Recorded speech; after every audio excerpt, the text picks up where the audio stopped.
time. We opened with Thomas, Jace, and Sylar, watching from a distance as Rain and Hale talked about giving Jace a chance.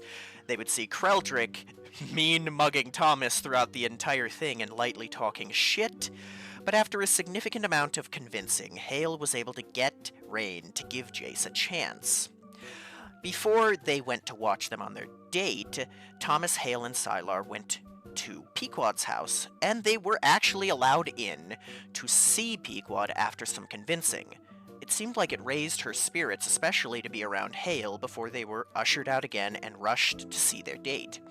Jace ended up having a phenomenal date with Rain, going very well and accepting her terms for a relationship completely. Later in the day, Suletta found out about that and in her sorrow and anger, returned to her home dressed all black in mourning gear, and people began referring to her as Suletta the Black. Meanwhile, Thomas, Hale, and Sylar were called up to Gateway where Thomas was informed of a new mission.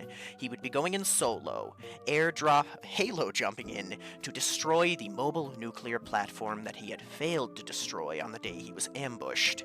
He was able to sneak his way in, defeating tons of people, including a high-ranking soldier named the Pain, and completing the mission successfully, much to everyone's joy, and got compliments on his return. Remy had a fantastic day, giving Maria her incredible gift of the Nevermore statue and getting even closer with her and getting to look good in front of Mr. Hecker. Later on, in a discussion with Sasha, Integra and Flip were made a joint team.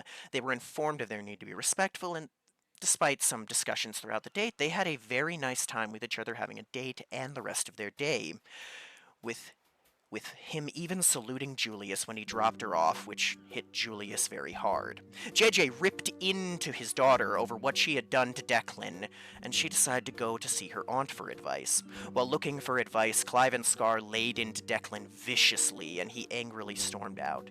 She managed to stop him and get him to go out with her, which went about as well as you'd expect it to. Becca tried and failed to get Cash to come back with her to the lane over the course of their crime fighting together. Later, however, on their date, they would come across Bill, the camel whisperer of Palavin that Cash had worked with in the past, and Becca immediately knew she had found her Scar. Upon returning with just him, she was given a harsh time by her parents because she did not bring Cash, and they informed her that they had a plan to get him there.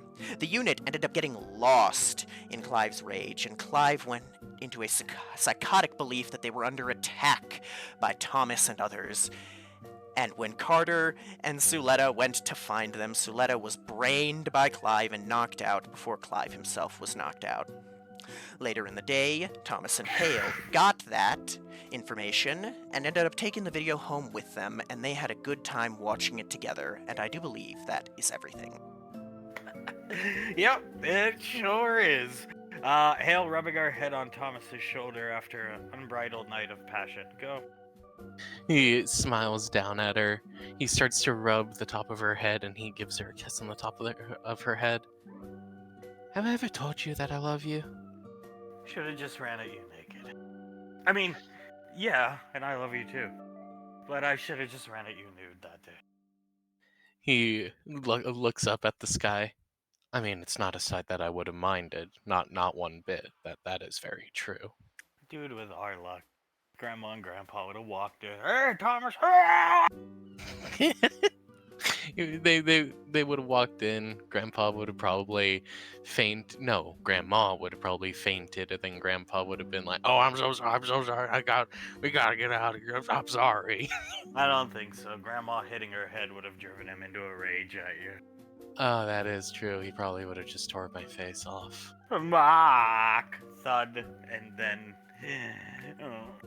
Yeah. Thomas! Tearing off of various limbs and facial features. I definitely think that's what he would do to me. Who knew shadow clones could do that, though? He shrugged. You'd be surprised how much I learned about my shadow clones in prison. I learned a lot about them, studied a lot about them, and refined them, especially after I had my little freak out. It's called the Shadow Clone Gangbang. Eat your cheese puff. He takes a couple cheese puffs and throws them in his mouth, and he smiles at her and gives her a wink. You know it, honey. Shadow clone gangbang granddad. Ah, fuck you, Thomas. That would have made him have a heart attack, and then Grandma would have killed us. Me. Ah, Not again. Thomas! he's using his shadow clones to gangbang a mock. Ah, kill him. I'll kill him, honey. Don't worry, I'll kill him. It's nice not to be a virgin anymore. It Thought I was gonna die one. It definitely has its perks not being a virgin anymore. I will give you that much. He smiles down at her, gives her another kiss. I'm just glad we beat Jace to it. That would have been very embarrassing if Jace beat us to having sex first. Hey. What the fuck is his problem? She gets up and starts walking around. Lucky number one, I'm just wondering, Bobby. He pushes himself up on his elbows, watching her walk around. Oh, come on, mommy. You know what I'm talking about. Lucky number one. In Suletta's house. In Suletta's house when she obviously was not happy about the goings-ons between the two of them. Have you heard about Willow? He leans back. I haven't heard a lot about a lot of the family. They don't like talking to me much. What's going on with her? Willow started drinking, sitting back down when you left, and partying and doing hard drugs, I think. Though I don't think that's been confirmed. Well, you know that guy that hates you that's always her bodyguard? Declan? Declan, the guy who pulled a knife on me, yeah. Yeah. She also spent all of his money. Oh, Willow. But she likes him. She has a crush on him. At least she says she does. Oh, Willow. He just lays back down, removing his elbows from underneath him and rubs his face. Oh, you gotta be kidding me, Willow. It's my fault that she ended up going with those vices, obviously, but I mean, Jesus Christ, Willow. She spent all his money? More than all of his money. I guess she would go out drinking and she'd get so plastered. Sometimes she'd pass out, other times he paid. He was the only sober person there, and he had to go to a loan shark. They got it fixed. They got his debt fixed. But yeah, it was like 900,000 in debt.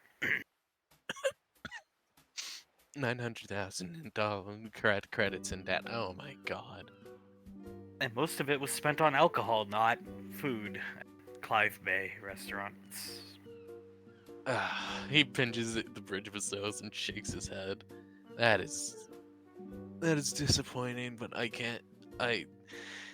you know what, no, that's just disappointing altogether. Apparently one of the times Clive Bay himself was there and he sprinkled the salt on Willow's steak. Oh, I bet that made her real happy. Her drunk self drinking, I don't even know if she would drink a fucking gin and tonic or something like that. I don't know. I have no idea what she drank. We all lost touch with her when you went to jail. The girls. She vanished. He nods a bit. Yeah, that one's definitely my fault. We lost touch with her and Jace. And I fixed one problem. I fixed Jace. I don't think I can fix that bitch's problems with Declan. She looks at her. She made the man go 900,000 credits in debt. That's 100,000 off of 1,000,000. I'm trying to be as optimistic as I can about a lot of things recently, but I don't think there's much chance there. And of course there's Becca. Yay! Making the Clive face. Thomas starts to laugh. Oh dear God. Picked probably the most uneducated. What's a nice way to say it? Naive kid in the world? Thomas nods. Naive is definitely a good way to put it. Yeah, she's picked the most uneducated, naive boy in the universe. I'm not helping with that. Apparently, they're forcibly teleporting him to Gateway later today.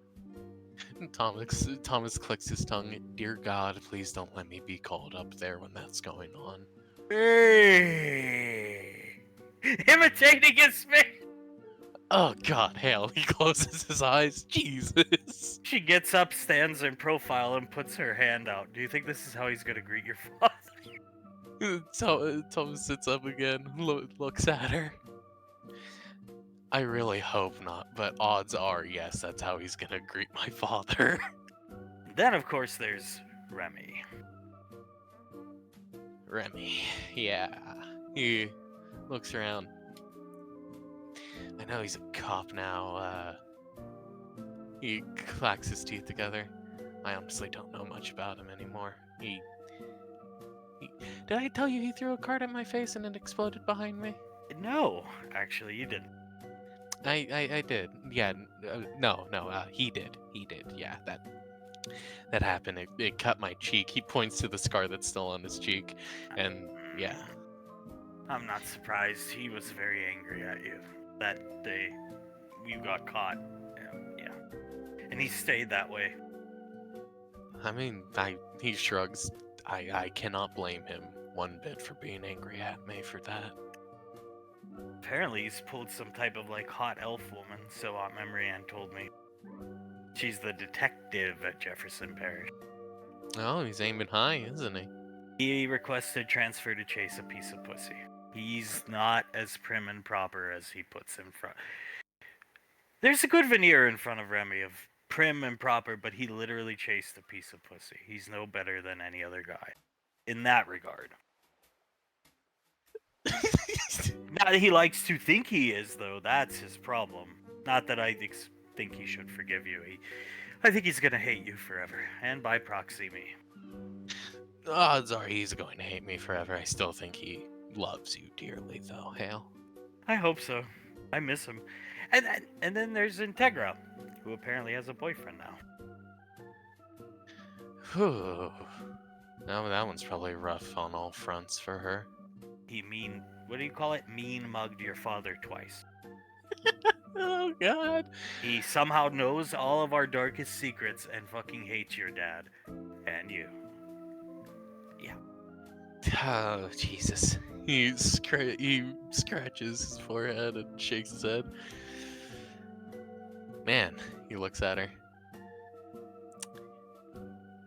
This generation knows how to choose them, don't we? Yeah, but, I mean, Integra is the one thing we have going for us, though. He hates Julius more than you. She thinks so, anyway, Integra. That is pretty surprising to hear, honestly. He really hates your dad. I mean, if he knows the family's darkest secrets, I can definitely see why someone would hate my father. I can definitely see why. Supposedly, holding her hand up, looking at her nails, it was, what do you call it? He had friends that went through the ODM Academy, and they saw us in classes and heard some things. JJ and Aunt Samantha, probably. Laz, Oz. Oh, the people with the big mouths. Yeah, which explains why Declan also hates your father. Apparently, he's thrown away all of his former toys and stuff of your dad. Thomas nods. He did. He threw him in a trash can where I keep my sleeping bag. Oh, you can bring that to my mom's. You won't be needing it. Thomas smiles at her and nods. I will definitely be bringing it. I don't think she'll kick you out. I don't think she will. Well, if I was there by myself, she most likely would have kicked me out, but I'm making you happy, and she can see that, so she probably wants me to stay there with you so I can keep you happy. Like you made this lady happy. Oh no, Hale, Yes, no. I thought about this so much while we were separated. Bring out the old of Thomas. No, she... He stands up and puts his hands on his temples. No, come on. That poor lady. Fucking JJ and Samantha are cruel. Anything for a goddamn credit. Anything for credit. And Clyde was absolutely giddy when he told me to bring out the olives. She was crying and explaining to him, I don't want to see olives. I don't want to see olives. They remind me of dead people's eyes, which honestly a little bit, yeah.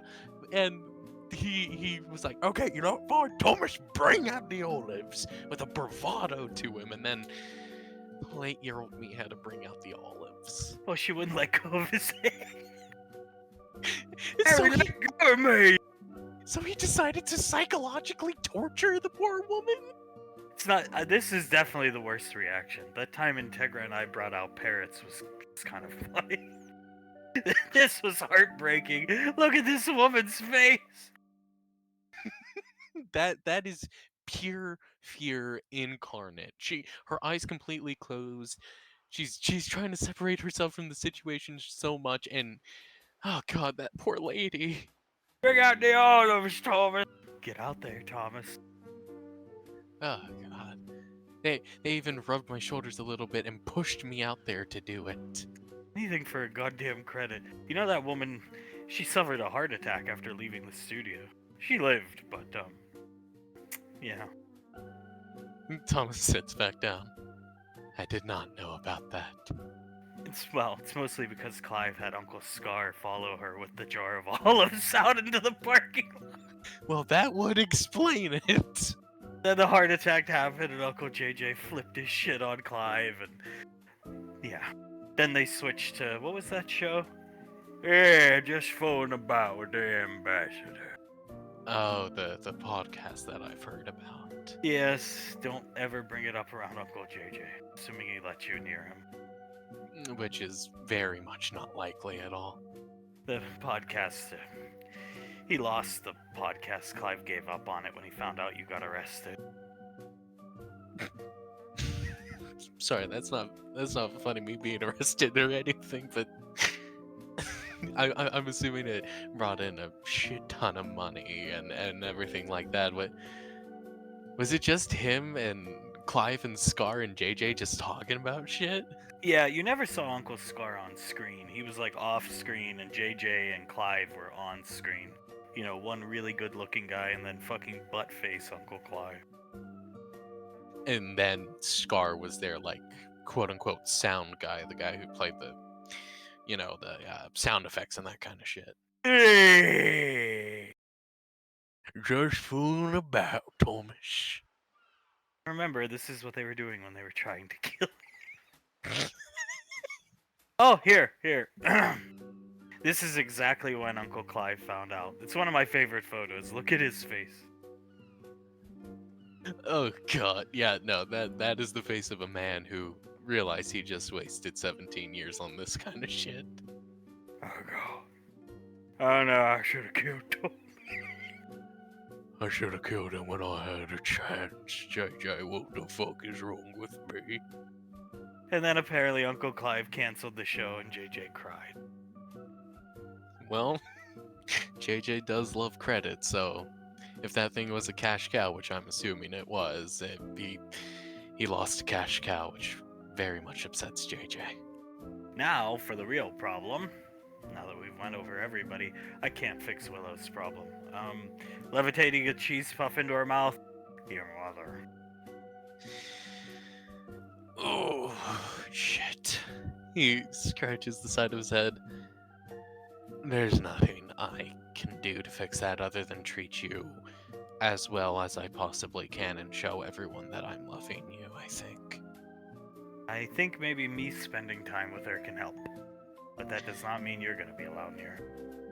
No, it is not, especially with my father.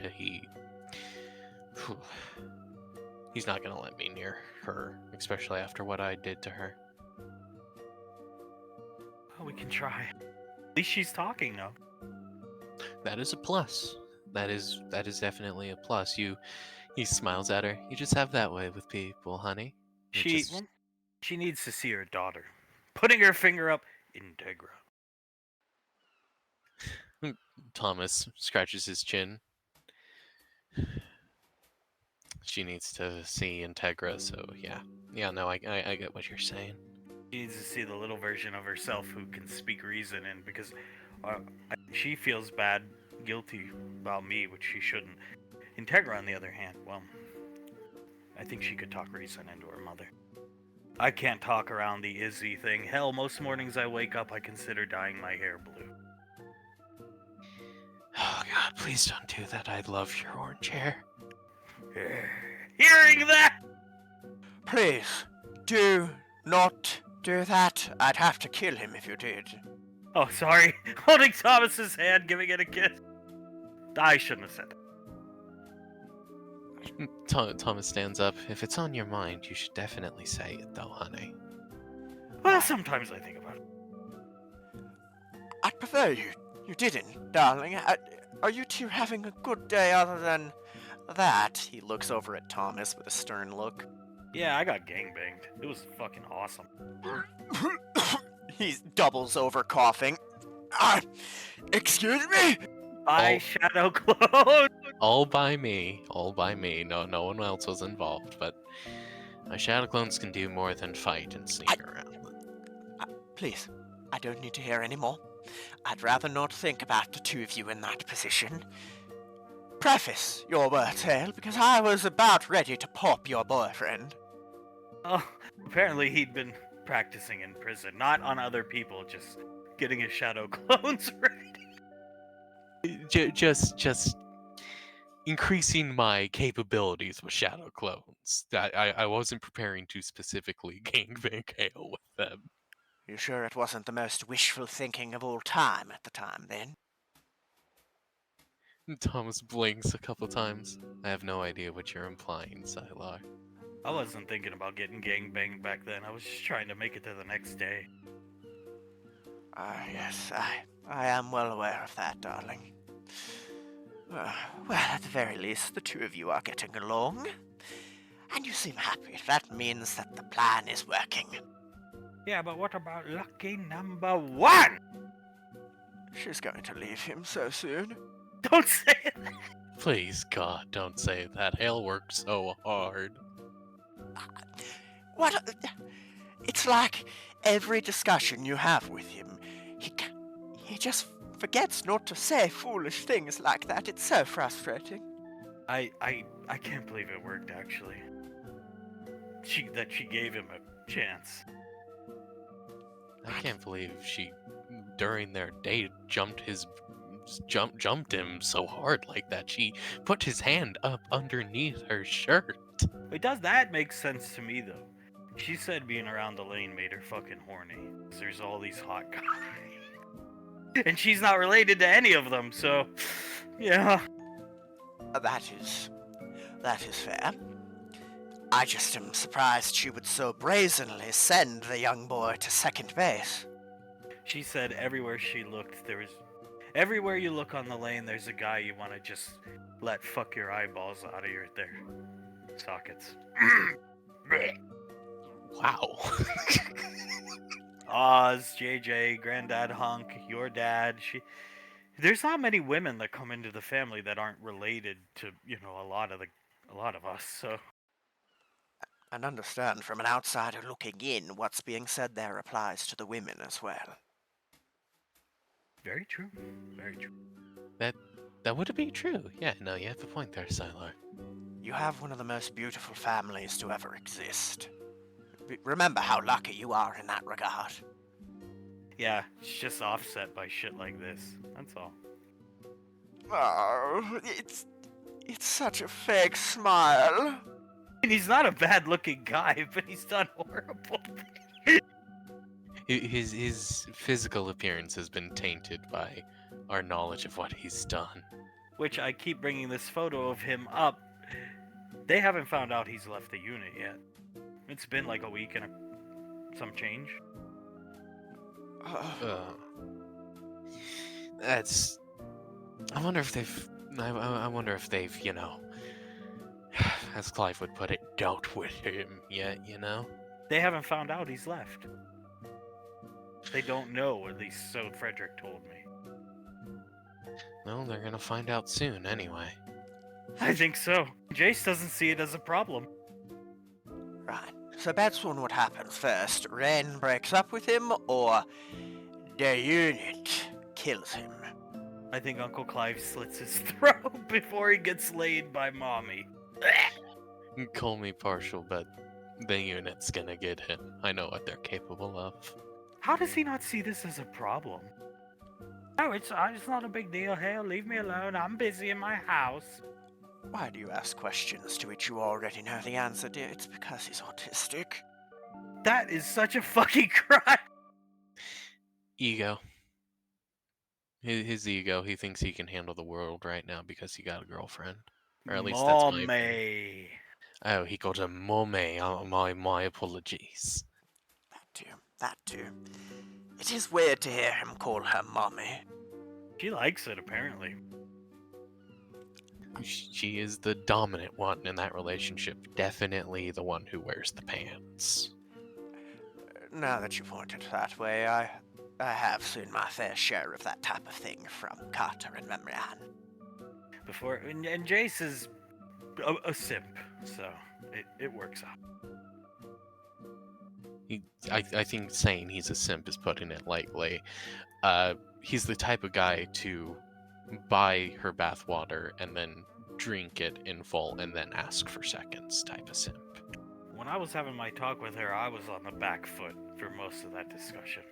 I was like, yeah, Jace will eat dog shit if you tell him. I hope he really wouldn't do that. He would. I guarantee he would. He said he would if you think back to the discussion. Thomas nods. Like Siler was saying, he said he would do that. He said, yeah, I'd do that. Which, is, it's a little bit worrying to me, but, hopefully she doesn't make him do that. What's more worrying is he's gonna push for lucky. To me, is he's gonna push for lucky number 1 and get lucky number single again. And I'm not helping him if he ruins this relationship. Neither am I. Like he would accept my help anyway. But even if he would, I won't help him out after all that both of you did to help him out. On a scale 1 to 10, how much do you think he hates Thomas Siler? 11. Great. Wonderful. Well, the boy has good reason. I think that some of the hate may be tempered with time, but at the moment, anyone who does hate Thomas has good reason, Hale. All I want to do is sit down with my siblings and eat and talk. I'm not asking them to forgive Thomas. The thing is, they're so angry right now that even the sight of me would displease them to the point where they wouldn't want to sit around and just have dinner with us. Or But you, more accurately. If I accept him back, can't they at least tolerate him? Perhaps, but that type of thing takes time, darling. You and Thomas have it's difficult. You and Thomas have a connection, a bond, yes, but for the rest of them, they lived in years of hell, watching you and other members of you nearly die, and other members of their family deteriorate around them, their lives shattered before them. They still are nursing those wounds, and they are deep ones that will take time to heal. Oh, rubbing Thomas's shoulder with her hand. Also, at least in the case of Jace, to give an almost direct quote, you had the world in your hands and then you threw it away when I can't even get a girl to look at me. Ouch. And when it happened, he didn't just hurt you and make you nearly die. He stole Jace's entire life out from under him. Yeah, Mr. Recluse. So, all of them definitely have very good reason to hate me. The kind of hate that isn't going to be solved after a day or two. How do we get around the Izzy wall with Pequod? Impossible. I'd like to say you don't. That damage, there are scars that go down to the bone, and I do believe that is one of them. God, fuck. Sits back down in the sand, leans on Thomas. Fuck. Fuck indeed. I think the most we can do for Mom is just have you keep talking to her and have her confidence increase to at least what it used to be. I don't think there's any way to uneasy her, let's say. Anytime I try to talk reason into her, about getting up and active. She just Izzy this, Izzy that. Well, we need Integra for that, but seeing you probably won't hurt either. That and she is dealing with the collective trauma of Julius, Carter, and Thomas at the moment, so you're going to have an uphill battle, dear, even with Integra. Carter didn't do too much to her. Thomas tilts his head. He created a rift in the family that separated it basically for 5 years straight and caused the production company to go into the ground, causing next to no money coming in other than the money that was coming in from the children's shows. And ruined Memory Ann, the girl that she had watched grow from toddler up into beautiful young woman. It's impossible to stick up for these guys. What an unholy trinity that we are. Yes, now you see my worry and my pain in having to try and stick up for dipshit at times. Now, I guess I'm gonna get a lot of that in the coming days. Months, weeks, years. Decades. Hopefully not decades. Hopefully I can prove myself by then, but weeks and months, most definitely. Give me a kiss. And Thomas will look over at her and give her a passionate kiss. Well, we have to start somewhere. Yes, you do. And you want to know the best way to start building that back? Fix Pequod. That would be a good way, but that is the ultimate way. Baby steps first. The best way, looks at Thomas, keep doing what you did on that mission, and keep making her happy. Because if you do that and do nothing wrong, then eventually they will have no leg to stand on with continuing to despise you. Thomas nods. He looks at Hale and smiles. I think I can continue doing that, my love. And if it doesn't work, we can just go to the cat's meow and be a fucking middle-aged delinquent. Oh, God. Hey! Wait, you really want me singing My Chemical Romance on stage while dressed like that? I like when you sing for me, so. Well, I will continue singing for you, of course. He puts a hand on her cheek. But dressed up like that with a bunch of drunk people in the bar, I don't think I very much enjoy. You haven't known suffering until you sat through Clive's rendition of Ice, Ice, Baby. These motherfuckers did this stupid shit all the time. And yet they wonder why they were unsuccessful in killing Thomas. We were just sort of talking about that with fooling around with the ambassador. The look on his face looked like he just wasted 17 years of his life trying to kill me, but not putting his all into it. Oh, Sylar would guest appeared on one of the just fooling about with the ambassador. It was pretty awkward for him. It very much was. It felt as if I was less of a guest, being interviewed and talked with, and more of a prisoner to hear the inane ramblings of Clive and the affirmations of them by JJ. Yeah, this is the cocksucker who's supposed to look after Thomas. Yeah. Oh, God. I was also referred to as a cocksucker, a failure, he who aids and abets criminals, and someone who harbors a rapist. They also claimed he had an affair with Jessica. Putting her hand up! Yes, they did. They claimed many affairs, mostly centering around Thomas and Carter and fucking people up the arse. And getting Jessica pregnant. And getting Jessica pregnant. Thomas grits his teeth. Can we stop saying stuff like that, please? I hate her too. I fucking despise her. I hate that bitch. We might get a chance to kill her. Today's our meeting with Aunt Sasha about going out on mission. Which is gonna go great. I'm gonna get told no. Sylar's gonna get told you're not in the military, so fuck you.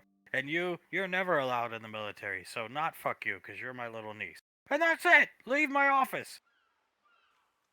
Mostly. Yeah, That's how I would think it would end up going. It is going to end up going.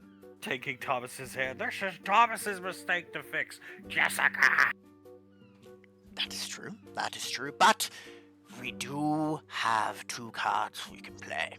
We can mention other members of the family getting to be civilian contractors. And we can at least try to leverage the fact that your bond makes the two of you ill when you're apart for too long. So we do have some cards. Not many, but Really, Thomas? You think I'm gonna let you take her out? You know what? This is good. He points at Hale and Sasha. This is good. I'm just preparing for the inevitable empty feeling that I'm gonna have when the offer gets refused. So this is actually a good thing. I don't give a goddamn shit about her little shadow bug form. Fuck you, Thomas. That's what's gonna happen. Yeah, no, that's what's gonna happen. I'll just have to go out on missions by myself and deal with the headaches. They were starting during even that short little mission I was on, but he shakes his head. I guess I'll just have to fucking deal with it. Because sending one guy after Jessica and who knows who she has working for her now makes so much sense. would you trust us to go along if you were in her shoes? I trust him. You trust him. Do you think she has reason to trust Thomas with us alongside him? I can see not with me, but you, I don't get. Because they don't want to risk anybody in the family getting killed as a result of him. Oh, we got a long climb up to the top. I said you had a hand to play, but perhaps I should have mentioned that it's the equivalent of aces and eights. I got like no money, career, or future ahead of me, so. He puts a hand on hers and smiles at her. We'll figure something out. Don't worry. Hey, until then, you got me to provide for you, okay? I'm gonna get a job, probably at In-N-Out Burger or something, so I have money to spend on you. He squints his eyes and shakes his head. I would rather you didn't work at something like that, please. Wendy's? No. Although you would make a good poster girl for Wendy's, I gotta admit. He looks at her up and down. The hair. What about Arby's, mommy? I don't even like Arby's. Jace would be absolutely ecstatic. He would get the family discount, Hale. Gotta get some type of job, and I gotta have some money coming in for us. I got fired from my job at the Headhunters. Yeah, well, he holds her close, putting an arm around her and gives her a kiss on the cheek. We'll figure it out. For right now, you got me to provide for you. And we'll figure everything else out as the punches keep rolling towards us, okay? Yeah, we're a team. We'll do it. They came into my hospital bed and you're gonna be fired if you don't break the bond. And I said no, and Memory Ann fired me.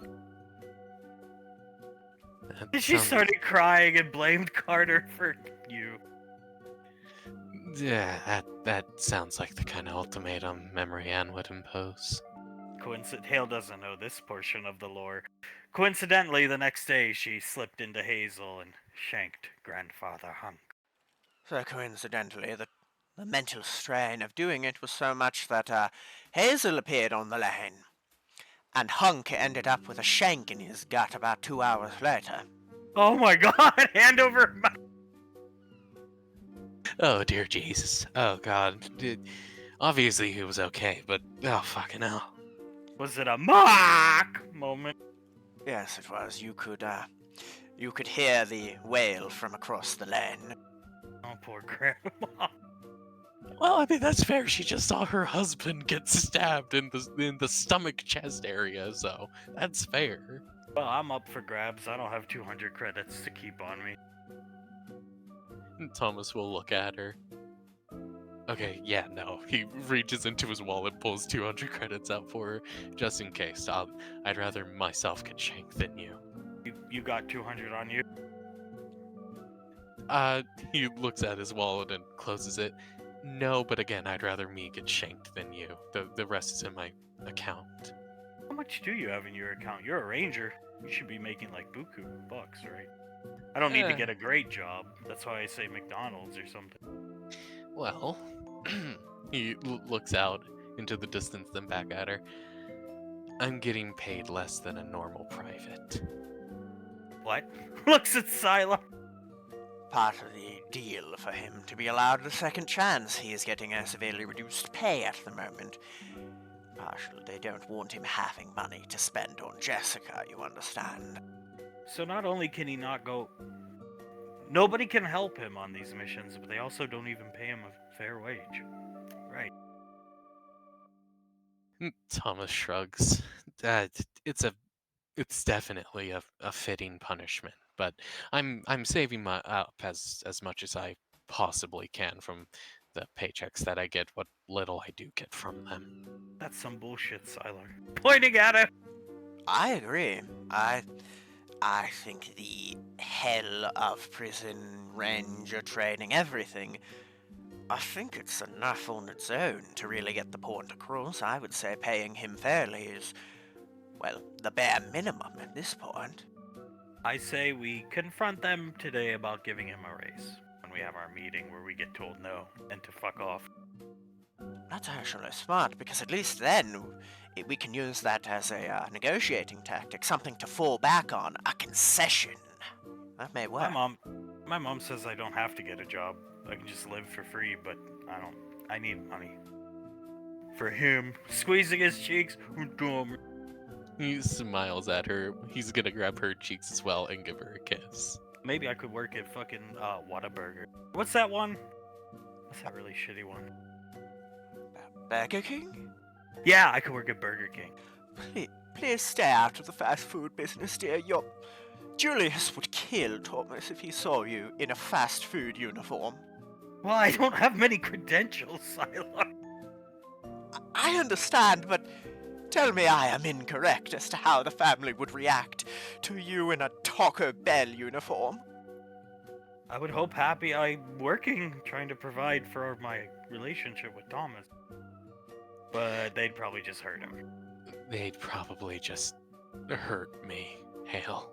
Remember when she was a star in the Battle League? Kill Thomas, dear. Yes, bye. Well, that's something. You can do the Battle League again. Oh, that's long gone, Thomas. He raises an eyebrow. Why's that? You have no idea the type of hell they rained on me when I was in that hospital bed. No idea. I can't use any of the... I can't... King Derp. Can't use him. Can't use any of Aunt Memrian's. Any animal on the lane I'm not allowed to use. Nobody's gonna pay my re-entry fees, which are incredibly high because I left, and I was making a crazy high salary when I left. Like higher than most people in that league because I was winning all the time. He purses his lips and leans forward. Dear God, I'm so sorry about that, Hale. Oh, I'm sorry. If it means I get to have you, I don't care about it. He looks at her. Well, at this point, he puts his hands up. At this point, no idea is a bad idea. Other than Burger King, please don't work at Burger King. So let's leave Battle League on the table and not just sweep it off for right now, okay? All right. Is waitress at Tommy's off the table? Yes. Yes, I believe so. Not only because, well, they'd be angry, but Tommy is not going to hire you knowing that any of the money will go to Thomas. Basically any business owned by the family or friends of the family, aka Tommy. So basically any restaurant chain or anything like that in the universe is not for grabs.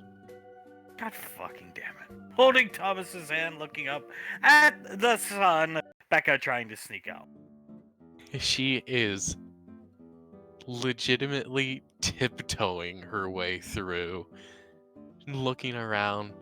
She thinks she's being so quiet. She opens up the door very slowly, turns around when she exits, closes it with the knob still turned, loosens it up, then turns around, takes a step forward and notices her mother standing at the bottom of the steps. Where are you headed to? Arms crossed coming around the corner. Oh, hi, Papa.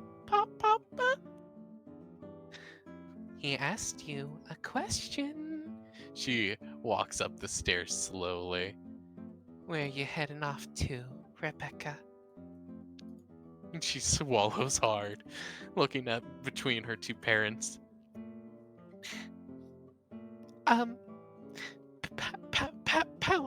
Palavin? Oh, I don't think so. You know what today is? Judgment Day. Oh, God, but shouldn't I go to Palavin and warn him though? No, I don't think so. She walks up next to her daughter, puts a suspiciously gentle hand on her shoulder. I think you're gonna need to come with us, and I think this is gonna be a big old surprise for what's his name again, sweetie? Cash? Cash, yeah. You were given a fair shake. You were told to bring him back. You brought back a brain dead guy. That currently everybody in the family is taking bets as to when Clive will consume him into the unit. So you've brought another nuisance into the family. I wasn't thinking about that. I just thought the family could help him. Well, maybe we can, but you know what? That's irrelevant. We need to be helping you by getting your boyfriend here. Which is what we're doing today. Up on Gateway, Rebecca. We are going to teleport him here, whether you want it or not. Whether he wants it or not.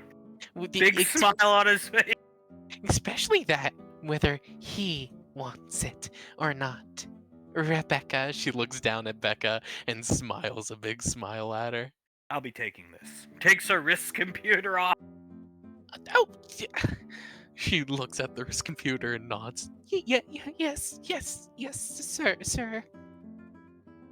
She, Soul smiles at her, and I will be taking this. She will grab her daughter's ear, and taking this, she lifts her up a little bit. Ow, up to Gateway. Come on now. As she will drag her up to Gateway. She's dragged off to Gateway. Colt, big smile on his face. Willow is sitting down at her computer.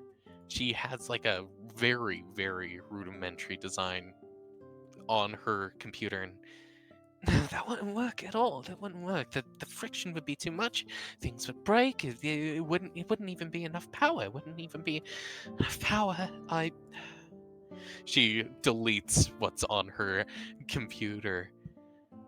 Shit, and then hits Control Z, undoing it. Just keep it there. Keep it there. Keep it up. Who can help? Who can help? She looks up at her ceiling. It sort of spins for a second. She closes her eyes, opens it. It stays still. Shit, I know who. She stands up and will get out of her room and rush towards the back door as she opens it. Declan! Head slowly turns. Can you come inside for a moment? I sort of want to show you something. No, I'm okay. I'm okay. I haven't had a drop to drink in a month, maybe a month and a half. I can't remember. But I just need to show you something inside my room, please. Opens the Gatorade bottle, hands it to her, puts the aspirins away. She looks down at the Gatorade bottle, up at him. Thank you, Declan. She smiles at him. But come on, come here. As she will, if he'll allow it, she'll gently take his hand and take him to her room. He smacks it away. Okay, she will put her hand up and just take him to her room. He'll come in, look around. He's looking around at the floor. She looks back at Declan. No, over here. He's looking for piles of vomit. Declan, I haven't vomited today. That's a record. She clicks her tongue and nods. It certainly is. But there's something cool I want to show you on the computer over here. Ah. He stands behind her. She'll pull it up. This is what I've been working on for past couple days.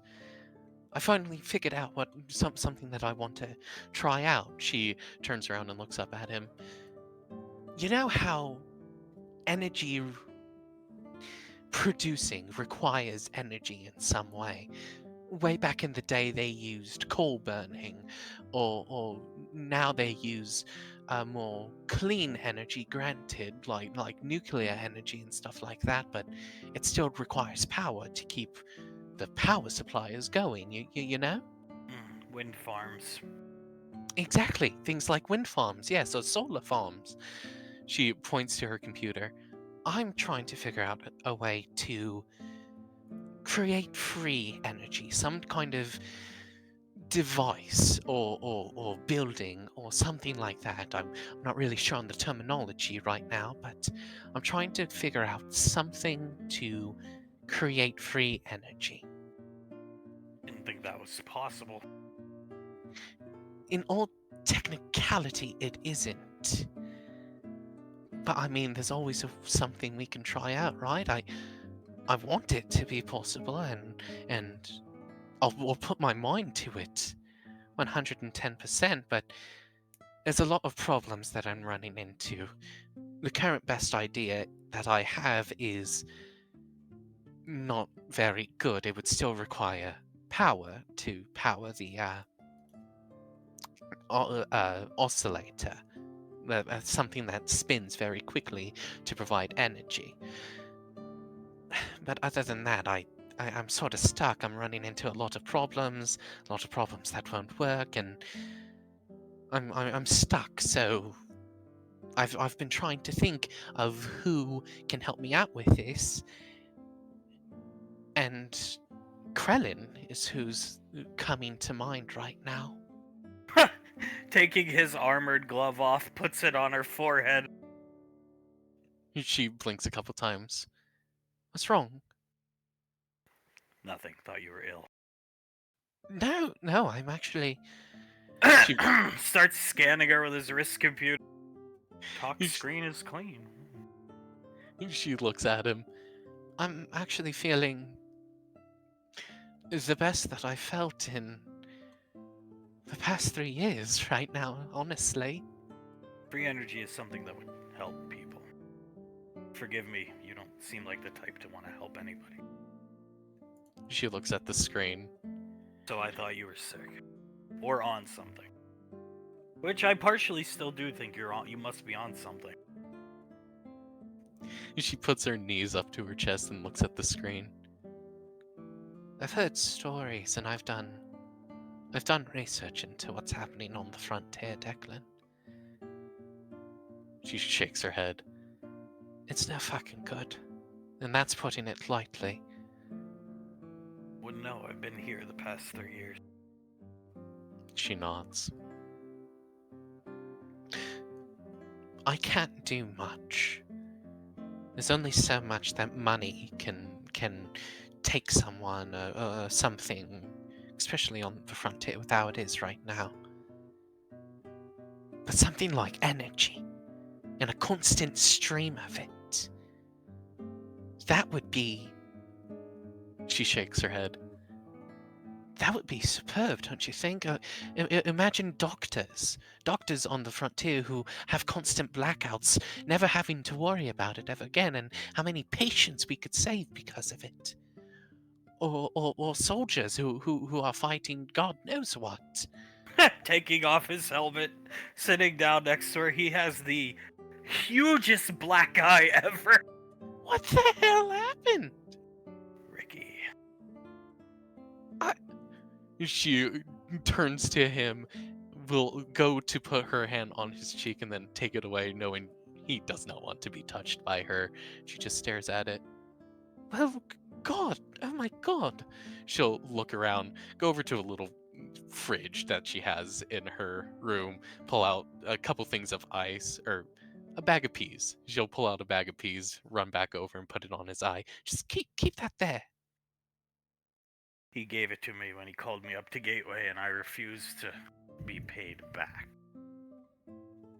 Uh, she'll look at him. I'm so sorry. I know my sorries mean jack shit right now. But I'm sorry about that, Declan.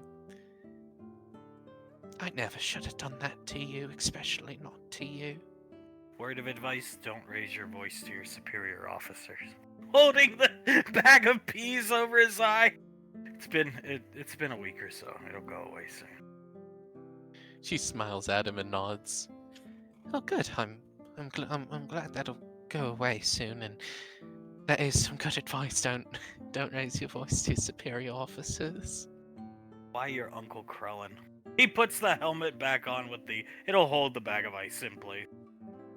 And she sits back down after getting up to grab the bag of peas and stares at the screen. My Uncle Krellin is. It might not seem like it, but he is pretty smart. I know. That's a funny thing to say, but he's a star child. They created machines beyond human comprehension. The things that we would struggle to build, even in this day and age. Millions and millions of years ago, they were building these things. She gestures again towards the screen. They have to have something like this, an idea at least on how to create free energy, and if they never did, well, oh well, me and him can collaborate on this sort of thing. He is extremely intelligent, especially when it comes to building things and stuff like that.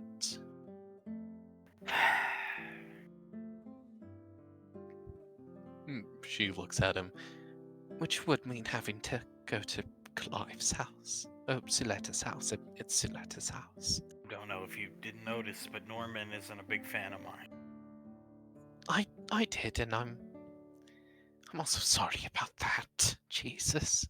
He hates my guts. Which I don't know why. If he should hate anyone's guts, it's me. And yes, I know it's because he thinks I'm his goddaughter and all that, which is a load of bollocks, but if anyone should be hated out of the two of us, it's most definitely me. You're sure your uncle can actually help you with this? She nods. I'd bet my bottom dollar. Uncle Krellin. Uncle Krellin, yes.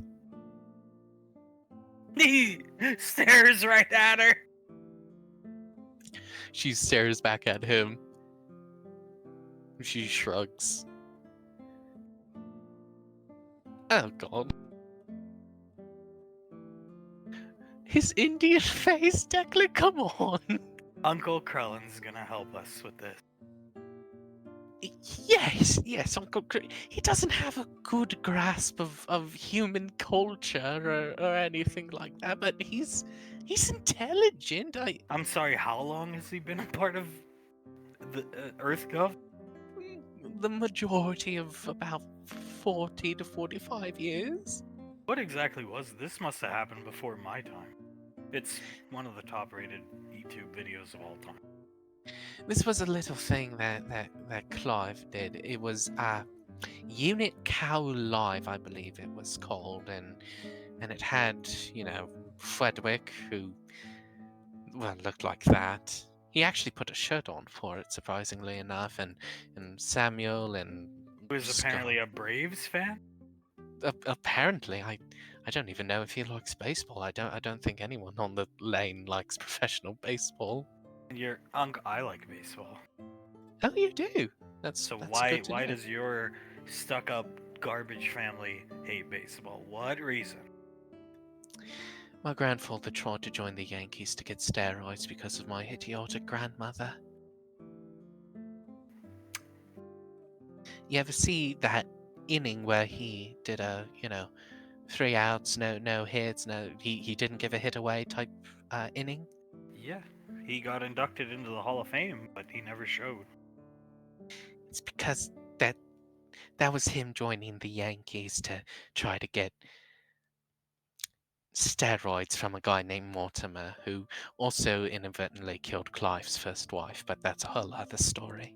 His head tilts in confusion. Again, whole other story when it comes to that, but most of it is like Carter's fault and most definitely Grandma's fault, but that did have a part to play when it came to making Clive go sort of cuckoo, being confronted with who in his eyes killed his first wife, which he basically did kill his first wife. Okay. I guess it makes sense why nobody likes baseball. She clicks her tongue and nods. Although we used to play a lot of baseball as a family, so maybe one of these days that could be started up again and you can play with them. Yeah, right. I'm sure they'll want me around. From what I've seen, my observation, if the unit actually applied themselves to killing Thomas over the past 3 years instead of doing stuff like this, well, I think. Odds are most likely they would have killed him, yes. I mean, Samuel alone, he's a robot that was specifically designed to kill people like Galleon, so he would be able to do some serious damage. Thomas only got away, all the times that he did, out of pure luck, I would like to think. Eventually he would have gotten caught up with.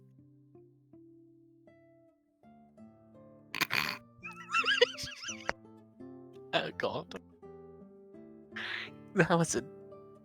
Well, I'm sure the depressed Clive. It was depressed Clive after he failed in killing Thomas while Thomas was in prison. It's the only reason I didn't kill him that day in his house. They railed into me. I remembered this face. Willow nods. Last week. Something that a lot of the family has to tell themselves a lot of the time is Clive is just as much of a victim as anyone else is. He just displays it in other ways, let's say. Oh, believe me, I know what it's like to be a victim. She thins her lips and nods. Yes, you do, Declan. If you insist, let's go see your fucking Indian Uncle Krell. She chuckles and nods. Thank you, Declan, for coming and helping me out with this. Can't wait to see Clive. You can come with us. We'll go to like the back porch or something like that, so you don't have to be in the same room with him. Sounds good. Standing up, getting ready to leave. Integra smelling food, waking up. Her eyes flutter open. She rubs one of them. She looks up. Hi, handsome. She sits up and looks at the food. Oh my god. Breakfast in bed for the princess of the Rainfall family. He's watching the news.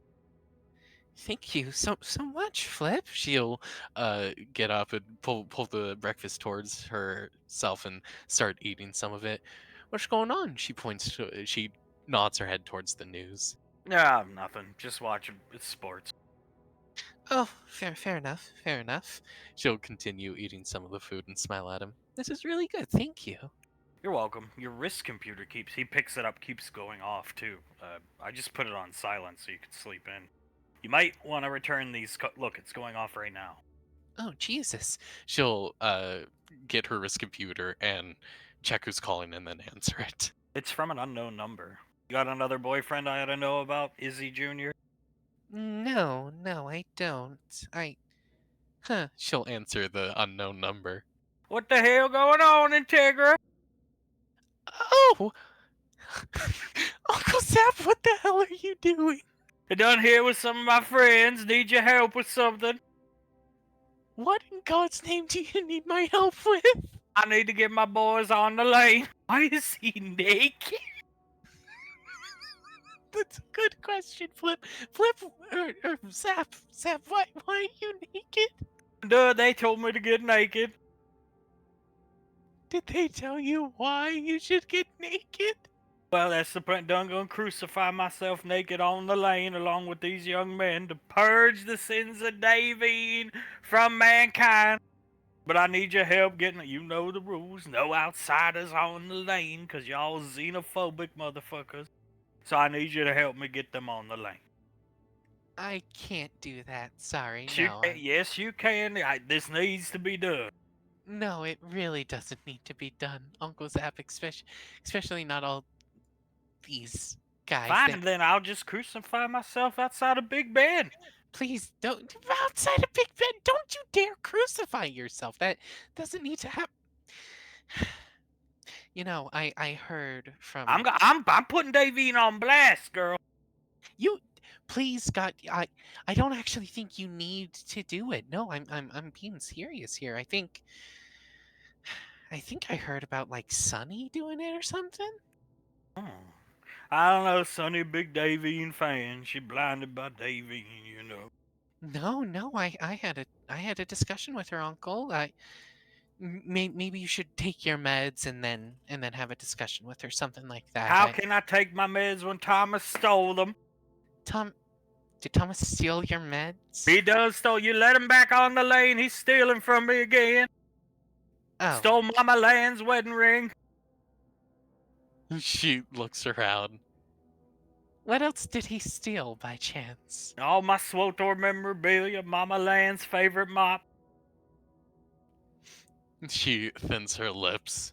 She looks over at Flip and just shakes her head, telling him Thomas actually didn't steal those things. Yeah, I really don't think you need to crucify yourself. You ought to come back to the lane. Who the fuck is he? That's Flip, my boyfriend. You have a boyfriend? Yes, I do. I'm gonna tell your father. He already knows. That's good. He'll probably love Julius. You want some Julius action figure? He force hangs up the call. I'm sorry about that. Why am I not surprised? Because the Rainfalls have a severe history of doing. She just gestures to her wrist computer. That to people. To people who were normal at one time. To people who are normal at one time. And I'm sure you already know that one happened because there was a whole beach trip that happened, and it was just the girls, quote unquote. And one of those girls, Saris Valorius, she was there, and she was a vampire at the time, and she was being hunted down by another person named Vamp. Davine was walking by the back door, and she saw a big, tall, shadowy figure who was just Scar, who was helping spy on them, and she thought it was Vamp. She threw a cheese knife, a bread knife, something like that, at them, and it went around Scar and it hit Zap in the thigh, and that's when his hatred of Davine really started. But it's definitely been worsened by a lot of things in the family happening. You know, I never would have guessed that. You said your family has a history of driving normal people mad. I just never would have guessed, Integra. Oh, Clivemon, the white. Yeah, she clicks her tongue and shakes her head. Back when back when Clive was trying to use my tower as the Tower of Isengard. The wild men of Dunglin, from what my friends told me that were scurrying about that ridiculous academy. Yeah, he became this first, Clivermon, to inspire the wild men of Dundalin, which was... I just hate your family, I'm sorry. No, that's completely fair. They've done a lot of shit that I'm not too proud of either. I mean, for God's sakes, Integra! She looks at him and nods. I know. It...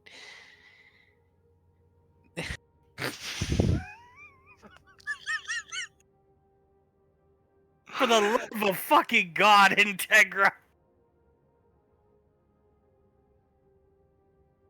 Oh God, what does he say? Talk like a black man, walk like a soldier, something like that. I have no idea, but it's so fucking insulting. Oh dear Jesus, I know, I know. This family's really fucked up, Flip. I know.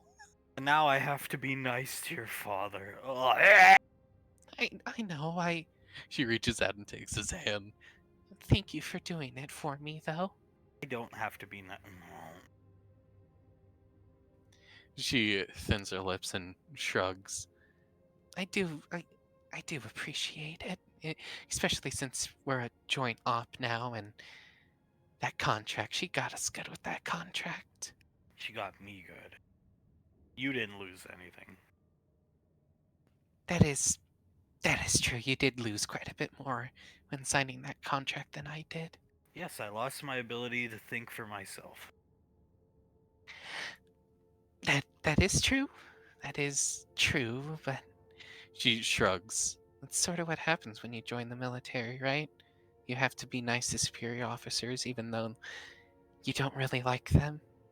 Not true. I had no intentions of dating Julius's baby girl, so I never had to see the cocksucker. I never met the guy in person until I let you tag along with me. She nods. Fair enough. I hate Julius. Pointing at Integra, and that's never changing.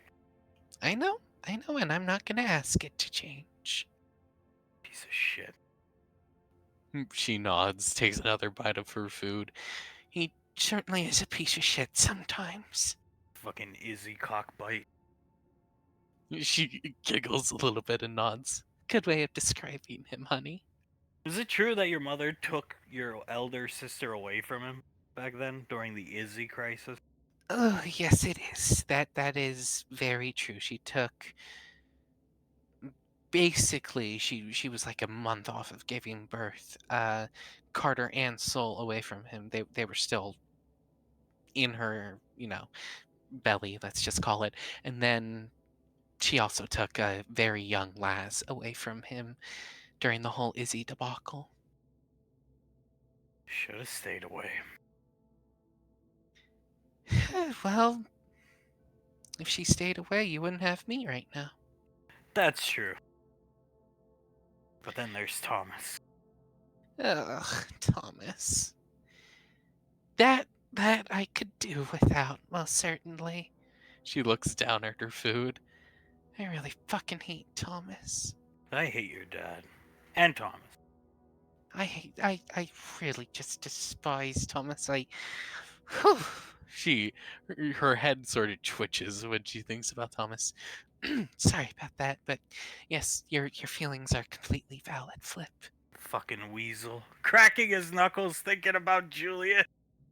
Fucking rat. She cracks her knuckles thinking about Thomas. Well, I'm pretty sure we can beat Thomas up. Can't beat Julius up.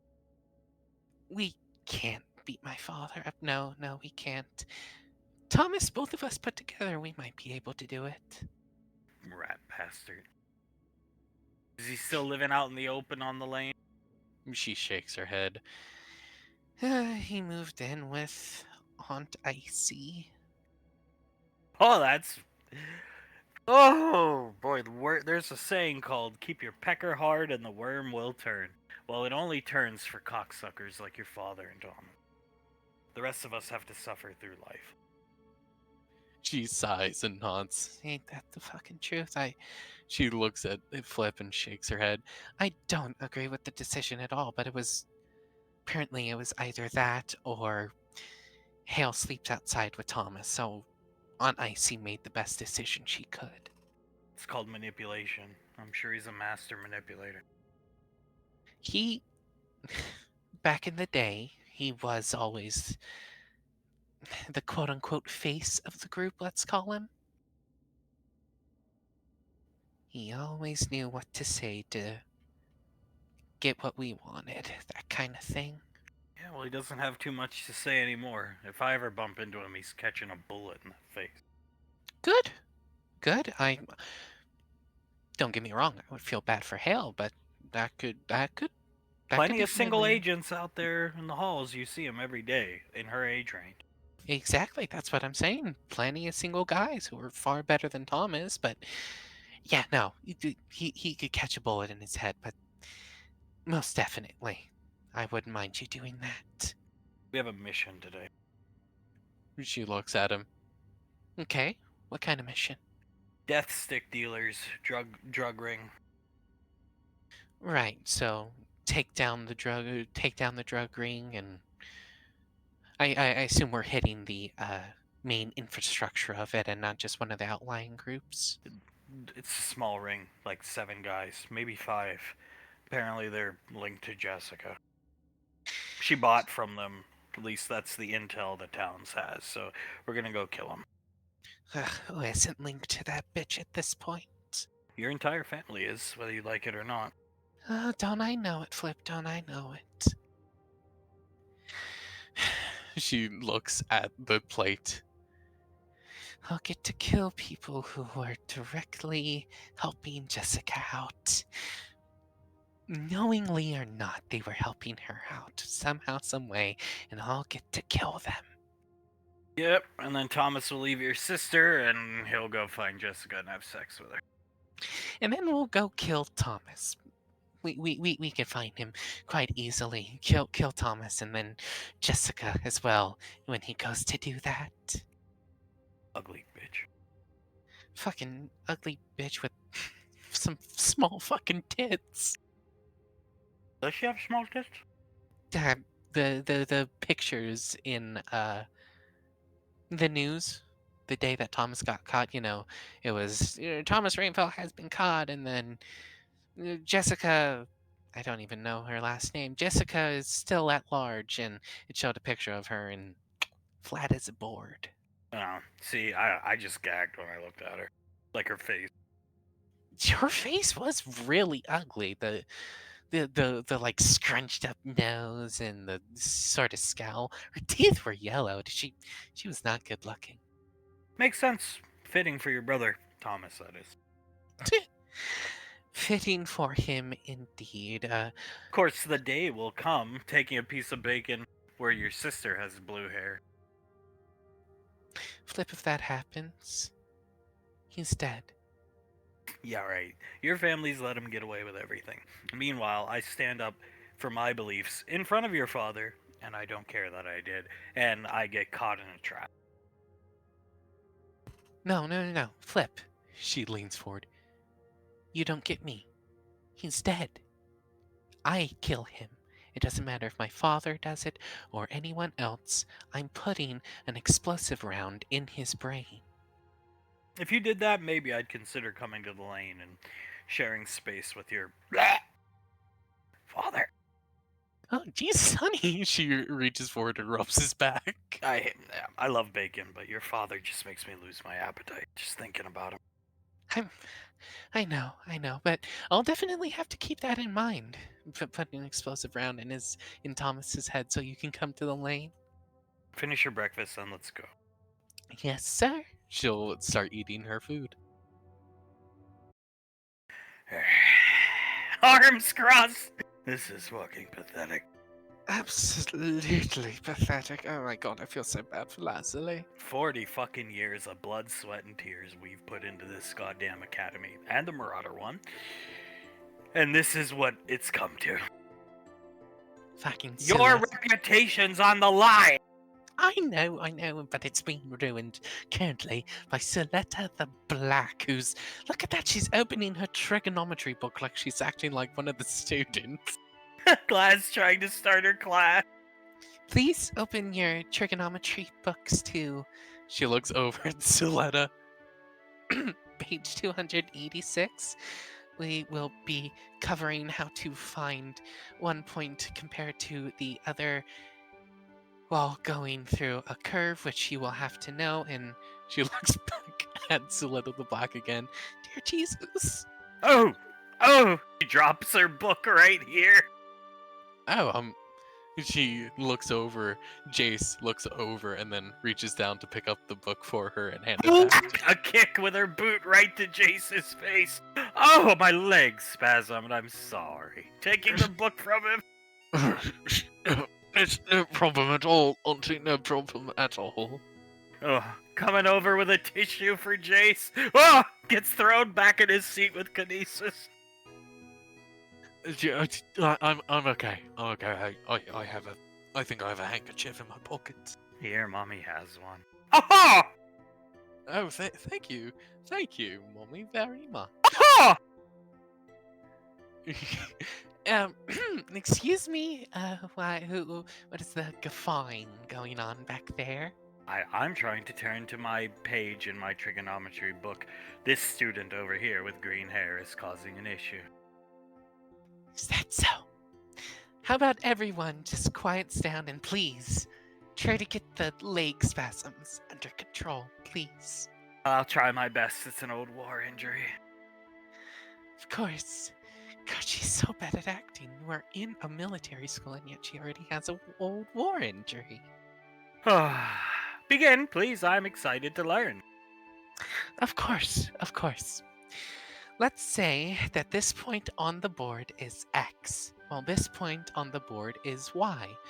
You can only get here while traveling through an angle or a curve.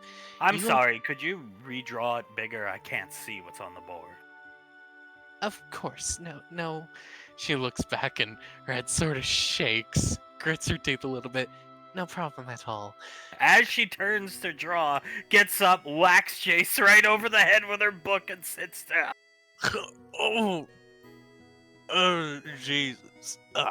He goes immediately lightheaded and sort of leans on Rain. Lass heard a loud thud when she turned around, Rain cradling Jace's head. She turns around and the chalk snaps in half in her hands. Who's gonna tell me what that was?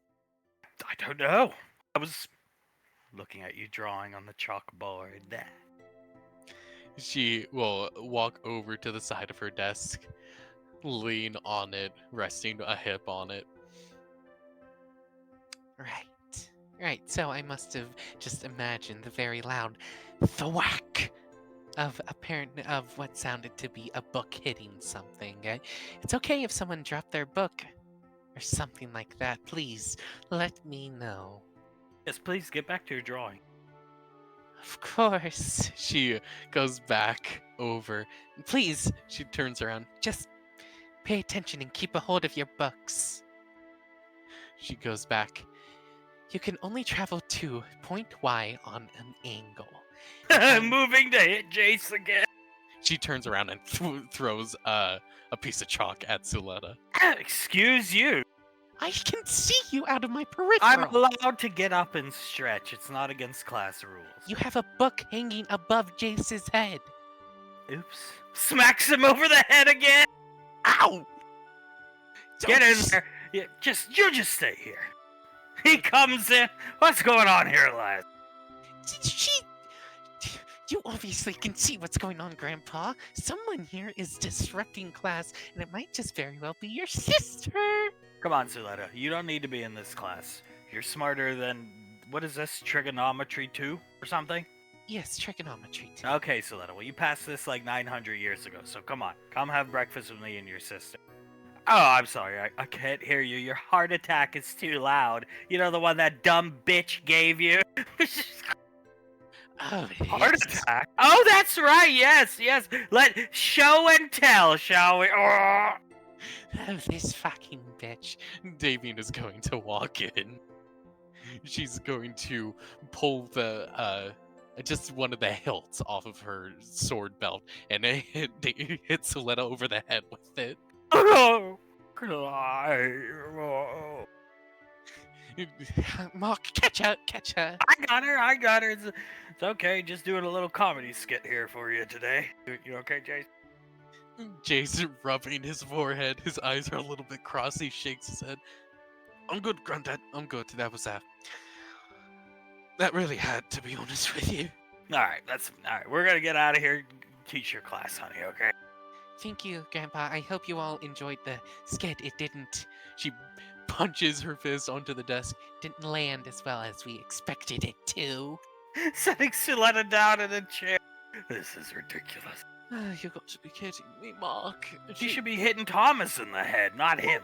Why isn't she hitting Thomas over the head and not? But she's hitting Chase instead. Chase is. Chase! You know what I mean? I don't know. Oh, God, Mark. Thomas is on the list, fear not. Then please just hit Thomas over the head with various things and not Chase. You can move on to Chase later. I have a class to get back to. Now sit down. Sit down, Suletta. Sit down. Fucking bitch. Looking up at Davy angrily. Remy's coming in. Remy letting out a little show tune whistle as he walks in, wipes his feet on the little doormat that's in front of it and walks up. How are you doing today, Reginald? You seem to be in a good mood. I am in a wonderful mood. Thank you for asking, Constable. And why would that be, boy? I just had an absolutely wonderful night, and I don't know, I'm just feeling quite good today. Somewhat glowing, if you will. I can tell you had a very special night. Looks at the drink. And whom is that for? Oh, for me. I love myself a good iced coffee, sir. Very well. You, leans in close. You're keeping the public displays to a minimum? As best we can, yes, sir. Good. Well, run along, you wouldn't want to keep her waiting. Thank you, sir. Thank you. He will give Constable Hecker a little salute, and then he will move up through the station. Jesus, I couldn't remember what it was called for a second. And he will go over here, look through the chief's door before knocking on her door, and then walk over and knock on the chief's door. Yep. Come on in. He'll walk in. What you doing in here, Maria? I look good behind this desk. Extremely good, yes. He'll set down the iced coffee in front of her. That's for you, by the way. Thank you. Taking it, giving him a kiss on the cheek. He smiles at her. He returns the kiss on the cheek. He looks around. Is the chief not around right now? He's out there. Gestures to him out here talking to another officer. All the cold case files are kept in here, so if you want to go over anything, you gotta be in here. Oh, I see. He looks over her shoulder. What cold case are we working on now? The Zodiac Killer, perhaps? I think we could catch him. You're gonna wish it was the Zodiac Killer. Sliding him the case file. You're gonna wish. What do you mean? He'll take the case file, open it up, and start flipping through it. Well, he sees the brutality in the text and the pictures of murdered victims. Jesus, fuck. Oh, then next, look at that. What the hell is this? And go here. This guy got shot. That's point blank by a 45 caliber. Phased 45 caliber. An illegal weapon on top of it all. A highly illegal weapon. Jesus Christ, what the hell? Are there any... were there any... This is a cold case. Were there any, like, gun rings around where the murderer could have gotten a gun like that? I don't know. At the time, I don't know. Are there gun dealers now who deal in illegal stuff? I'm sure. Do I know of any? No. But I'm absolutely sure. They're everywhere. They're like cockroaches. Here, look at this one. Paging through.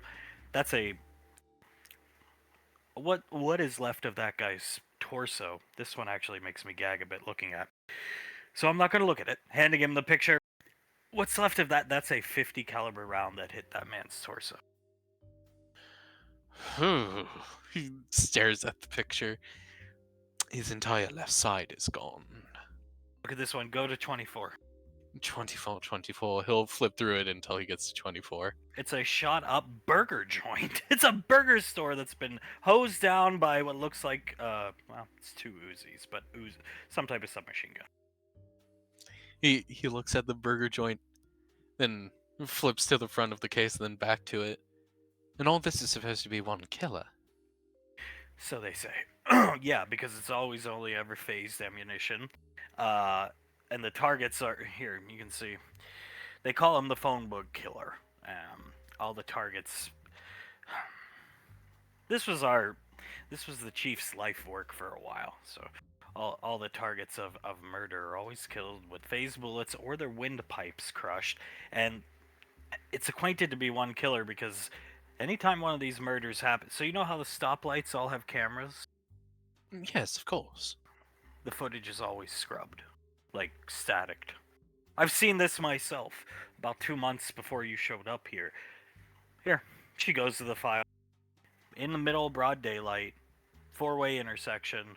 Somebody got capped. I thought it was an easy fix. Went to the city officials for the camera footage. They happily handed it to me. And the camera footage was white noise. They call it white noise and static, or snowflakes. Remy blinks his eyes a couple times. How much of a break was there from the latest killing, the one from 2 months ago, from the latest one in this file? 9 months. 9 months. Huh. He looks at the file and shakes his head. That is fucking interesting. He sets down the case file and leans back. This too, Reginald. Look, that's another reason why they link the cases together. The ballistics match on all the bullets. It's the same 45 pistol.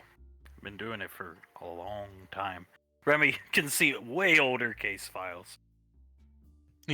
Remy picks up some of the case files and starts like flipping through just the front of them. Jesus Christ, these go way back. You said this was the chief's life work for a little while. So this was going on during the time he was a detective. When he was my age, most likely, or around about 25, late 20s. It's interesting too. I took these here. If you look at these are the ballistic matchings on the bullets. I took these to a gun expert. I actually got to go up on Gateway. And I took him to a gun expert. It was this guy named Ricky Valorius. And he said it was some type of like ultra expensive handgun. Like you're talking a 45 caliber handgun that is like 10 grand. So even beyond basic military stuff. Kind of creepy. Remy nods. Well, if anyone would know that, that would be Uncle Ricky. His father is a gun nut, a Sherion Valorius, if you've ever heard of him. Oh my god, he did have a scarf on now that I think back. Okay. Yeah, well, anyway, yeah, he told me it's like, well, it's probably over 10,000 credit handgun. 10,000 for a handgun, like a professional's weapon, is what he said.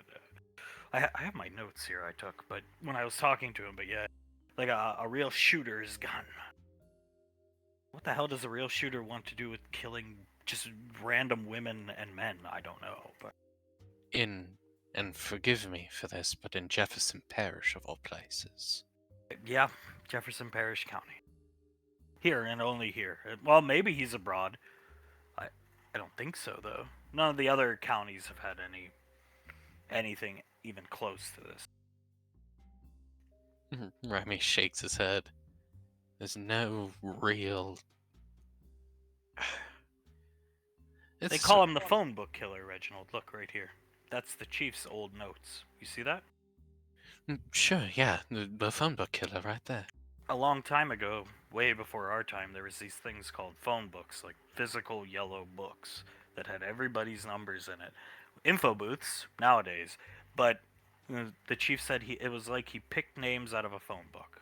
That's why they call him the phone booth killer.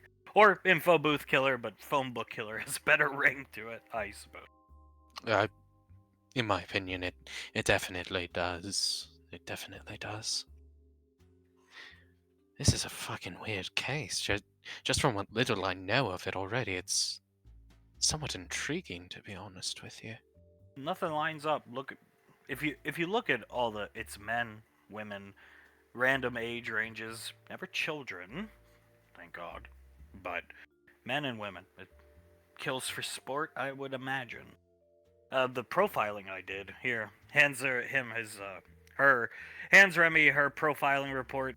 My guess is psychology report is he's an ex-Earth Gov soldier with a really bad PTSD who enjoys the act of killing, which also aligns with the chief's old psychology profile he did. I even took one to the bureau and they laughed at me. They said they had no idea. They weren't going to waste their analyst's time. Remy nods, reads over the psychology report. From what the investigations can tell, was there any trophies ever taken, like a wedding ring that a woman once had that was now gone for whatever reason, or a necklace, or hell, strands of hair ripped out from the head, something like that? No, go to the second. No, I'm sorry, third most recent file. This Okay. killing took place in a home.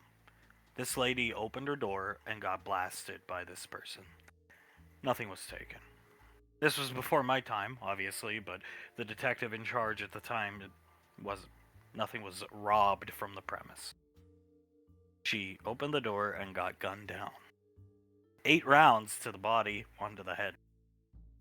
That's a full mag dump. That's what Ricky said. 8-round 45 pistol, 1911. That's what he called it. But a mega expensive one. Remy purses his lips.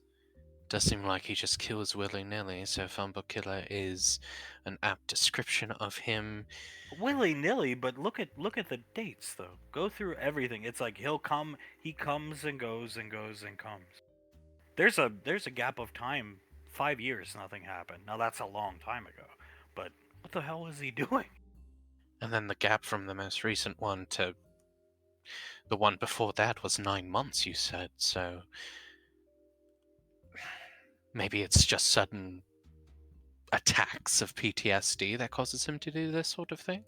At first I thought it was, sadomasochistic. A lot of murders, especially ones who are sadomasochistic, they get pleasure out of murdering people. Maybe not the act of. They get turned on by it. They're sick bastards. That being said, it's men and women, and There's never been any rape evidence. There's never been anything. Just walked up to somebody in broad daylight, crushed their windpipe, and walked away. Look at that one right there. That one. She's eating a Starburst, pointing. Look at that one. Coffee shop owner. 67-year-old woman. Crushed her windpipe when she opened for the day. Remy shakes his head. The first and last customer she ever had. This is one sick bastard, that's for sure. He tilts his head. There's nothing really connecting any of the victims either. Like you said, no age range, no gender, nothing like that. Usually, from all my psychology classes that I had to take for this, a killer like this has a certain thing. If it's a man who was scorned by a woman, he'll most likely kill women, or you know what I'm getting at. You, of course, you do, but this is absolutely insane. No, I don't know what you're getting at, because this case made me rethink all my training. It's making me rethink my training as well. All that excellent training the Academy gave us, the free psychology courses at the community college, made me rethink everything. Oh, dear God. He shakes his head. I guess there's just sick people out there who are more insane that even a psychology class will let on to you. With a 10,000 plus here, my notes. I've been looking for these. 10,000's an underestimate, Reginald. 25 to 45,000 credit pistol. Like match grade is what Ricky kept saying. Here's my notes. You can look them over. I just doodled notes as he I know enough about guns, but I don't know as much as that guy. Remy nods. He reads them over. Not only that, but over the many years this man's been active, he's had to buy ammunition for these weapons, and you can't just stick a normal 9mm or 45 caliber into a pistol like this. No, you have to buy phased ammunition. Here, So you want a that's starburst? I'll never say no to a starburst. Thank you. Puts it up to his lip. He will take it. There you go. I continue. He still has to be somewhat stacked because he's either had to buy or he chews on the starburst a little bit. Maybe steal the phased ammunition, but where the hell can you steal phased ammo from? Anywhere you try to steal phased ammo from, you're gonna die because only the military and the Bureau, EarthGov, Alcohol, Firearms, Tobacco, federal agencies are the only ones that have access to it. Or a police station. We have some, but not a lot. Exactly. So he swallows the starburst. It's he has to still be somewhat stacked if he's getting phased ammo. The gun on top of the ammo. This guy has to have some way of getting buku bucks. Oh, wouldn't it even be? It would be more expensive to buy it from like in an illegal manner, I would imagine too. Even if he had a military or you know a federal asset that was funding him. Remy nods. Let's say, for prosperity's sake, he is somehow getting it from the military, and he has a prospect within the military. Let's just say a ranger up on Ring 8 for whatever reason, although no ranger would be stupid enough to do this. That ranger would be incurring so much risk and possible wrath put upon him from his higher ups, Sasha Rainfall, Julius Rainfall, so on and so forth, that he would have to be compensated very, very, very well to get something like this. Or if it's a person lower down on the rings, be compensated even better because he's incurring just that much more wrath. Look at the gun notes for the 50 caliber. I wrote a bunch of question marks because your Uncle Ricky wasn't even able to identify like what type of 50 caliber machine gun, 50 caliber sniper, 50 caliber assault rifles don't exist. Remy will turn to the 50 caliber notes and But the tilt his head. ballistics suggests it was out of a assault rifle barrel length weapon, therefore assault rifle. What the fuck? Illegal modifications, maybe? That's the only Heavily. thing that's the only thing I would be able to think of for that. I mean, look at the Uzi notes. Ricky he identified an Uzi as in the 9mm phase. So he hosed down the front of that burger joint. That's over 200 rounds of ammunition. He couldn't even identify the type of Uzi. He just gave me these potential types that could have been used. All illegal. Remy nods. Every single one of them illegal. So obviously this guy, he either has connections in the trade in the underground or up above in the military, or he's just really fucking good with guns and had a stockpile of it. This is an intriguing mystery, to be honest with you, Maria.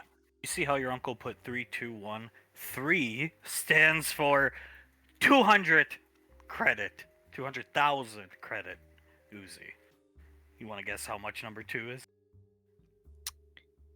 400,000? 7. You want to guess how much number 1 is? 1.5 million credit.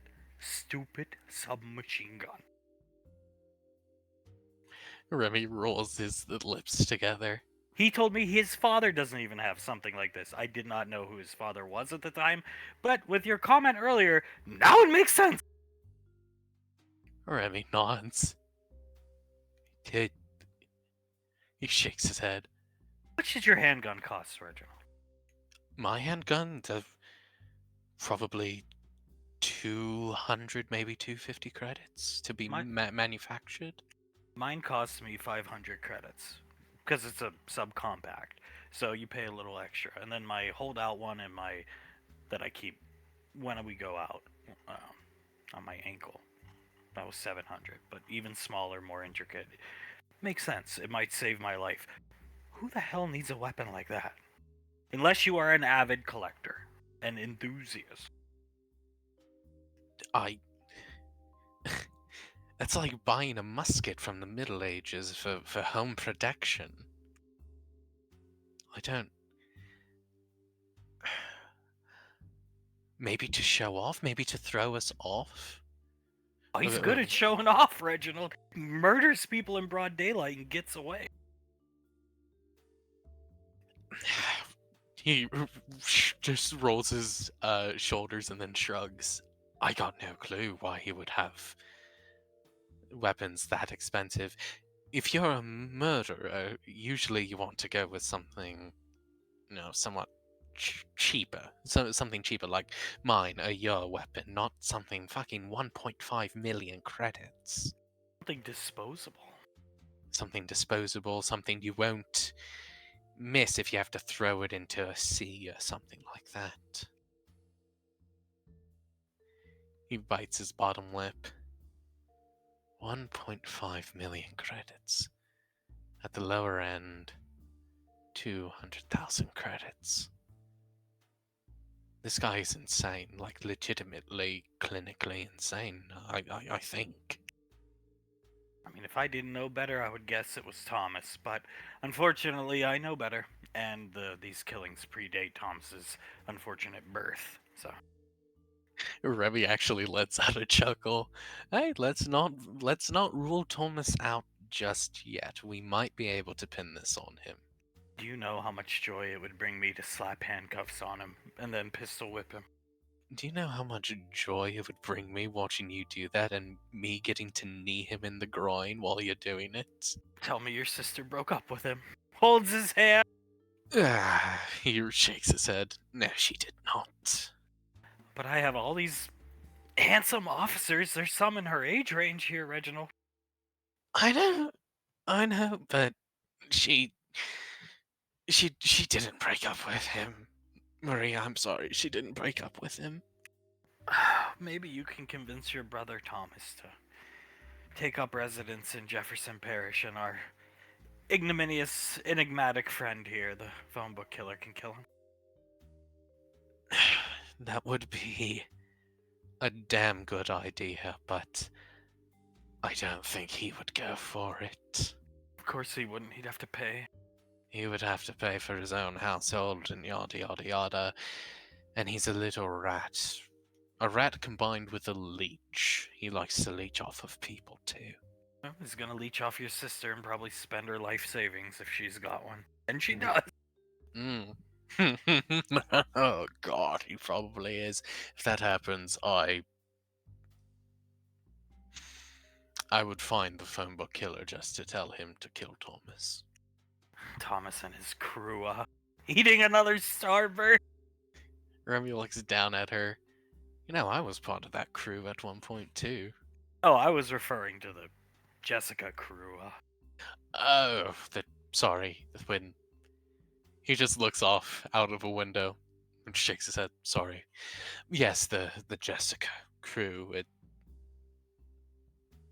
I would also not mind the phone book killer killing her and the other members of his crew, whatever their names were as well. Well, I'm just glad you didn't get. He didn't sink his claws into you during your tenure on his crew, huh? No, to be honest with you, I was always a bit of the wild card, or at least that's what they called me. Either I was the staunch follower of the rules, or I was the one who suggested breaking the rules. But after a while, I started to wise up when I hit about like 10 or 11 and really wanted to stop becoming a police officer. You saw what happened when you don't follow the rules. Yeah, pretty much.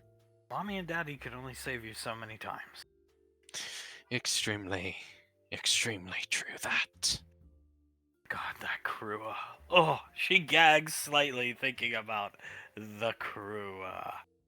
Hey! Yo, who is that guy?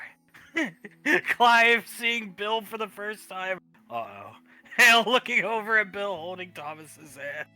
Oh dear God. I don't know. I don't know who that is, but I like the cut of his jib, you know what I mean, Scott? It looks hauntingly familiar. I think I've seen. Hey, fuck you! Puts 2 fingers up to Thomas. Hey, yo, it's Chase, bro! Oh, Jace, look at Jace! Jace, get over here, man! Get over here! Chase, run. Why would I run? Thomas, talk sense into it. Okay, Jace, you need to run. They're not going to be happy with what you decided. If you run now, you don't have to talk to them or anything like that. Just get out of here. We'll say you're running from Thomas. Run for your life, boy. It'll be fine, guys. Jesus, you guys are all paranoid. God. As Jace will put his hands up, I'm just gonna talk to them. I'm just gonna talk to them and let them know I left the unit and am leaving the unit. I owe them that much. Slams her hand onto her forehead as Jace walks up front and center in front of Clive, soldier. Sure, but I do have something that I need to let you guys know. Where you been? You've been AWOL for at least 2 weeks. What the hell's going on with you? That's what I wanted to let you guys know. I am going to be leaving the unit.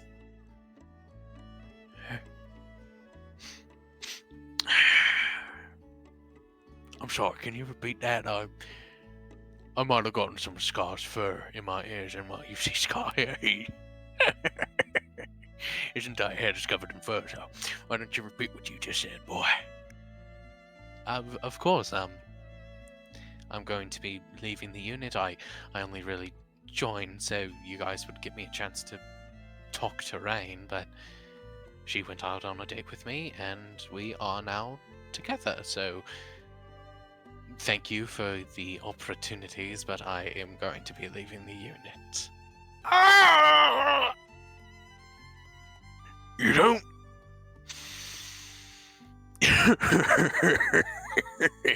You don't say. That's great, Jace. Hand on his shoulder comfortingly. That is absolutely wonderful. Clive puts an arm around Jace's shoulders and pats his arm a couple times. We're proud of you, brother. You bang her yet? No, we haven't gotten to lucky number 1 yet, but you know, we've had some fun. I'm standing right here. She puts her arms up in the air. Sorry, Mommy. It's great, Clive's daughter. That's oh.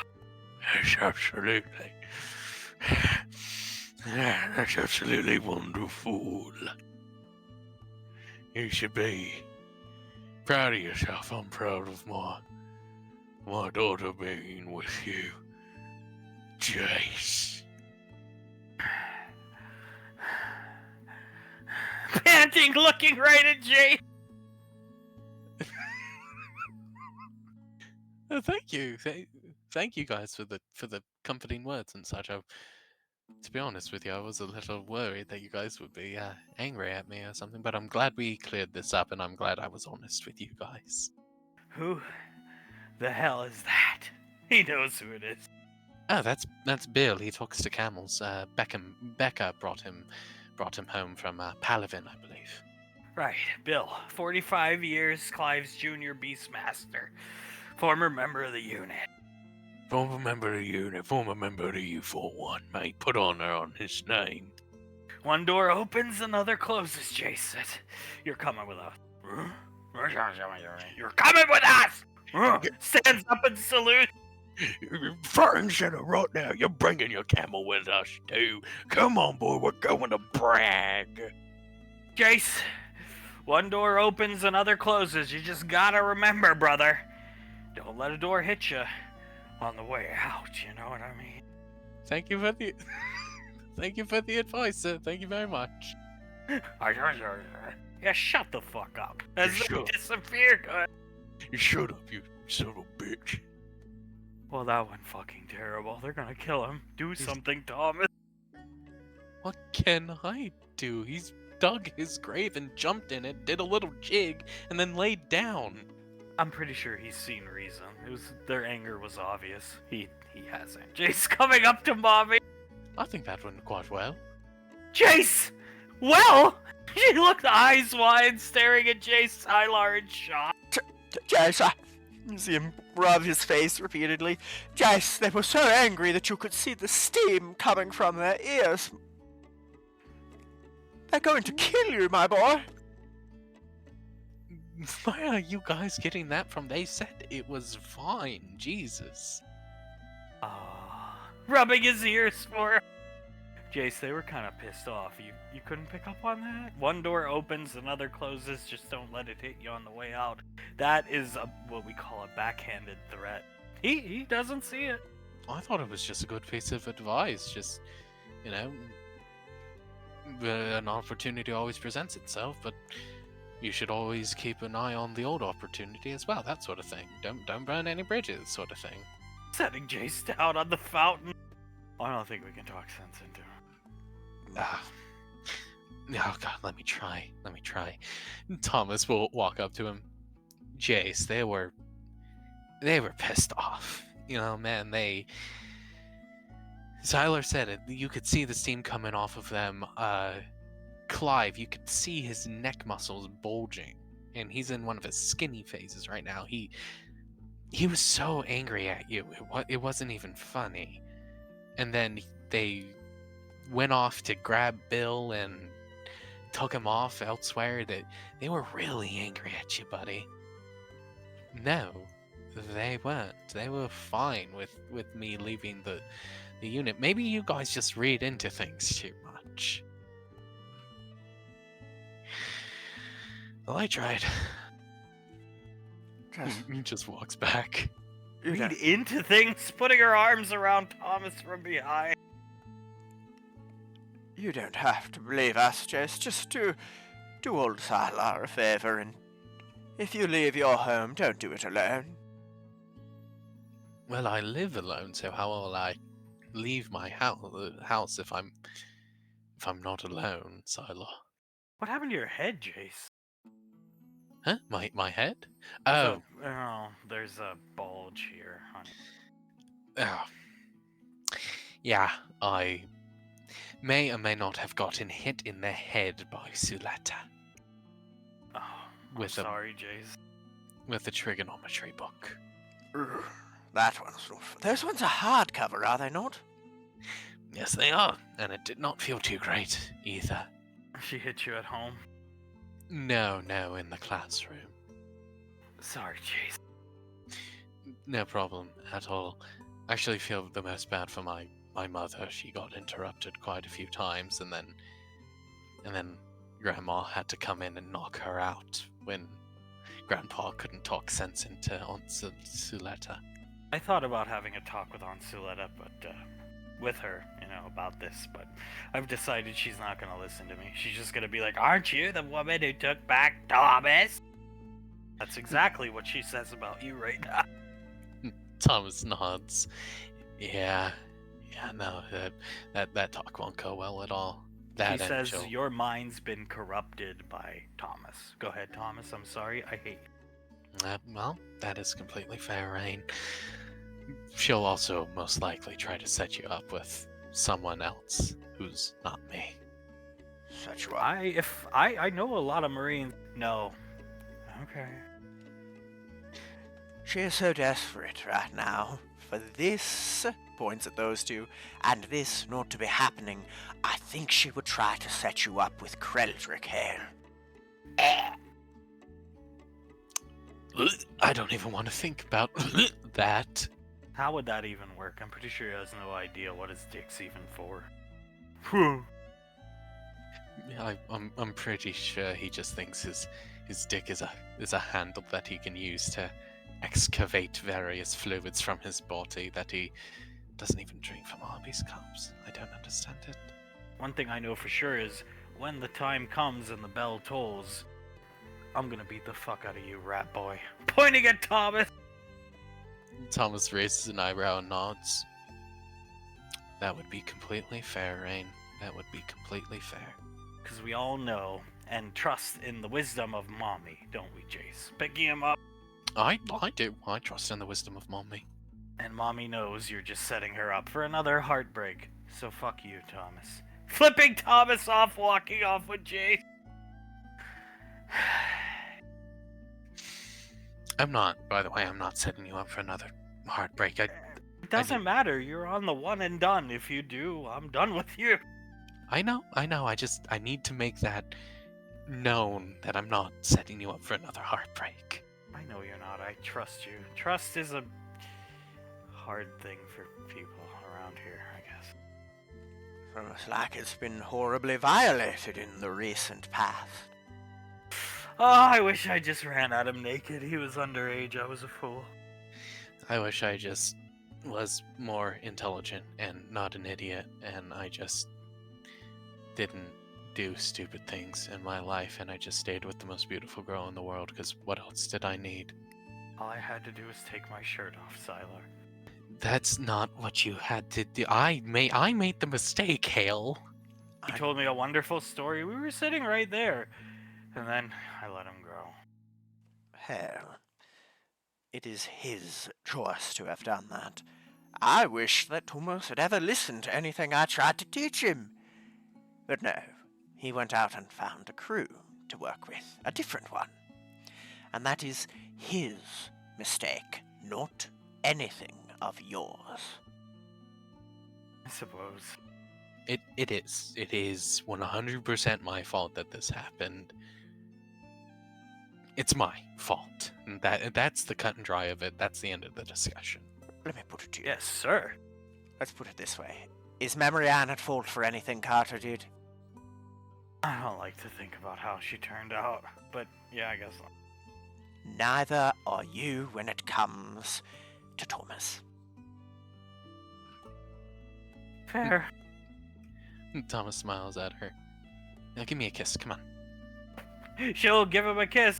Who's ready to go for our execution up on Gateway without Sasha? No, it's not ours. Might be his, but it's not ours. She's gonna fucking verbally execute us when we want to go out on missions with Thomas and then try to negotiate a raise for Thomas.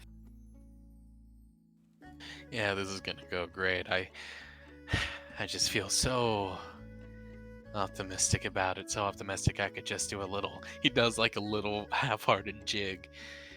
I could just do a little of that. I'm so optimistic. So my prediction's coming true. I think I made this for Thomas, Sylar. You haven't seen it, but I was right. Jason, I thought Jason would be aware of the fate that was coming for him. He's just not. He is. The young boy is now going to be assaulted on all sides. He's going to be assaulted by his Aunt Suletta and the unit. He's going to die. How the hell can it get any worse? Looking up at the sky, not knowing about who's making their appearance later in this episode. Becca! Sitting down next to Julius, between Julius and Sasha.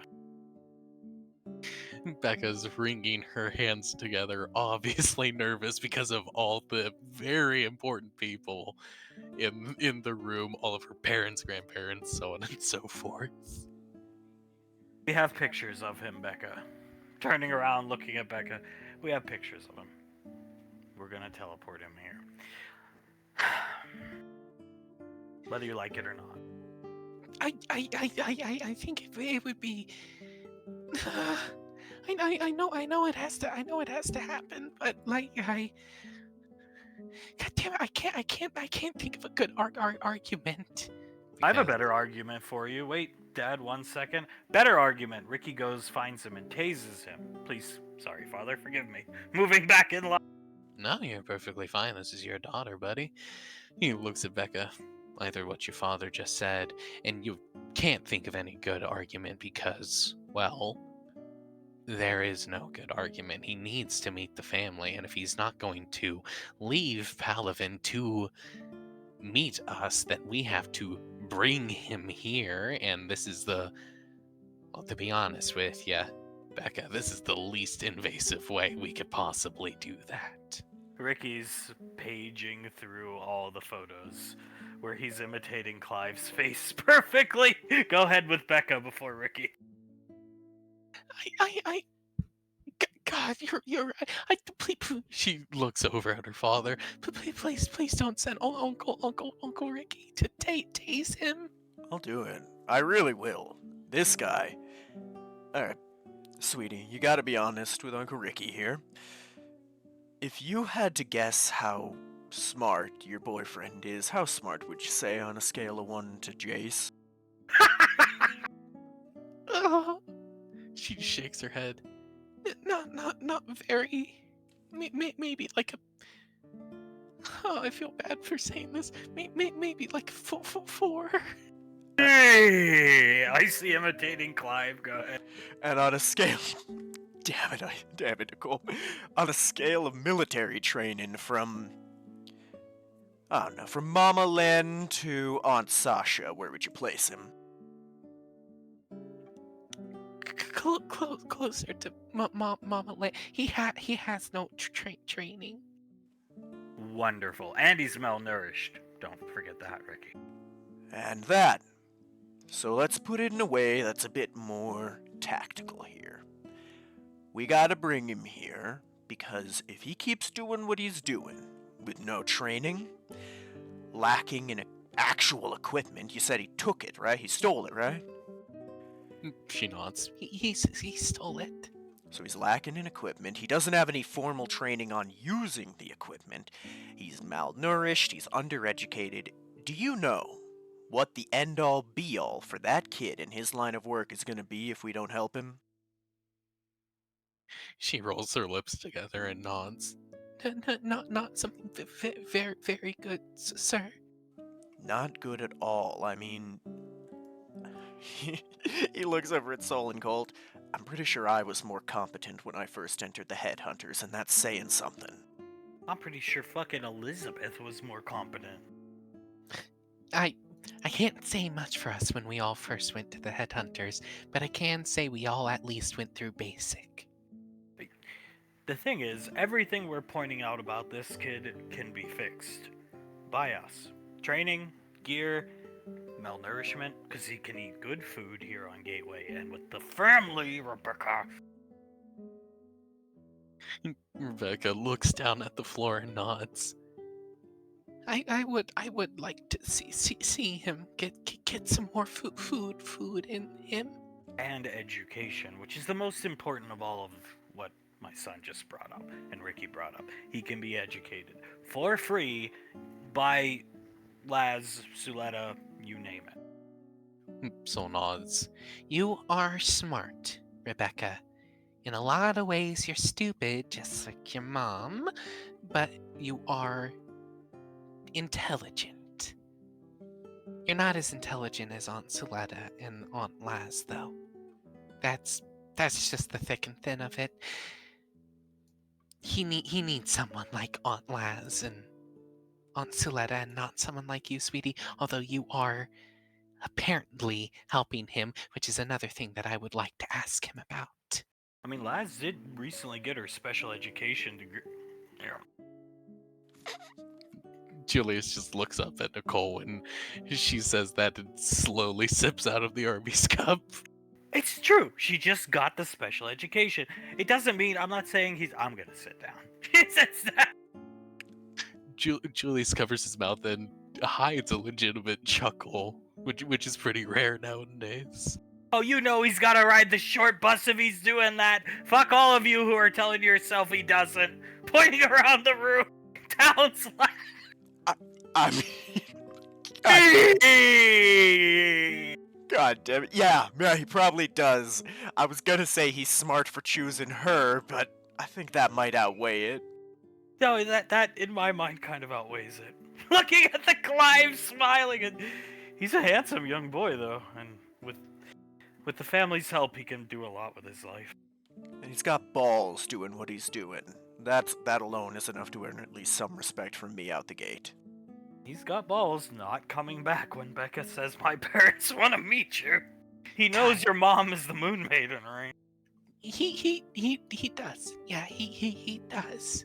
Remember, he in fact told her maybe your mom needs to get off the high horse. Rebecca rolls her lips together, looks at her auntie. He also said she was on a high horse. Oh, this little bastard cracking his knuckles. This. She covers her mouth and just shakes her head. Save it for when he's around, soul. Save it for when he's around. This little pissant coat. Polly, hey, your mother's on a high horse. Meanwhile, I worship a fucking murderer. Auntie! Sorry? No, I'm sorry for snapping at you like that. I apologize. I'm on your side. If anybody's on a high horse, it's that guy. Yeah. I just had a thought. Is this kid what Benny would have ended up as if he didn't go to Lorelei's orphanage and just was on his own? In my opinion, yeah. But that's just me. Julius nods. I was his superior officer back in the Headhunters, like his main superior officer back in the Headhunters. I would guess so. Yeah, this is what Benny would have become. I mean, that picture of that idiot fucking fakely smiling, Colt pointing at it, is Benny's wallpaper on his work computer. So Danielle has told us, and Benjamin. Yeah, Benny would have become Spider-Man for sure. Imitating the smile! Jesus. So, bottom line is, he looks over at Becca. We're going to get him here. We are going to all meet him. Sweetie, do you know how many opportunities him just meeting the family can open up for him? He can't be a vigilante for the rest of his life. But you know what he can do? He can possibly, if this is what he wants to do, no forcing him at all, he can join the military. And with his unique skill set, he can go to the Headhunters, who, remind me, who is the colonel and the major of the Headhunters, Rebecca? Uncle Carter and Aunt Memory Ann. Exactly. So he will be treated well, he will go into the military, he will serve his time, and past that, I'm not really sure. But the Headhunters can open up so many opportunities for him, it's not even funny. He'll get the training he needs. And yeah, that's my 2 cents of the situation. Yeah, this is not the right way to go about protecting people. Vigilanteism, and it's not, for various reasons. Eventually, you're going to encounter a problem you can't deal with, and you're going to die because you have no backup because you're a vigilante. Or you're just gonna die. That's what happens. That's why people don't do this, and they rely on the police and EarthGov. And the right way is training and then the proper deployment to then protect people. I'll just say, and I'm pretty sure I can speak for a lot of people in this room, Becca, there's been plenty of times where if I were alone on a mission, I would have died. You need backup and training.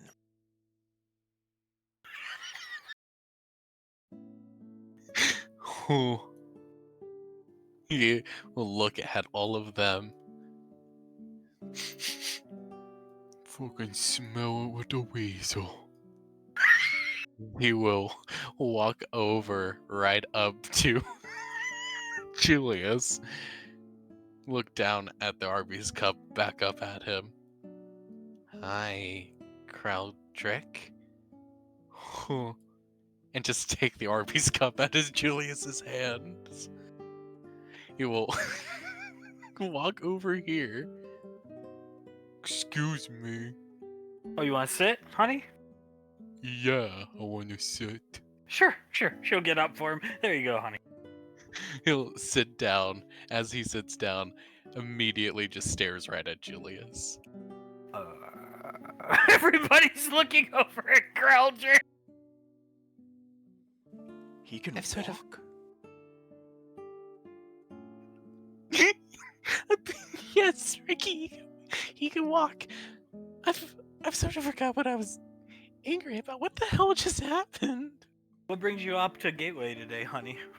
Petting his head lightly. He holds up the Arby's cup. I felt for something that an Arby's cup was being held by a stupid weasel. So I had to get it. Dad. Oh. Dad and my dad sent me up here. Oh, your dad sent you up here, huh? Yeah, my dad sent me up here. He said to talk to you about something and for you to call him or something like that. I don't fucking know. I don't listen to that guy. Okay. Would you like some food? No, I'm good. I got the cup. Okay. Starts dialing Frederick. What the hell? I've never seen him move. Looking over at Neither have I. I thought the kid just sat in his chair at all times. Frederick! Krelger's up here on Gateway. Is everything okay? Oh, yeah, I see, I know this is a lot to ask, but can you just keep an eye on Kojic for a while? He's a little piece of crap. I really can't handle him right now. Could you just watch him for a couple hours for me? He's a piece of shit. Yeah, no problem. We'll have some fun. I'll take care of him. Oh, thank you. Thank you, I see so much. I really love you. I really do. Love you too, Uncle. Bye. Hanging up on him. Looking over at Julia. Guess we're babysitting. I suppose so. He looks at Kreljic, who's still staring right at Julius. Julius looks up at Icy. Seems someone is very interested in me. It's not polite to stare, buddy. I It's say, not- yeah. It's not polite to do a lot of things. Like being hung up on a certain girl from way back when. We're all gonna die. Oh my god. You're all okay. You're all okay. It's fine. It's fine. He probably doesn't even know exactly what he's saying right now. You know of Izzy? Does a bear sit in the woods? Oh my god, her eyes are wide. Of course I know about Izzy. Who don't know about Izzy? Show of hands. That's right. Nobody raised a hand. Everyone knows about Izzy. Come on. Look at this picture of Uncle Clive Krelger trying to change he's there. Get the fuck out of Get the fuck out of here with that piece of shit. I don't want to see him. Little piece of crap. God, fuck, I hate that guy. Should just go jump off a cliff for all I care. You live under his roof. Yeah, no. Actually, I live under Soweto's roof, that house was built by Pequod. So basically, I live under Patricia's roof, which I don't know if you guys know, but hey, she's the most important person on the Wayne, in my humble opinion. Hard to argue that point. I didn't. So, You go. go ahead. So, no, I'm not living under his roof. I'm living under Soweto's roof, who I'm actually living under Patricia's roof. Thank you very much, Windsor General. And Patricia's handsome husband is right here with you. I see gesturing to Julius. Yeah, I wonder what all those works are making up for. Maybe nothing in the skull. She lets go of his shoulders. Okay. Julius leans back. He looks over at Sasha. I think this kid hates me more than Flip does. You're a Galleon. I think he hates Galleons. You know, Towns is from Gallia, Kreljic. Oh hell yeah, Thomas, that's fucking awesome, man. You know you're better than them other pieces of crap. That's what's up. Fucking love you, dude. Thanks. He comes over, fist bumps Kreljic. Ha ha. Looking at Julius. Ah ha ha, indeed. You just got a compliment from the short bus kid. Yeah, one of two. One of two. Oh, Jesus. Alright, let's just get this show on the road and get this kid here, because this is awkward. Yes, please, Auntie? Yep, let us begin. Where's Kreljic? Oh, I fucking send him up the gateway. I don't want to deal with him with all this going on right now. Please, God, I don't want to deal with that. Okay, that's fine. So that is your head feeling better. Oh, look who it is. Jace. Hi, Auntie. Is your head feeling any better? It looked like Grandma hit you sort of hard. Oh, she did. Trying to protect you. And what's going on my front porch? Who are all those hoodlums? Seeing Willow out there, and they followed. Oh, they hung back to talk for a while.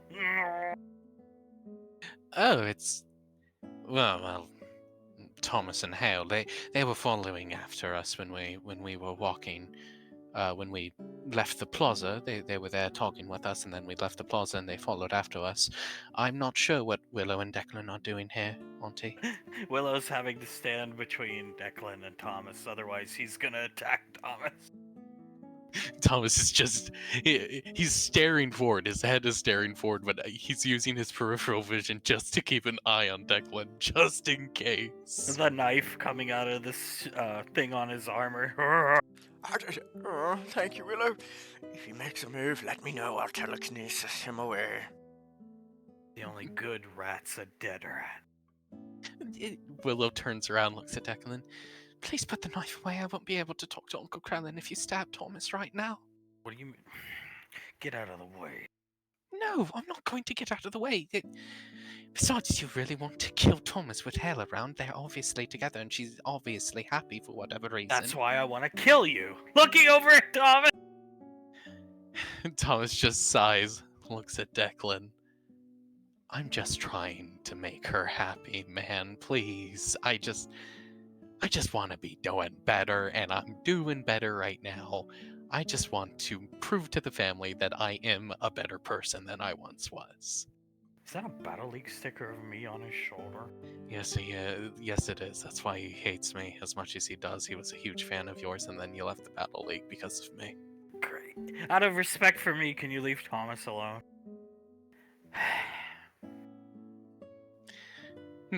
Willow looks over at Hale, mouths to her, "Thank you," and then looks back at Declan. Please, for Hale?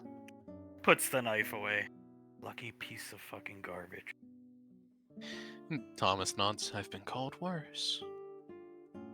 Associating with Thomas, are we, Jace? Well, we sort of just end up bumping into them and that sort of thing. Both me and Rain, we're both not the biggest fans of Thomas. Hale, though, we enjoy hanging out with Hale and Siler. He's also a joy to be around. Yeah, I'm not gonna cut my friend off because she's with a scumbag who manipulated her. That is the family's wrongdoing, in my opinion. You guys should have killed Thomas. I agree. Davy nods. Trust me, Rain. I agree as well with that. Well, don't worry.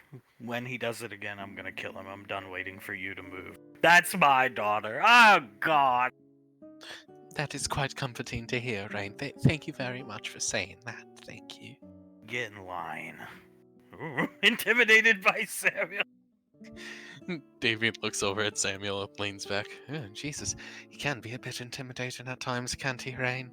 He can. Alright. So, let's all just try to sit down and have a nice day here. Come on, Jace, Rain, sit over here with your mother. Sure, of course. He will sit down next to his future mother-in-law. And there's Thomas. And hey, honey, you're looking better, Willow. Thank you, sir. I'm feeling very much better. Clive isn't around, is he? No. Norman's out doing God knows what. He sucked up Bill into the unit. That's the last thing that we saw him doing. Bill. Oh, that guy, that mental case with the camel. Okay, yeah, that's right. Yeah, the camel guy who talks to camels. And So what? Go ahead, son. And I do think he's probably planning an assassination. Oh. Pointing at Jay. He nods. Yes. Now it's one thing to go after one of Norman's daughters. That's something. Davine grimaces, especially after he was on the unit. Oh, God. Damien scratches the back of her neck. Anyway, what brings you children here today? Excuse me, this is my house, and a bunch of people just walk the fuck in. I'll have you know, the only people welcome here right now are Krellin, Frederick, Samuel, Kreldrick, and my brother and sister. What are you doing here? You took Thomas back. Oh, she looks at the ground, sad. I don't want you around. Putting her hand out. Thomas puts a hand on Hale's shoulder. You can be mean to me all you want. I deserve all of it. You can pierce me with an icicle for all I care. I would deserve that too. Don't be mean to Hale for my wrongdoings. I hate you. And that is fair, but don't take it out on Hale. What are you doing here? Last time you came, your bodyguard beat up my husband who wasn't doing anything wrong. And Scar. He was insulting Declan very heavily. Well, both of you've them were. insulted him for 3 years. What's the difference to you? Because I don't like it when that happens to him. I just need to talk to Uncle Krellin. Me here. Patting Jace on the head. Nice to see everyone. It's nice to see you too, Uncle. Jace looks up at Uncle his Krellin and smiles up at him. It is good to see you, mate. As he'll pat Krellin's hand that's on top of his head. Want to talk to Uncle Krellin. What about this time, widow? And you're associating with Thomas, palling around with Thomas. Free energy. I want to talk about free energy and how to develop it. No such thing. It's a myth. Move on. No, I won't move on. I'll figure it out, thank you. That's okay of you, Jace. Fixing his goggles on his head. So, gay of me? Gay mean happy, not slur. Alright, Samuel? Back in the day, yes, it was used to mean happy, but I would not recommend calling people that, please, Quellen. I think this is the Thomas effect. Things are just awkward because we came here. Yeah, I think so. I'm so sorry, Hale. It's okay. We have to get through it, right, Sylar? Yes, but he'll lean in so that only they can hear. I do think it would have been awkward no matter what, given Suletta the Black is here.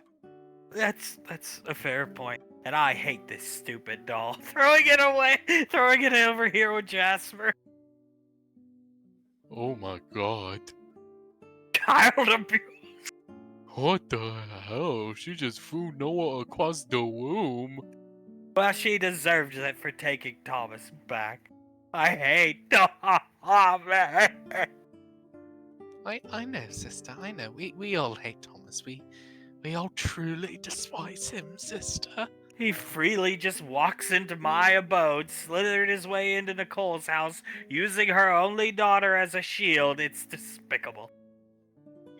Damien just shakes her head. I know, it absolutely is despicable. I should cut him down where he stands, but I know, sister, I know it is truly despicable of him. And everything I've tried to do to protect Rain, look who she's ended up with. Jace just looks around. I don't think I'm anywhere near as bad as Thomas. You're a man born on this lane. You're evil incarnate, save for a few of them. I wasn't born on the lane, though. You're a man raised on... You can't win, Jace, no matter what. You're a man from this family. They've done horrible things. Jace just blinks a couple times. Thank you, Thomas. That I will treat your daughter as well as I possibly can. She's very important to me, Suletta. You'll treat her as well as you can with no job. You don't have a job. I told you, Jace. Well, he's just not gonna get one. He hasn't got around to it. I have not yet gotten around to it, but I am going to figure it out. I'm going to figure it out. You can't just go flip some burgers. That's what I want to do. Oh, that you're mad at me grabbing her chest. Thomas puts his hands up, which she's not going to do. I'm not going to allow her to do that. Wow, double standard. Oh, Jesus fucking Christ, this is... Frederick stretches his back out and looks around, scratches the back of his neck. Oh, this is so awkward. He's the man. There is no double standard, thank you. He should be providing, and he is not. My daughter provides for him. Who's paid for everything you've eaten out the past week, Jace? Answer my question.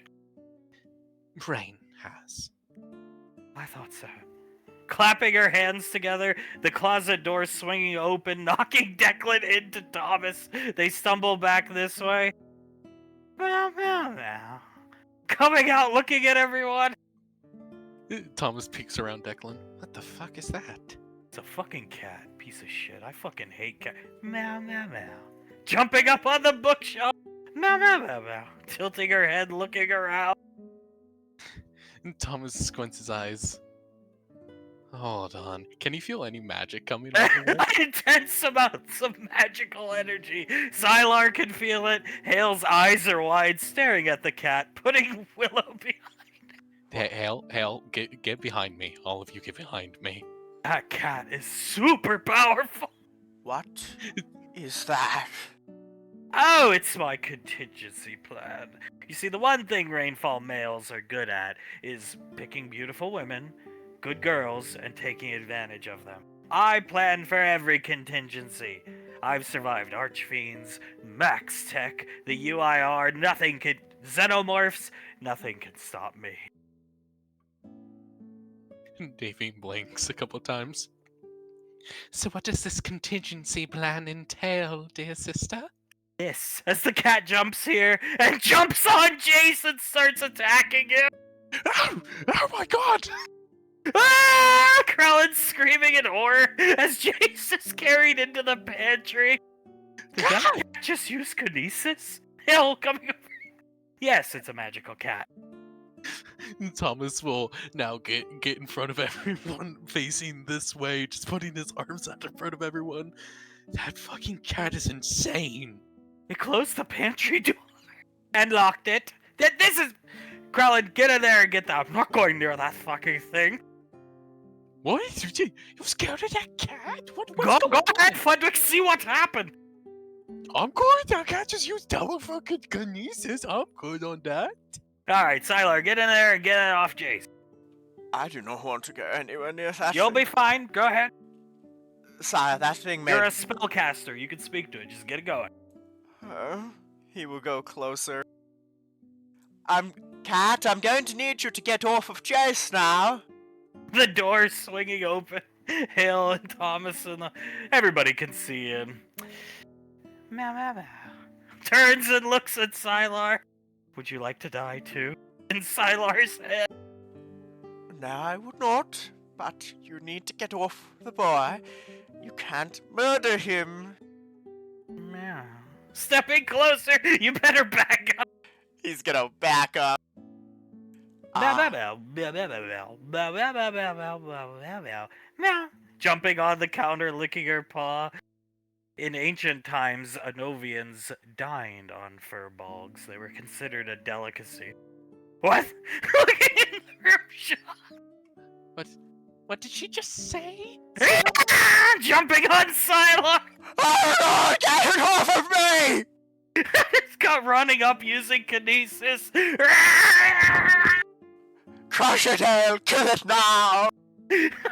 Throws it this way. Oh shit! The door closes as Jace was getting up. Oh god, finally. Oh no! Attacking Jace. This is going wonderfully. Okay. He puts his hands on Hale's shoulders. I'll try. Thomas is going to run forward. Ma'am, please come out. The door is swinging open. Hale checking on Xylar with Declan. The door swings open. Now.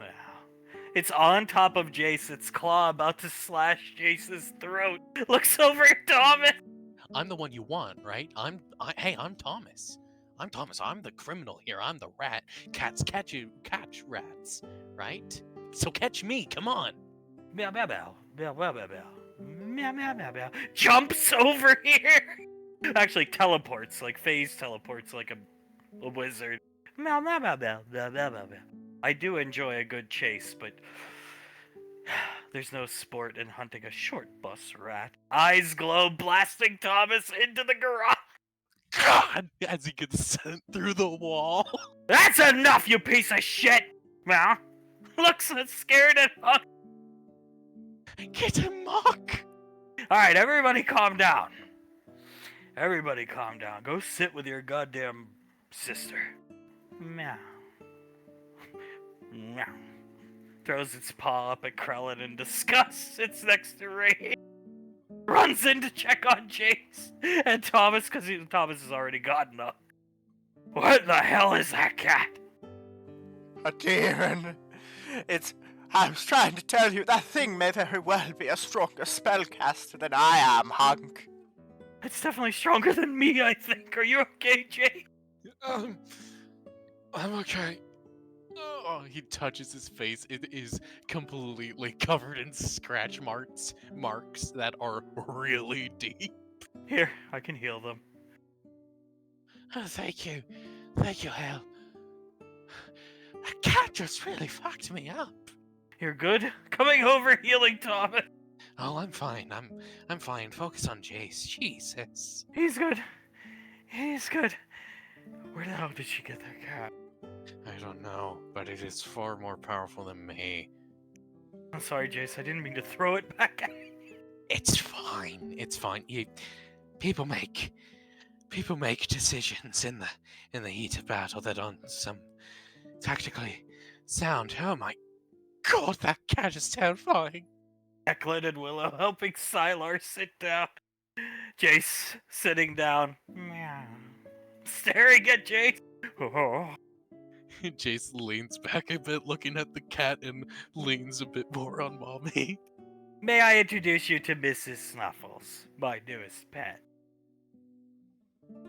The devil incarnate, more like.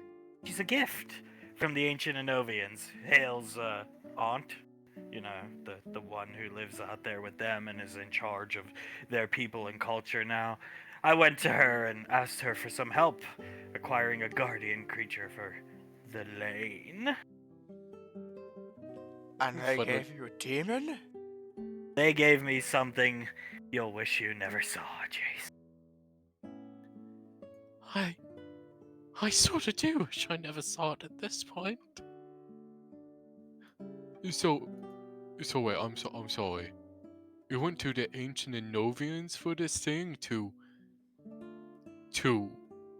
hurt an autistic kid? Originally it was to kill Thomas. Oh, okay. If it's to kill Thomas, well, I understand that, but I mean, that thing is more suited to mess with Thomas than it is Jace. Just in my humble opinion, Mrs. Snuffles, please don't hurt me. Well, it is a guardian creature. I asked them for something that would be worthy of protecting Camille's children. Oh, that thing despises me. He looks over at Hale. Camille's child. You. That's, it's a Novian, though. That means it listens to them. Unfortunately. Leave Jace alone. Runs behind Ray. Oh, thank God. He puts an arm around Hale's shoulders. God, you're so hot, thank you. I can't be here all the time for Jace. I know, but for the time being, at least. It's no more fucking devilish fucking creatures from the Black Lagoon. Free energy! Everybody in the kitchen! Except Jace, Rain, and Suletta. Actually, we'll stay here with Jace, honey. Yes, we'll stay here. Everyone else in the kitchen, please. I despise Galleon. Actually, I think me and Davine will go in the kitchen. I think that might be a good idea. No. I see you in Thomas's head. And Thomas stares back at the cat. What do you see, Snuffles? She sees this. God, this is sad. This is very sad. Thomas will hold Hale's hand and bring her into the kitchen. They're all going in, neglecting something because Willow's big announcement, the free energy. So they're all recovering in his chair. Meow meow meow. No one to protect you. Looking at Sylar. Oh, would you look at that? I'm gonna go listen to her now. All right, well, you need some time with Krellin. Let's take it away here. Yes, yes. She's going to walk up to Krellin. I need to know about Star Child tech, and if you can help me out with creating a device that can create free energy. Oh, noble goal of yours. Patting her on the head. She smiles up at him and nods. Thank you, thank you. I want to try to do something noble in my lifetime. Star Children try this. Was big project. Acumene Council. Free energy. Cause could see somewhat archaic civilizations advancing. Some old planets have steam engine technology. And lightning train? Oh, that was on Gallia. Yes, that was on Gallia. It wasn't even a good train. Sorry for interrupting. Anyway, did try. All for naught though. Void War came. Project scrapped for military stuff. Willow nods, wrings her hands together. Do you have any evidence of them trying to build this thing or anything like that? Pictures, blueprints, anything like that? Here, typing on his computer. Take this. Hands her his device. Willow will look it over, reading over the device. Oh my God, Uncle Krellin, thank you. But big problem. See, long ago, me go out with Ash all the time. Save his life, you know, Willow. Both Frederick and Samuel start clapping. He'll clap, Thomas. Yep, Thomas starts clapping. Don't know if you know this, Willow. I do. It is a very commendable thing to do, Uncle. They made the comic book all about it, Krellin. Please move on. Ah, right, okay. Well, anyway, need this thing here on Blueprint is Matrix Shard. Me, Ash, never find one, and we find many rare Starchild technology depository. Never find one. Don't think they ever got round to make one. Willow bites her bottom lip looking at it. Right. So if they never got around to making it, we wouldn't have it. Do you have like the things to make it, like what we would need to? This was top secret. We don't know what even involved. Just no name of essentially free power source, which would be Matrix Shard. Willow nods. So we would need to find the shard, but there's been no evidence of being able to find the shard. Maybe I could find plenty of Starchild computer tech still left out there. Ash and me was going to look for some, but then Ash retired. Willow nods. That is a good starting place, finding a just computer deposits, and maybe then we can even find more information on where it might be. If we don't find where the shard is from there, then that is a very good place to start. Thank you, Uncle Krellin. Worst comes to worst, you can take what the Star Children did and then just make your own energy source. Air quoting. If I knew anything, I'd help you, but Ethkai were more focused on military stuff at the time. Frederick nods. Max Tech, they were humans. They were advanced for their time, sure. More advanced than Ufgov ever even knew, to be honest with you, but he gestures towards the blueprints. I can't help you out with that, I'm sorry. If I could, I would. Max Tech was really good at making things to kill people, that's for sure. Not a whole lot to help people out. Oh god, there were some bastards. Jace letting out a scream in the other room. Oh god! Comes tumbling in. Meow, meow, meow, meow, meow, meow, meow, meow, meow, meow, raising its claw. Samuel will grab it. In fear. The cat glares at Samuel, so in fear he steps back, crashing through the table. Get out of here! Run some. Thank you. Thank you, Hale. He stands up, gives a nod to everyone, and then we'll go back out there. She ran away, Thomas. She went out back. I think I got her good this time. Jesus Christ. I think you did. I think you did. She's very scared of you, Hale. So we're getting this cat off the lane, right, Grandad? Not now, honey, please. Yes, let's I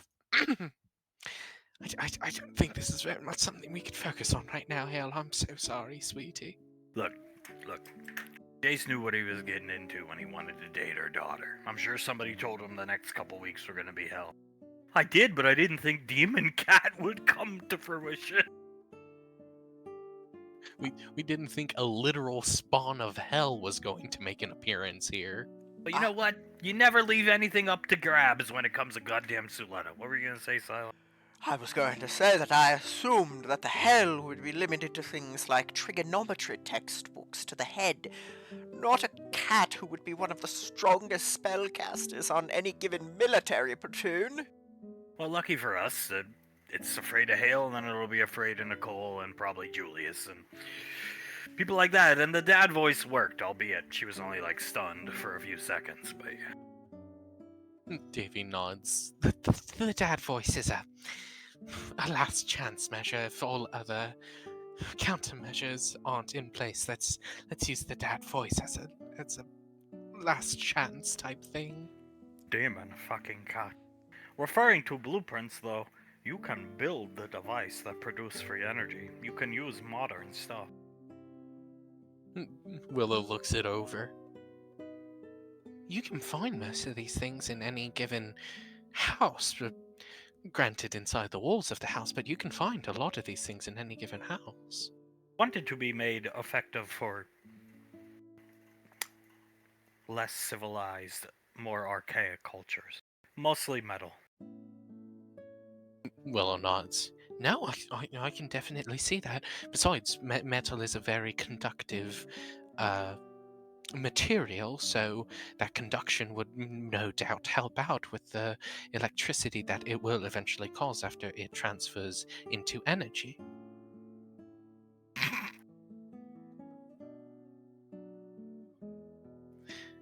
Right next to Silence.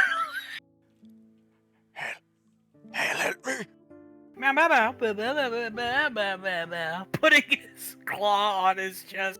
I'm merely listening to the discussion. I'm intrigued by free energy.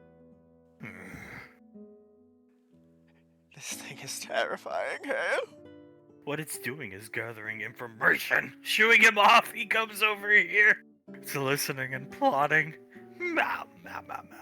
Oh, please. Don't pretend you are not a devil spawn. Yeah, don't please us. We all know what you're doing. Meow, meow, meow, meow. Subhuman looking at Thomas.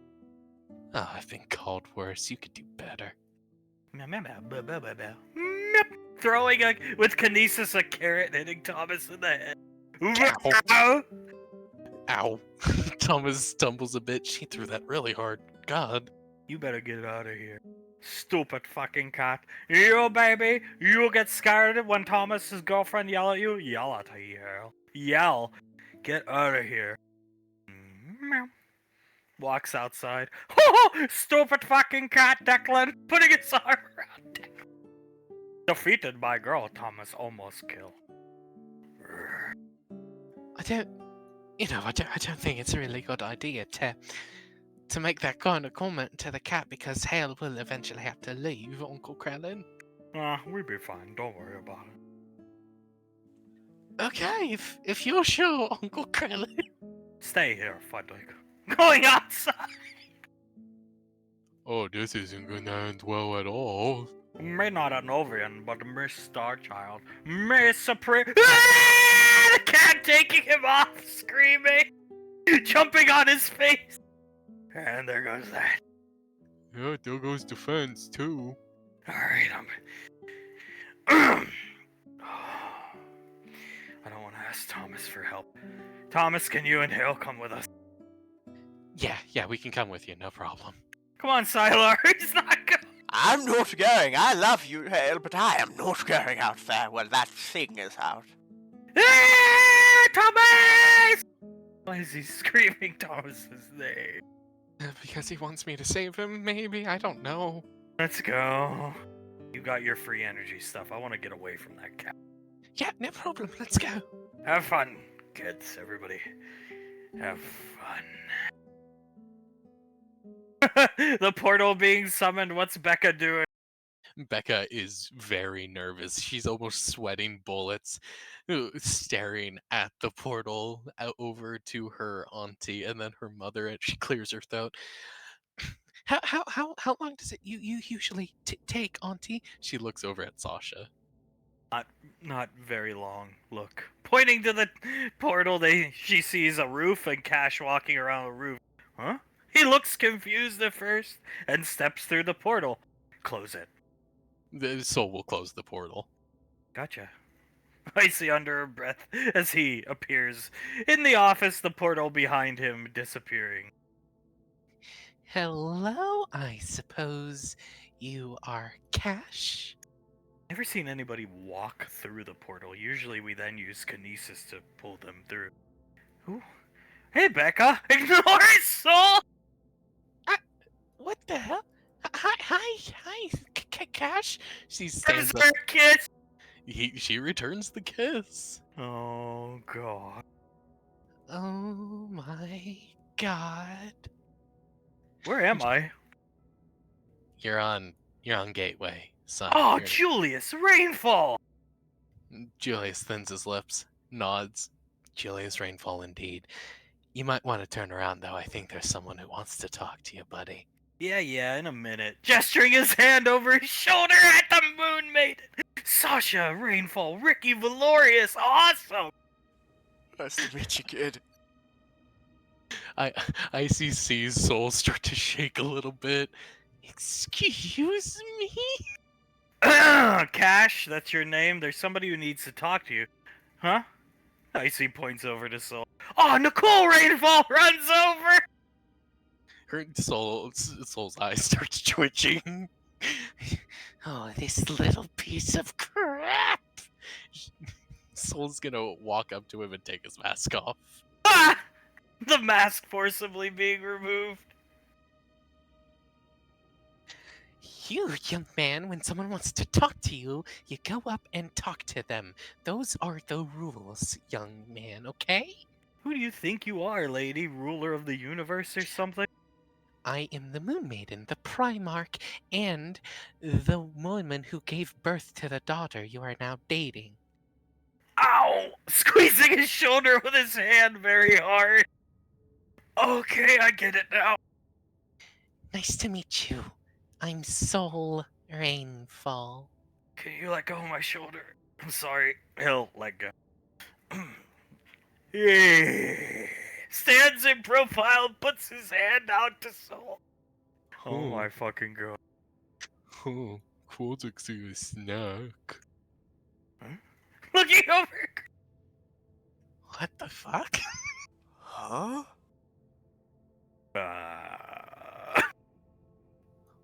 What? Shut the fuck up! I'm trying to pick the gun show right now. Fuck. Like father, like son. Oh, I see how it is. Soul shakes her head. Hi, yes, she. Hey! Please stop doing that face. Hey. It's how he knows how to greet people. She will take his hand and shake it. For proper introductions, I'm Soul Rainfall. What's your name, good sir? Cash. Don't know my last name. I guess I have one. I see. Well, it's nice to meet you, Cash. Finally, we brought you here so we could. She just stares at the face for a couple seconds. So we could meet you. So all the family could meet you as well, and just talk to you and make sure you're right for our daughter and everything like that. I gotta be getting back to Palavin. That is completely understandable. It truly is. But can we please talk a little bit first and maybe upgrade your gear so you could fight crime on Palavin even better? Yeah, I guess. I suppose. It's awesome. Look, Julius Rainfall, Nicole Rainfall, and the Moon Maiden, I guess. Oh my god. Oh God. Julius looks down looks down at the ground. Oh my God. And the Moon Maiden, I guess. Okay, this is how this is gonna go, son. You're gonna say, oh, she isn't the Moon Maiden. She's your girlfriend's mother. That's strike two, in my opinion. I would have to agree, yes. Please stop calling me by my title and call me by my name. You are dating my daughter. After all, Cash. Well, usually the smile and the greeting gets everybody. Why is he shaking his hand? Jesus. Becca stands up, walks over to Cash. They need a bit more than a smile. Cash, sweetie. Well, my name's Cash. Nice to meet you. I don't know my last name. Soul thins her lips and nods. And I'm sorry about that, I really am. More than you could possibly know, Cash. But It's not your fault, ma'am. Smiling at her. Soul actually tears up a little bit when she hears that, and You're very well thought of on Palavin. The troopers at the garrison love you. They say they feel bad for you. Something happened to the Primarch. Something about Thomas. I hate him. Well, that's a win in my book. that is certainly a win, young man. Certainly a win. She smiles at him, nods. You should talk more like this. This suits you better than just doing a face and a smile at people. Please, If you'll excuse me, I have to do this. This is like a dream come true. To Ricky in profile. Towns just walks away, goes over here. Ricky shuts his eyes, takes a deep breath. You could see him fighting back a grin. Nice to meet you, Cash. And he gives him a nice firm handshake. Thank you. You're not gonna get anything done here with all these people to distract him. Take him out to eat somewhere, please. Get out of the office. Yes, I think I have the perfect plan. Me and Colt, we actually have a breakfast plan today, so I think you two should come along to that. Get something in your system and we could just talk over breakfast. Sound good? Well, I can pay. He pulls out a bunch of credits. They start falling on the ground. Oh, no, sweetie. She'll I use got these for helping an old lady earlier today. That is wonderful, sweetie.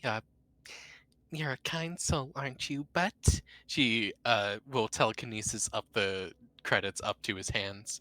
You can put those away because it is going to be on, she gestures to herself, Mom and Dad over here. How much does breakfast usually cost? I can only count to like 13. Jesus. He looks away. It certainly costs more than 13. For just us three, the breakfast can usually cost around 40 to 45 credits. But for the breakfast we're going to, it's going to be far more than that. Well, let's go, ma'am. Smiles at her. Soul thins her lips, looking at the obviously fake smile. Big fan of Clive, aren't ya? Helped me through a lot of rough patches in my rather short life. Soul just thinks to herself, this isn't gonna fucking end well. But out loud, she says, That is commendable. Come on, let's go get you guys something to eat. Come on, Becca. They start walking off, leaving. I just had my... Mini Clive just shook my hand. No comment from me. Julius points over to Towns. I know for a fact you're laughing over there, man. I'm glad I wear them back. I had a harder time keeping a straight face there than when a drill sergeant was in my face back in basic. He really has no clue how social situations work. He reminds me of me when I was very young. He just shrugged off. So I think Oh my god. You're right. That is like you were you told Integra, what are you on your period or are you all dried up one time? I had no manners, no sense of self-awareness whatsoever. He reminds me so much of me. pretty sure Jace is better at social shit than he is. Oh my god. Because she realizes it's true. Huh. I don't care about no social stuff or intelligence and nothing like that. A beefcake like that could take me to once any time. You like what you see? Town's looking at Crowdry. He looks like a piece of cake to me the way that backside moves. Well, I think he's accounted for. I think he's got eyes only for Becca. That look on his face when he saw Becca sitting here. Fucking doing bits. Hey! Sasha pointing over at Crowdry. Oh, sorry, I forgot her grandma was here. Yes, her grandmother is here, and I don't like people making fun of her. I'm sure there's a guy out there for you, Crowdrick. You're just in a bad mood because you're stuck sitting next to Julius. I fucking hate Julius. Well, honey, you can go back down to the lane. I could take you if you'd like. I like it up here. Just staring daggers at Julius. Oh, will we? Like it up here. I think I'm gonna spend a lot. Sorry. A lot of time up here. Well, there are a lot of single hot men up on Gateway, that's for sure. The one I have my eyes set on is taken. I could steal him though. Oh, Town's groaning, actually fighting back a gag, looking at Julius.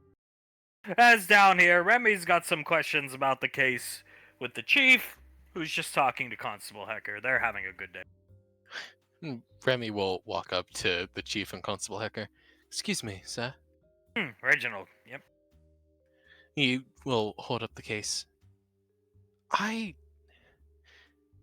sorry, but my curiosity has been somewhat piqued by this case here, and I know you are the head detective on it for a good long while, so I thought the best person to come to would be you, sir. Maria showing you our own local boogeyman, I see. Yes, the phone book killer, or the info booth killer, what have you, sir. Constable and I came up together through the force, and while I was working on that, the constable was coming up in his career. Struggles to articulate himself thinking back. Not fun times, my boy. That case is, let's just say that case has seemed like an albatross to some good agents. Right, sir? Most definitely the one standing right in front of you, Reginald. Remy nods. He looks down at the case, back up at him. If you don't wish to talk about it, sir, we don't have to. I just thought I'd ask you some questions. Oh, come on, let's go back into the rec area and talk about it. Yes, sir, of course. He'll go ahead and go back to the rec area. Come on, Constable. Yes, sir. He'll come in. The constable never wanted to be a detective, but that being said, he was my right-hand man on a lot of these crime scenes back then. He's seen enough. He gets a bit white in the face and shudders. The photos do not tell the story, Reginald. They don't do the scenes justice. Remy nods. He'll open up the case. The murders seem to decrease a bit over time. They seemed more often in the beginning. Is that true, sir? Yes, a borderline killing spree. If you go back and you look at old news articles on the local news websites, you'll see it was dubbed a killing spree. The murdering was intense. Remy nods. And over time, he obviously slowly slowed down. There's a gap here of 5 years, there's a gap here of 9 months, so on and so forth. Most recently, there's been a gap so far of 2 months. And he's been active all this time. Do you think old age is catching up to him, or her, or what have you? I always assumed, given the vigor it would take to use some of those firearms, that it was some type of long-lived species. Elf. It'd have to be something long-lived. Remy nods. That is true. I didn't even consider elfish kind. He continues to look at the case file. No fingerprints ever found, so would you conclude that they had their fingerprints burnt off, or just wore gloves and was very particular about things? What do you think? I always assumed gloves. Simply because if you crush somebody's windpipe, you're not gonna be barehanded. That being said, he crushed quite a few windpipes in broad daylight. He didn't seem much for cleaning up after his crimes, let's call them. Either, other than bullet casings and obviously no fingerprints or anything like that, was there any other memorabilia ever found? I don't know, just off the top of my head, like a zipper of a jacket or the lens of glasses or something like that. Hair. A 45 caliber handgun magazine. But the magazine doesn't. You get the make of the gun. You don't get the actual gun. You know. So that's it. He mag dumped into a woman, reloaded. This was one of the first ones I ever took charge on. He mag dumped a woman, and then he stopped to reload. I suppose, and that's how we got the magazine itself. But he had to reload because he had to engage. He killed a cop. The cop that arrived on scene. It's quite personal for us here. Yes, he shot poor Officer Fuentes more than a few times. He didn't deserve that. Officer Fuentes was just doing his patrol. He heard gunshots and did what any cop is supposed to do, investigate. And Officer Fuentes had 2 children. Remy shakes his head. I'm so sorry about that, sir. I really am. He looks at the case. This is a bit more of a personal question, Chief, but it seems almost insolvable, this case. What was the closest you ever got to solving it, you feel like? I don't think I ever got close. I think I almost let the case consume me. To a dangerous point. But I don't think I ever got close. Ever. I'm the one who concluded it's all the same person. I think it's the same person. I really do. Other agencies I've asked for help tell me it has to be different people. I'm sorry. I refuse to believe. I agree with the chief. There's many theories about copycats, a group of people, but based off the evidence that he's shown me, I think it's one as well. Copycat. That's what my predecessor when I was your age told me. Well, I was a bit older than you, but he told me they're just copycat murderers. But who in their right mind? There is such a thing as copycat killers, absolutely. But who in their right mind would copy the Ferrari of serial killers? You have to buy an absurdly priced handgun to copy the man or woman. I believe it's a man. Just my belief. And how few have the physical strength necessary to even utilize those weapons. That's before, yeah, the 45 is before you get into the myriad of other weapons that have been identified over the years. Remy nods. A 50 caliber to boot as well. 50 caliber, some type of custom-made rifle. For a while, I thought it had to be somebody with gunsmithing, something to that nature, but I followed all leads I could possibly find. And every gunsmith in the tri-state area had an alibi. A true alibi. Remy leans back in the chair. Speaking of the guns, this is a point that me and Maria were talking about when we were looking through the files. Where do you think he was getting them from? Like some supplier who was on his side, or something of the sort? He shakes his head. I know Constable Hecker has a theory about this, as do I. I'll let him go. Well, for me, it's quite possible that that the man may have had some contact in the criminal underworld that he was purchasing them from. That's my most likely guess. It's the only place I can think of where one could get weapons like that wouldn't be missed. It's not like he'd be getting it from the Rangers or anything like that. It's either that, I'd bet my life on the constable's theory, or mine. And I told the former chief when I was the rookie detective this, and he laughed at me. After the fall of Max Tech on Mars, this goes way, way back, a lot of what was on that planet that Max Tech owned was seized by the government. And that's fine. A lot of it was not seized. You cannot seize everything on a giant planet like Mars. A lot of that weaponry made its way to Earth to then where it was sold at extreme prices to criminal organizations, you name it. Pulse rifles, smart weapons, sold at high, high prices. That's where I believe he got him. But that's just me. Remy nods. That would most likely go along with the soldier theory that's been thrown out, a PTSD attack that's causing all of these things.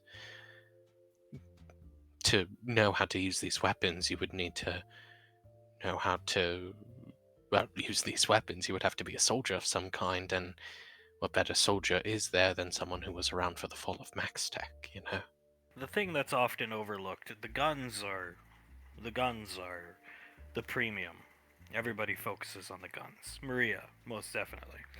But what she and others who look into the case fail to look at is military grade weapon. How many times do you clean your pistol a day? Once, maybe? Remy nods. About once a day, yes. And a pistol like yours, you can put about 5,000 rounds through before you have to have the barrel changed and the firing spring changed. I assume you know that. They teach you this at the academy, right? Remy nods, as did my parents teach me as well. If you didn't have your parents, would you know how to service that pistol? And you didn't go to the academy. Remy shakes his head. I would suspect not, no. Right. To utilize these weapons over a long period of time and fire them as many times as this, we'll say, creature has, you must know how to service them properly.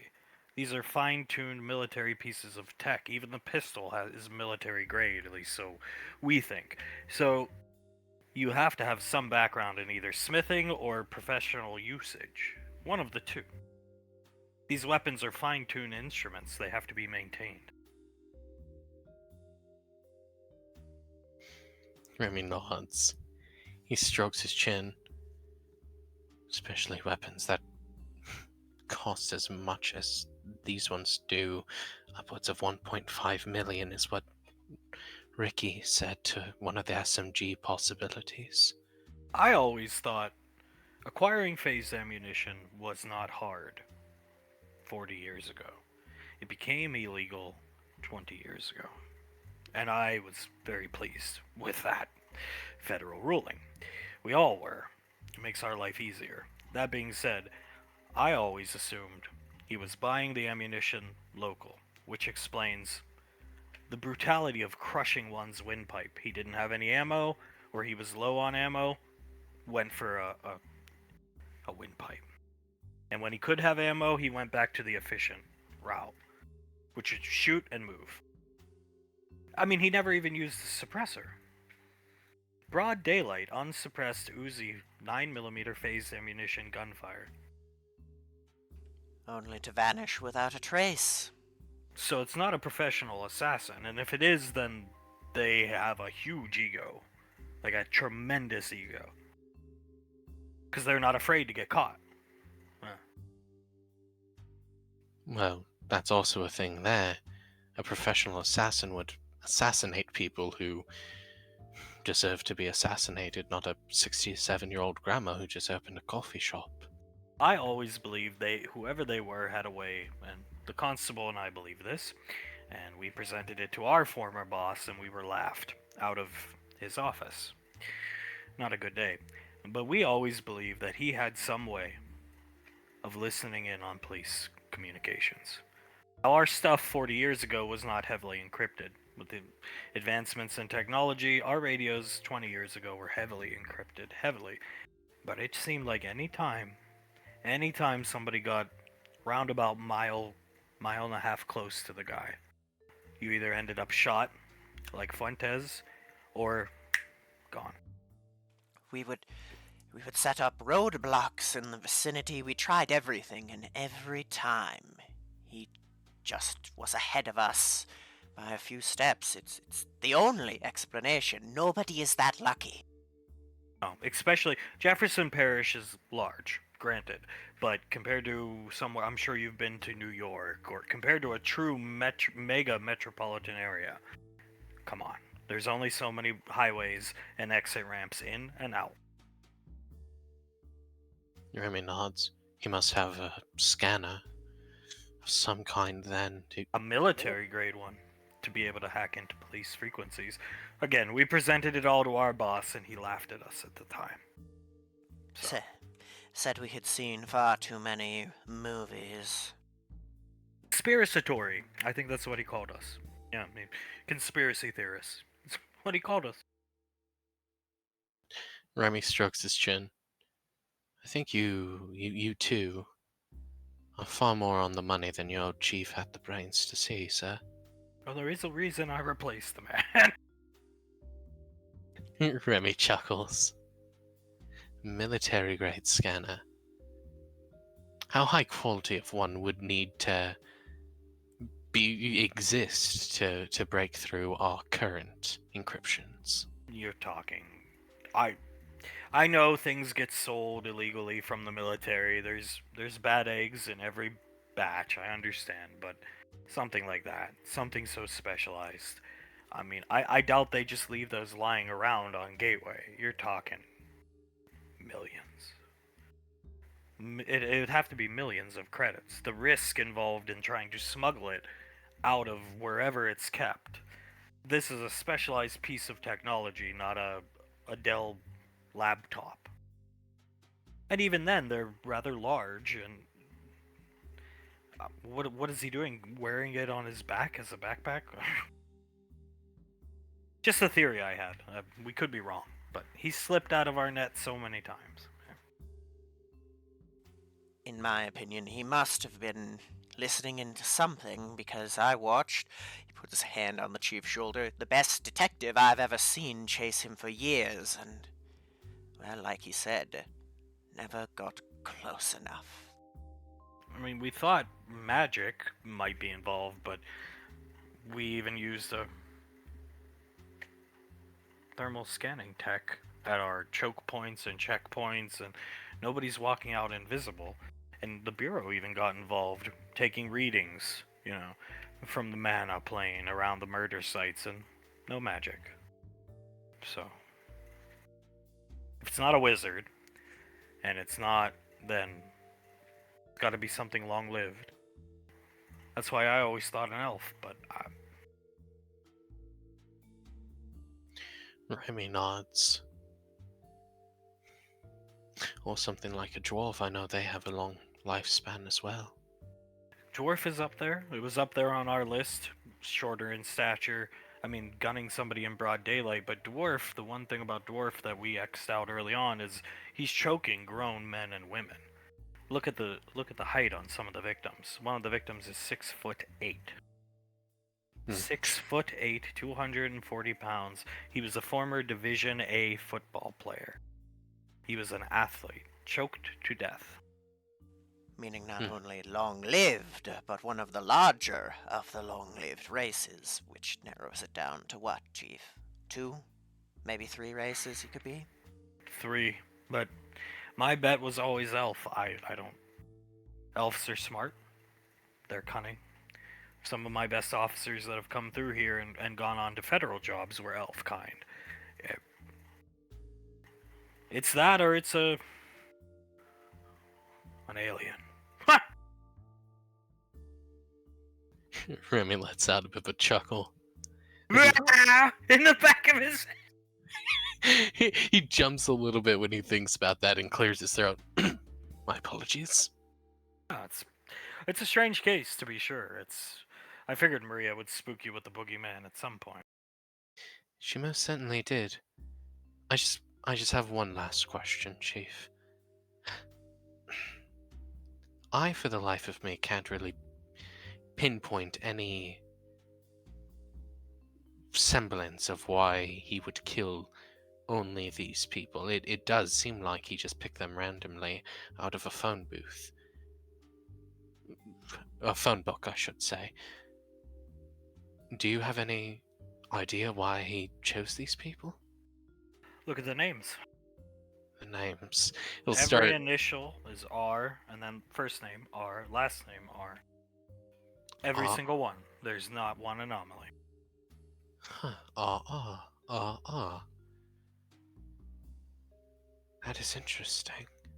Maria probably failed to inform you of that because she hasn't picked up on it yet. You have to go through every single file, and there are hundreds. Remy nods. He just looks at the thickness of all these files and nods. There's certainly quite a few files, so yes. All of them are named Ah. He leans back in his chair, looks out the window. Perhaps he just really has an issue with people named Ronald, who knows? I always acquainted it to a catch me if you can. It was his calling card. It's an odd calling card, though, to be frank. It is certainly one of the more unique ones, let's say. Oh, I would agree. Odd calling card for an odd case, I suppose.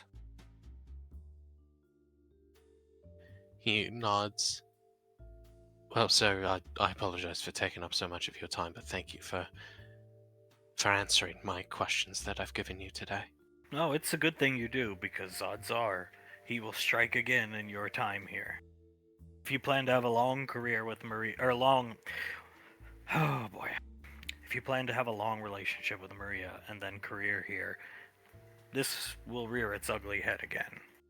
I bet my life on it. Remy nods. Remy nods.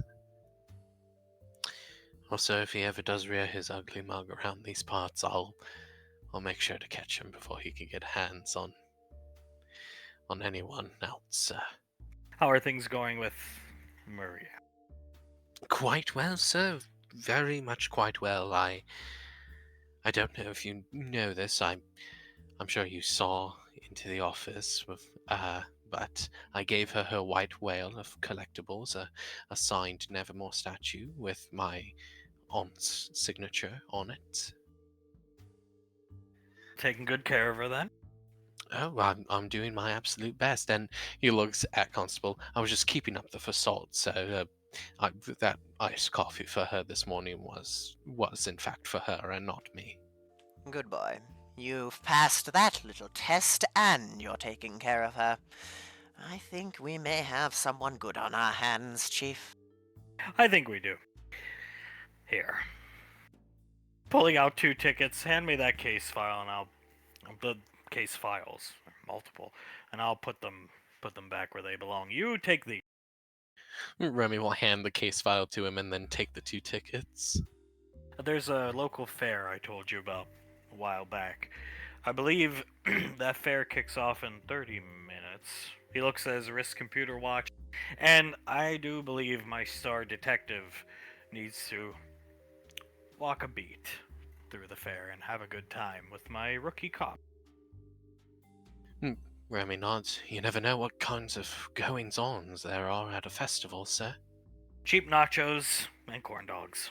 Nods his head, fixes the file. Yes, sir. Cheap nachos and corn dogs. I remember it well. Integra, stop hyperventilating. Flips on the other side of the building. We've got eyes on multiple hostiles. I know that, Flip. I can see them all.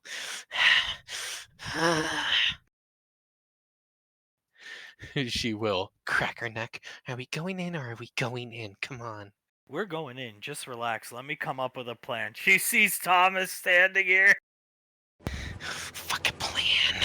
Fuck a plan. And she is. He just hears that as she cracks open a window and hops into it. What the fuck are you doing? Huh? Coming out here? This guy's here, but she sees Thomas, not this guy. She sees them all as Thomas, pretty much. She looks at Thomas. You piece of shit. She doesn't even take out her bow. She takes out 2 arrows, flips them around in her hand, rushes towards this guy, jumps on him, and stabs the arrows into his eyes. What the hell? Pulling his gun out. That guy pulls a gun out. She takes out one of her explosive crossbow tip bolts and spins around, stabs it right into his neck, flips on the switch to explode the bolt, and just starts rushing these 2 over here. Coming out of their rooms, one of them smoking a cigarette. Huh? She rolls forward, pulling out her bow as she does it, fires 2 arrows into this guy's knees, just so he's at the perfect height. So when she runs up, she Hurricane Ranas him, snaps his neck, and then sticks her fingers in his nose and tears the skin off of his nose as she does it. And As she's doing that, this guy turns into Jessica, laughing at her and her mother and sister. Jessica! Jessica! As she will take out her 2 hand crossbows that are on her sides and just fire 2 explosive crossbow bolts into Jessica's eyes, not flipping them on just yet, takes out an arrow and starts stabbing her over and over and over and over into the neck until they're just a gurgling mess of blood and gore, and then she'll walk up to flip on the explosive tip bolts. He jumps, watching her explode up. I think they're dead, Integra. You think so? Yeah, they're dead. They're dead. She just looks. She looks over at this guy. She leans against the wall behind her, with her back against it. They're dead. They're dead. I killed him. I killed him. She goes down onto her butt onto the floor, and she starts crying. Yeah, you killed him all right. Kneeling down next to her. Let me have those crossbows. She will unlatch her belt, and the crossbows fall to the ground. Let's take this off. Unhooking her quiver and taking it. She crying. She looks up at him. I killed him. I thought they were Thomas and Jessica. I killed them all. I killed them, Flip. Well, they're not Thomas and Jessica, but you killed them good, honey. Taking his mask off, looking at her. You killed him good. That was really reckless. I know, but it got the job done, didn't it? It's not worth you getting hurt. I'm fine. Fine, I didn't get hurt. I completed the mission. Yeah. Putting his arms around her, putting her head in his neck. You definitely did. She sort of melts into him when he does that, hugs around him, and just nods. I completed the mission. You did, and I'll be sure to tell Sasha and Towns you did. Now let's get out of here. Thank you, Flip. I'm gonna get you back to the ship. Then I'm gonna come here and look the place over. Okay, that sounds good. I'll carry you. Thank you. As she'll get picked up by him and continue to have her face buried into him.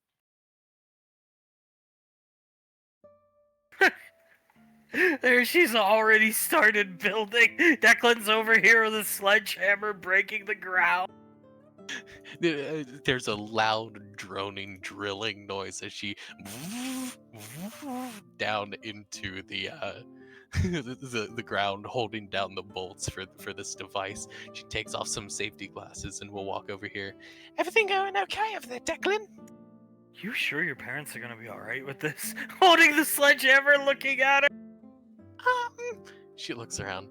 I think they'll be fine with it. it's pretty altruistic once they figure out it's for free energy and all. Willow nods. That's my thoughts exactly. I'm sure they'll be angry when they see it, but when they know what it's for, they'll most likely cheer up, I think. You realize they spend a lot of time in here, right? They do. They do spend quite a bit of time in here, but she gestures around. Everything for a good cause, right? Your dad's gonna kill me. Uh, she'll walk up to him, look him over, move some of the rubble off of his shoulder, and look up at him. I'll have him kill me first, deal? Deal? Looking down at her. She smiles up at him, gives him a nod, and looks over. You don't have to help me out, but thank you for doing so, Declan. No, I don't mind helping. This is actually nice for a change. Very productive as compared to what I've done in the past. That you can say that. She looks up at him. What's wrong? She gets put behind him, looks over his shoulder. What is it? Oh my fucking god. The door opening with kinesis. Hi, I was just wondering, is Thomas home? Remember, this thing doesn't know who lives where. Willow will. I think she hates men more than girls. Uh-huh. She will stand in front of Declan, put her hands up. Thomas doesn't live here. This is JJ's house. Thomas lives in Aunt Nicole's house. Miss...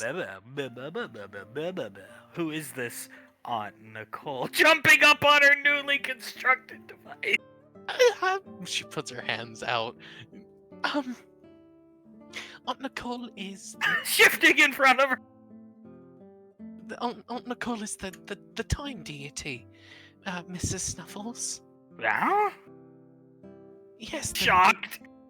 The time deity. The person who... I'm sorry, you probably are quite confused. The person who consumed the previous time deity with her Nevermore form. She's an Anovian? Yes, Aunt Nicole is an Anovian. Damn it. Oh, I see. Well, I do apologize for being the bearer of bad news. I really do. So you're scared of Anovian people? Meow. Nodding is bound to their servitude. They are the supreme race. Of course they are. Well, she nods. If I do see Thomas around, I'll make sure to let you know. Deal? Kill him for me, and your reward shall be great. I will keep that in mind, Mrs. Snuffles. I will keep that in mind. So you're scared of Anovians and powerful spellcasters? Meow. Jumps down here. Meow. I don't answer to Suletta or any other spellcaster on this lane. Walks to the door. Meow. Save for the Anovians. And disappeared. Okay. She doesn't. Thought it was Suletta's pet. Willow looks around. Declan, that's very bad. I don't answer to Suletta. She looks at Declan. Declan? Suletta's a beastmaster. So is Clive. No, Clive is not a beastmaster at all. Oh, that's just a lie. Okay. Just a lie, yes. But Suletta is the true blue beastmaster of the lane. All the animals you see around her have been tamed by either her or Memory Ann. That cat won't listen to the beastmaster of the lane. That is very bad. Wouldn't mind spending more time around your Aunt Nicole, just saying. I think it's safe there. She hugs around herself, pulling the cardigan that she's wearing a bit tighter around herself. I wouldn't mind spending some time around her either.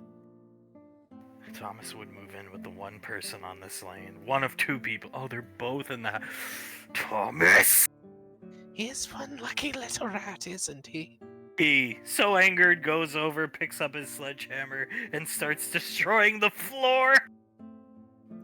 Willow actually smiles a little bit seeing him do that. Him having a legitimate vice to let his anger out, as she'll go back over here to work on the device a little bit. She looks over her shoulder.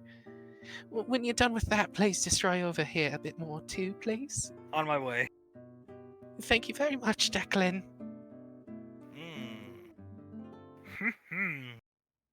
Huh. He says, looking at Julius still. Julius leans over to Icy. I've been timing it. He does it every 6 minutes and 32 seconds. So next time Frederick gets fed up with him and sends him up here, you're calling he's your child. You're calling Frederick and telling him no. Julius looks at Icy. I'll try, man. I'll try, but can you blame him for not wanting to be around Crowdrick? I mean, come on, he's scoffing at me. Huh. Only 2 minutes that time. Meow, meow, meow. What the hell? Looking at the cat shock. What the shit? Meow, meow, meow. Meow, meow, meow, meow. Meow, meow, meow, meow, meow, meow, meow. You must be the illustrious father of Thomas. Whose cat is that? Julius stands up. It's talking, so I would assume I know whose it is.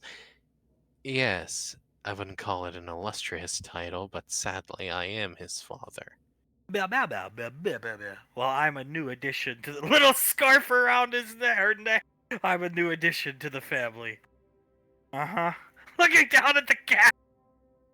Right. Julius will stand up, take a step forward, and bend down to it, crouch down to it, his elbows resting on his knees. Might I get a name, please? Meow, meow, meow. Putting its head up for it to be pet. He will pet her head. Oh, she's loving Julius. It's all a facade, but she's loving Julius. Julius smiles. You are a cute little cat, aren't you? What are you doing up here, cat? Meow, meow, meow, meow, meow, meow, meow. Hello, my lord. It's an Anovian cat. Oh, nice. Julius blinks a couple times. Okay, an Anovian cat. Why were you added to the family? Not that there has to be a reason, but were you found? Were you sent to us as a gift? I'm just a bit curious. Meow, meow, meow, meow, meow. I'm on a mission. And what would that mission be? Meow, meow, meow, meow. Peace in the lanes time. Julius slowly nods. You don't say, and how will you accomplish this goal? Meow, meow. By killing Jace! Ah, that cat's still at us. Yep, it's Siletta's alright. By killing Jace, I don't think Jace is the one that needs to be killed, respectfully. Meow, meow, meow, meow, meow. Walking over here. Meow, meow, meow, meow, meow, meow, meow, meow. I've heard this family has very powerful members. Meow. Gesturing to Icy. Meow, meow, meow, meow. What can you do, Julius? It's testing the waters to see who it can fuck with and who it can't. Julius crosses his arms and tilts his head at it, squinting his eyes. He's a bit smarter to know that it's just testing the waters. What would you like to know, Mrs. Snuffles? Meow, meow, meow, meow, meow, meow. Who my allies can be. Who your allies can be. He takes another step forward, 2 steps forward to meet it at it at the same distance. Well, I can do a great many of things, but I can definitely fight pretty well. I am a martial arts expert. Meow, meow, meow, meow, meow, meow, meow, meow, meow. A black belt or something. No, cat. He can nuke punch a planet. Meow. Impressive? Julius nods. I can nuke punch a planet or anything else that you need to be nuke punched. Meow, meow, meow. Mushin, huh? How does that cat know about Mushin? Meow, meow, meow, meow, meow, meow, meow, meow. Ancient Anovians had Mushins. Thank you, Ranger General. Okay. Julius looks over at Sasha, then back down at the cat. Yes, Mushin. That's what it was called even back then, which is good to know. Yeah, none so great as you, my lord. Looking up at Julius. Julius squints down at the cat. In his mind, he whispers to Icy, "What is this cat doing? It's Are they telling him probing for information as to who it can kill and who it can't kill. in your professional opinion, can it kill me? Not even close. Thank God, I'm terrified of this cat." But that means Jace is fucked. Yeah, I know. Julius looks down at the cat and smiles. Well, if I might make a suggestion. He kneels down to it again. Don't go for Jace. He is well below your totem pole. You understand? Meow meow meow meow meow meow meow meow meow meow meow. Do you have any extraordinary children? I told you. Julius is. Julius puts his tongue into his cheek and nods. I do have extraordinary children. I personally think all my children are extraordinary, other than Thomas, in their own ways. Just staring at Julius. Meow meow meow meow. Elaborate. The Moon Maiden is one of his children. Meow. Blessed by the moon goddess. We also have the wielder of the Sword of Kamul, who Julius leans back. Sorry, did you just laugh at that? He got the sword from our mom who killed Kamul's voided out spirit. Meow. Yes, inherited sarcasm. Julius blinks a couple times. He can access the sword's full capabilities. I also have Lazuli, who is very intelligent and also a skilled combatant if need be. Integra, who is a very skilled combatant and a ranger currently, and that's all the children I would like to talk about. Meow meow meow meow meow. I've met Thomas. Right. I bet that wasn't very appealing to you, which of course I do understand. Meow meow meow meow meow meow meow. So only 3 I can't fuck with. I told you. Julius leans forward. You should really get better at whispering. Meow meow meow meow meow meow. Turns, walks out. Meow meow meow meow meow meow. You'd really kill me and break Suletta's heart again. Oh, you bitch. Julius stands up. Meow Oh, meow she- meow meow meow meow meow. I'm the only daughter she has left. He squints his eyes at her. All she needs to see are your true colors, cat, which she's blind to at the moment, but she'll see eventually.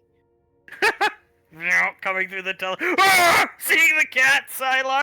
Oh, he's gonna stumble back into the door. Meow. Prowling down, looking at Sylar. Why is the demon up here? Get out of here, you little fuckwater. You're gonna end up in my gullet. Meow. Scurries off. I apologize. Julius, looking at where the cat just left, shakes his head. It's fine, Sylar. What is he doing up here? It's sit down, Julius. Relax. He'll sit down. It's their meeting. They want to present their case for going out on missions with Thomas. What a stupid fucking decision that would be.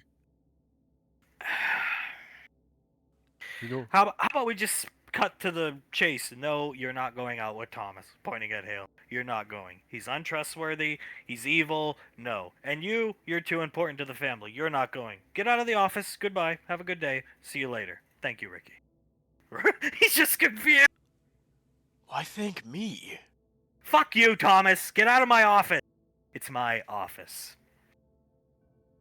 Thomas puts his hands up. if you will allow us to make our points, well, more accurately, allow them to make their points, ma'am. Which Sylar is very good at and going to do. Ah, yes, he will take a couple steps forward. Alright, so I know nobody in this room is entirely enthused about the concept, but I will say it's something we're going to continue to push at over time. It would do good to have more than one person on these missions, increasing their overall chances of success. We've allowed other members of the family and outside of the family to be military contractors in the past, so mine and Hale's absence from the military should not prove an issue, and Yeah, in the past, 40 years ago, when Lorelei was in charge, I'm in charge. I don't allow civilian contractors anymore. Too much fucking drama. Davine Rainfall. JJ had to join base, go to the military. Otherwise, he never would have been on that squad. I understand, and I do agree that it causes drama, but I would put into evidence.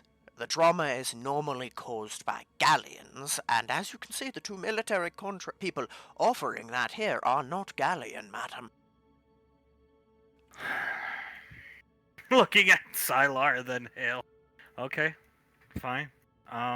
Any comment, Julius, before we move on? Julius smacks his lips together. If we start making concessions for other people would like to have more concessions made for them as well. That wouldn't be too fair, would it, Ranger General? For me, it's a trust issue, to be frank with you. If Carter were standing in front of me, Carter as he was when he was Thomas's age, and he wanted to bring an untrained Memrian into combat, I would have let Carter take her. Unless her mother made a big fuss about it, then of course not. But as long as her mother was okay with it, I would have let Carter take her. You, I am sorry, I don't trust you. We're in this together. I let you back on the lane, and we're gonna have to work together to kill Jessica and all. But can you at least see where I'm coming from? That I do not trust him with her, and by proxy you. No, I can understand that entirely, madam. I cannot blame you for that. What I will say is you do not have to trust him. All you need to trust is that he is a cockroach. That boy has a powerful survival instinct, and he knows, should I or Hale come back injured at all, that he is dead. And It's not about injured, Sylar. Do you know how much she would be worth to any one of these mercenary groups out there to hold her hostage and want money? As much as any He's a criminal. He stands up, and criminals associate with criminals. He made his choice. He's lucky to be breathing. You're only still alive because of her. Accept it and swallow it, and I hope you choke on it. Wow, this is a fucking shooting gallery. Yes, it is. He is a former, at this point, he hasn't committed another crime, former criminal, yes. But he also is incredibly competent. He did survive some of the toughest ranger training ever put out, and I know above anything I can trust that he will do whatever it takes to keep himself alive, even if I do not trust him as a person. Okay, now that the vouching for his moral compass is over, problem number 2. She is not a combatant. What use is she in the field? Not a lot. Oh, well, then I think this discussion's over. She is not trained. She has some spellcasting capability, yes. But the big use in the field is keeping him from breaking down on long missions. Their bond does cause adverse effects for the both of them when they are separated. You mentioned feeling ill effects on that shorter mission last time, yes, Thomas? Thomas nods. He looks up at all of them. She has a shadow form. A what? A shadow form. A Nyx bug. A Nyx assassin, I suppose you can call it. Wow. What the hell? He gestures to her. She had a freak out somewhat recently. She killed a couple Nyx assassins that targeted me and her. And what exactly can that do? Lots of things. Like, I can make spikes. I can't do any of it here, but I can show you on a training range. Okay. I've been practicing. Scuttling around, Thomas! He's watched her practice in Icy's backyard. Icy. It's definitely creepy and scary, that's for sure. It can do anything a zealot scarab can do, and then some, I think. Julius scratches his chin, looks at Icy, and then over at Hale and Thomas. Hale, how much control would you say you have over it at this point? 100%. Looking at Julius, it's not an extension of my body, it's me. Looking up at her father-in-law. I don't know how it happened, but when I jumped into Thomas's mind, I came out like this. As a copy of the assassin zealot scarabs that were sent after you two. It's the first. Oh, jeez. It's the first soul she consumed. Julius nods. Yeah, I'm picking that up, Icy. Scuttling around Sylar. And he shudders. And she is your daughter, madam, looks at Icy and bows slightly, meaning she has the competency and the natural potential for incredible strength if given the magical training to go with it. That little magic light trick with her mouth, they call it a mana burn. That could kill that cat, Julius. Really? Looking at her mama! Julius purses his lips when he hears that. He looks at Icy. You don't say, do you? Yeah, it's pretty. A strange outcome of the freak out plus jumping into the mind of Thomas. A combination of combining those two's powers together, I suppose. I think so, yeah. Coming out of the form. Right. A mana burn that could kill an Anovian cat, and that zealot form, which is more protection for you, sweetie. Okay, that is some combat capability, especially if you've been training. I will grant you that. I still don't think it's a good idea that you go out into combat, especially since we never wanted you out in combat. That I understand. But I'd rather be out helping Thomas. We watched his mission. I don't think he needs my help, but I think he'll need it to come. And Sylar. I would agree. I think there will come a time where he does need help, and I would like to be there to assist him, sir. And I need money. So maybe I could be paid. Of course you'd be paid. Or I could get a job at Burger King. You are not getting a job at Burger King. Did Thomas suggest that? Did he tell you to get a job at Burger King? I'll kill him right here and now, Hale. No! Sitting in front. I just need money. You're not getting a job at Burger King. We will pay you handsomely. Taco Bell. No! No fast food. You know, I just would like to point out the obvious. That if somebody didn't play around with the fire that is Jessica, she'd have millions of fucking credits from the league. I know. I am aware of that too. I am aware of that too. He just leans forward, pinches the bridge of his nose. If we let this go through, if we would pay you handsomely, and if not, you could just live on the lane for free, honey, and we would give you money, no problem. This is a discussion for another time, but we would pay you handsomely. Could my pay just be given to Thomas? What? She's reaching for her gun to shoot Thomas. We said you needed money. Did he tell you to say that? No. The other argument we were going to present is a raise. Absolutely fucking not. Quad's voice ringing out. Thomas stands up straighter when he hears that, a bit of out of fear and out of surprise. Absolutely fucking not will you get a raise over my dead body. You piece of literal filth. Thomas slowly turns to her, a scared look on his face as he nods. Yes, ma'am. This No. is a surprise. Yeah. Julius slowly stands up, looking at Pequod. A huge surprise. Stumbles over because her legs are too weak, bracing her up.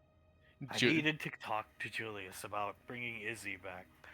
God damn. No bringing Izzy back. I only want you. Well, what is all? Thomas wants a raise. You want a raise, Thomas? I'll give you a raise. I'll give you a great raise.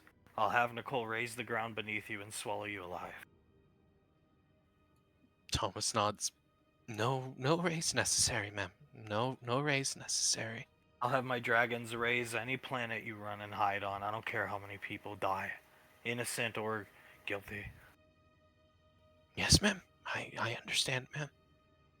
You're not going out. Julius nods, looks at Hale. I think that's the final word on that situation. There's no reason for her to be out with him. Nobody here trusts him. For obvious reasons. He's a monster created by me. Points at it! Thomas looks at her. I'm a monster created by myself. I gave you Mother. everything you wanted. I raised you like a spoiled brat because I wanted you to have a good life. And you took her down with you. You're not taking her anywhere. Ever. Thomas opens his mouth and closes it as he watches Julius walk up behind her. I'm a monster of my own creation. You just did what you thought was right, Mom.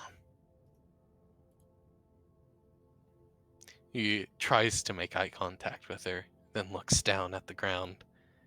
Julius walks up next to him, grabs his cheeks, and makes him make eye contact with her. You'll stare your mother in her eyes while you talk to her.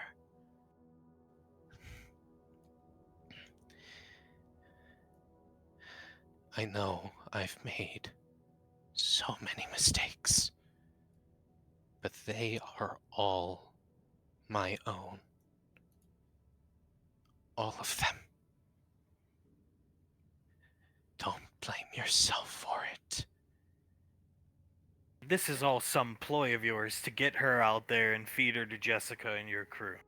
No, Not gonna happen. no, it isn't. It truly isn't. Raw! Ricky and Towns exiting because the drama. I get terrible headaches. Both of us do. Hale gets it far worse than me. We can't be separated for too long, and if I'm ever on a mission, Julius tightens his grip on his cheeks a bit more. If I'm ever on a mission where I'm gone for too long, it could go to shit. And if it's an important mission, his eyes go peripheral, looks over at Sasha, like the one she sent me on recently, the one where I destroyed the nuclear weapons platform. It can go to shit. It can absolutely go to shit, and that's not good. Especially if I get sent on missions like that and I'm unable to complete them because I get a headache. That's all I'm asking for. More security and less pain for her. That's what we're asking for. And him too. You want to take him. Him because he's extra protection. And he's insurance for you guys. All of you. Hale already has a one and done rule for me. And I wish Julius would have gave me one years ago. What the hell? Looking at her shocked. What the fuck? Piece of shit. He closes his eyes and shakes his head. She has a one and done rule with me already. If I fuck up, not in a way to fuck up a mission, but to, fuck up, I know for a fact she can kill me or just break the bond or whatever she wants to do. Most likely break the bond. But he can kill me. He's extra insurance for you guys. He's extra insurance for her protection if I go AWOL, which I'm not going to. But I'm just presenting our argument so you trust us more. I can and will kill him if the need should arise, madam. I would never let a hair on Hale's head be harmed. And it won't arise. Smiling up at Pequod. It will. He's my offspring. Julius shakes his head. No, Pequod, he's my offspring. That's how we know it'll arise. There's a lot of similarities between what Thomas did and my father did to me. Not Granddad. Abandoned me, left me. They get it from me. It all makes sense now. I've had time to think about it. Carter, they get it from me. Julius pushes Thomas's head away and looks at Pequod. They get it from me, Patricia. All of it from me. The stupidity, the not seeing what's great in front of them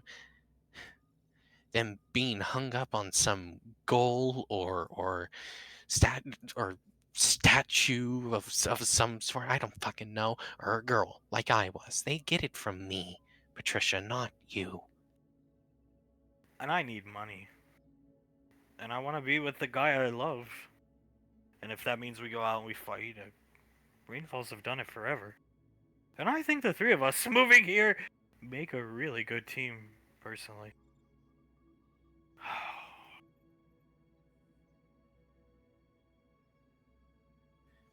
Thomas sighs. I'd understand if you'd say no. I don't care. I just wanted to come talk about resurrecting Izzy. And I had to walk in the middle of this. You requesting more. All you've done is take from the family. And now you want to take more again. Go ahead. Take. Take. You've already taken her and ruined her once. Sell her off to Jessica. Your father will kill you when you do. She leaves! That statement is correct. Your father will fucking murder you if anything happens to that girl. If you want to take her out, fine. I don't want to deal with this drama in my office. I really don't. You people make me wish I never put the fucking scarf on to begin with. Because it had to fall to me to let the fucking cocksucker back to the family to save her life. Thank you. I really wanted to have to make that decision. So, you want to take her, as long as it's okay with Nicole, you can go out. Kill Jessica together. I will pay you both fairly. Not that Sila really needs money. But you do. There you go. Thomas looks over at Sasha. Thank you, ma'am. Julius's neck is like, you could see a vein bulging out on his neck. He's so angry. He just walks over, sits back down, and puts his hands onto his face. It's your call, Nicole. Do you promise to protect my daughter with your life, Thomas? And I mean your life. Your actual life. Because the afterlife for you will not be pleasant after Julius is done with you, I assure you. I'd rather step in front of a bullet than watch her die. And that's where you want to go. I want to be with Thomas. Then make him a team, Sasha. Done. Thomas nods. Thank you, ma'am. Thank you. He will give her a salute. You're welcome. Just no more drama, no more requests, nothing like that. I see. We'll talk about arming you, Sylar, at a later date. You're gonna need to be. We're gonna let you pick over something. Thank you, madam. When the time comes, I will pick the correct armaments to make sure that your daughter arrives home safely after every mission. You're gonna be going after Jessica this whole time. I swear to God, if that girl comes back with blue hair, pointing at him, I'm not gonna deal with this 40 years from now with her emaciated walking up here, blaming herself for everything you and your fucking father did to her. Okay? Get out of the office and off my station, Sylar. Be rid of me! Get out of here, Sylar! I can't even talk, I'm so annoyed. Yes, We'll madam. leave. We'll leave. Yes, let's go. Yes, ma'am. Out of here. I think I know somewhere we can go until things cool down. I don't blame you for everything that happened with Pequod. Just seeing her like that annoyed me, okay? You should blame me for everything that happened with her. It is my fault. She's fucking mental. Sorry. Oh, God. He looks up at the ceiling, rubs his face down, his hands down his face, making the reds of his eyes show, and he whips his hands a bit. It's okay. It's okay, Nicole. We knew she was gonna be like this anyway, but you know what? For just a split second, let's focus on the one good thing I can see in this situation. She got up and walked to Gateway. Yeah. Holding Julius's hand. And she laid down the law on Thomas. It was like old Pequod. Yeah.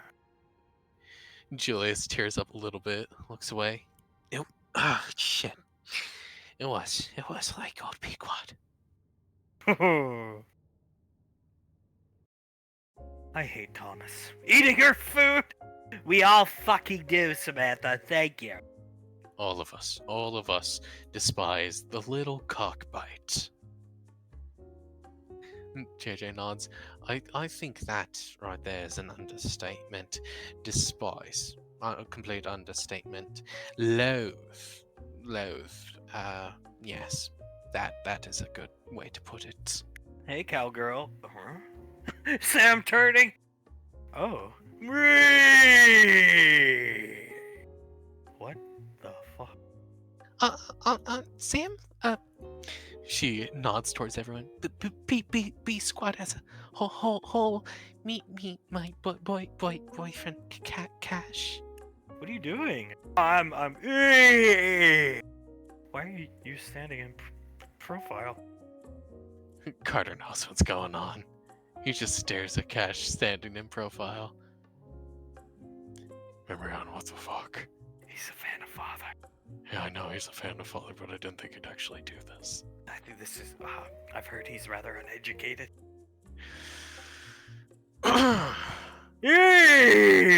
Shaking JJ's hand now. Hi there, Cash, is it, it's, he blinks a couple times staring at him. It's wonderful to meet you. I'm JJ Rainfall. I'm Cash, mate, I'm Cash. Oh my god. It is wonderful to meet you. Cash, you British by chance? No, just following in my mentor's footsteps, mate. You know how it is.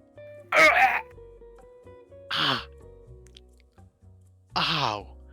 I see. You live your life one day at a time for the motherfucking unit. For the motherfucking unit, I see, says the blind man. Okay, well, this is pathetic. Oh no, I've summoned him over here. Oh, meet Elizabeth, she's gorgeous. Hi, we've met. It is wonderful to see you with that mask on. I'm sorry for all the comments I made towards you. Oh, it's okay. Don't you worry about it, young lady. She thins her lips. Those of us from Palavin are used to getting talked down to. Oh God, I'm so sorry. I'm so sorry. She's actually just gonna stand up on her chair to reach up to him fully and give him just a slight little hug with a couple pats on the back. You're pretty short, but you were scary that day we met. He pulls out a chair. Yeah, sit down right there. I'm gonna sit next to you. Becca, you sit down there at the head of the fucking table. Yes, sir. She will sit down at the head of the table. Yeah. Smiles around the table. Oh, God, Carter! He needs our help, Carter. Yes, he does. Yes, he does. Hi, Cash. Is it Carter Rainfall? It's wonderful to meet you. Goddamn, good to see you, son. Okay. You cannot talk and impersonate Clive. It's just not gonna work, honey. We're having a normal civil discussion. Does this work on Palavin? Yeah? It's not gonna work here. Stop. Okay. Oh, it worked. Wow. Carter closes his eyes. God, I wish we had Sam at the headhunters. Would be so nice. Though he's the most special case I've ever seen. Oh, you're Clive's daughter running up to meet Memory Ann. Oh. Yes, this is my wife, Memory Ann Rainfall.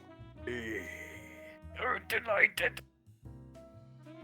It is wonderful to meet you, buddy, and it seems to me that we're gonna learn some stuff about you today over our little discussion that we're gonna have.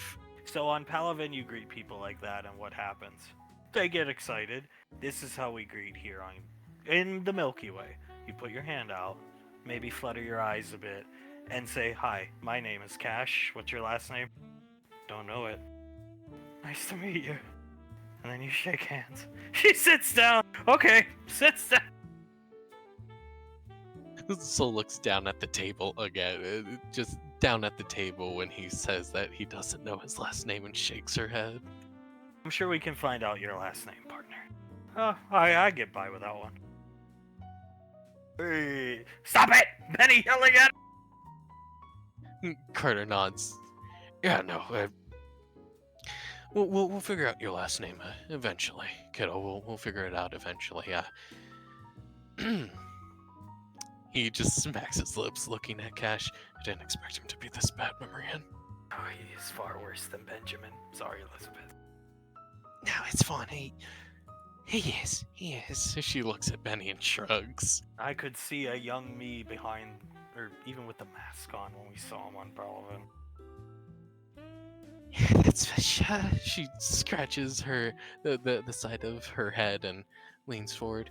So, Cash, you on Palavin. For those of us who don't really know, we would love to hear your own explanation of it. What exactly do you do there? Mostly fight crime. Nods his head. And that's about it. Patrol the city, swing around, help people, carry groceries. That's about it. JJ nods, taps his finger against the table a couple times and leans forward. That's wonderful. You fight crime, and our bold lady's a real like street level hero, if you will. Pretty much, yeah. That's about it. Forgive me for saying this, but did you ever get any training like I don't know, when you were younger? I do not wish to assume anything. Please apologize if I do, but any like karate classes or anything like that? Nope. Just some basic hand-to-hand stuff from the trooper guys. And I mean very basic. They don't have time to teach me stuff. Palavin's got a lot of problems. Carter clicks his tongue and nods. Have you ever wanted to learn more hand-to-hand combat? So, I mean, I would assume that you get pretty beat up sometimes. Am I right in assuming that? All the time. Lifts up his shirt. Got shot the other day. You got shot, did you?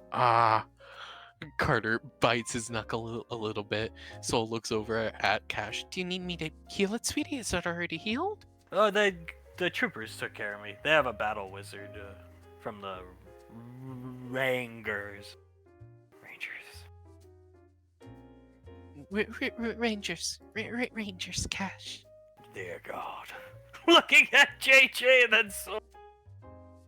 His soul just eyes wide. She looks down at the table, and JJ, with 2 fingers on one temple, his hand extended, holding Sam's hand, and he's just staring back at Oz. Right.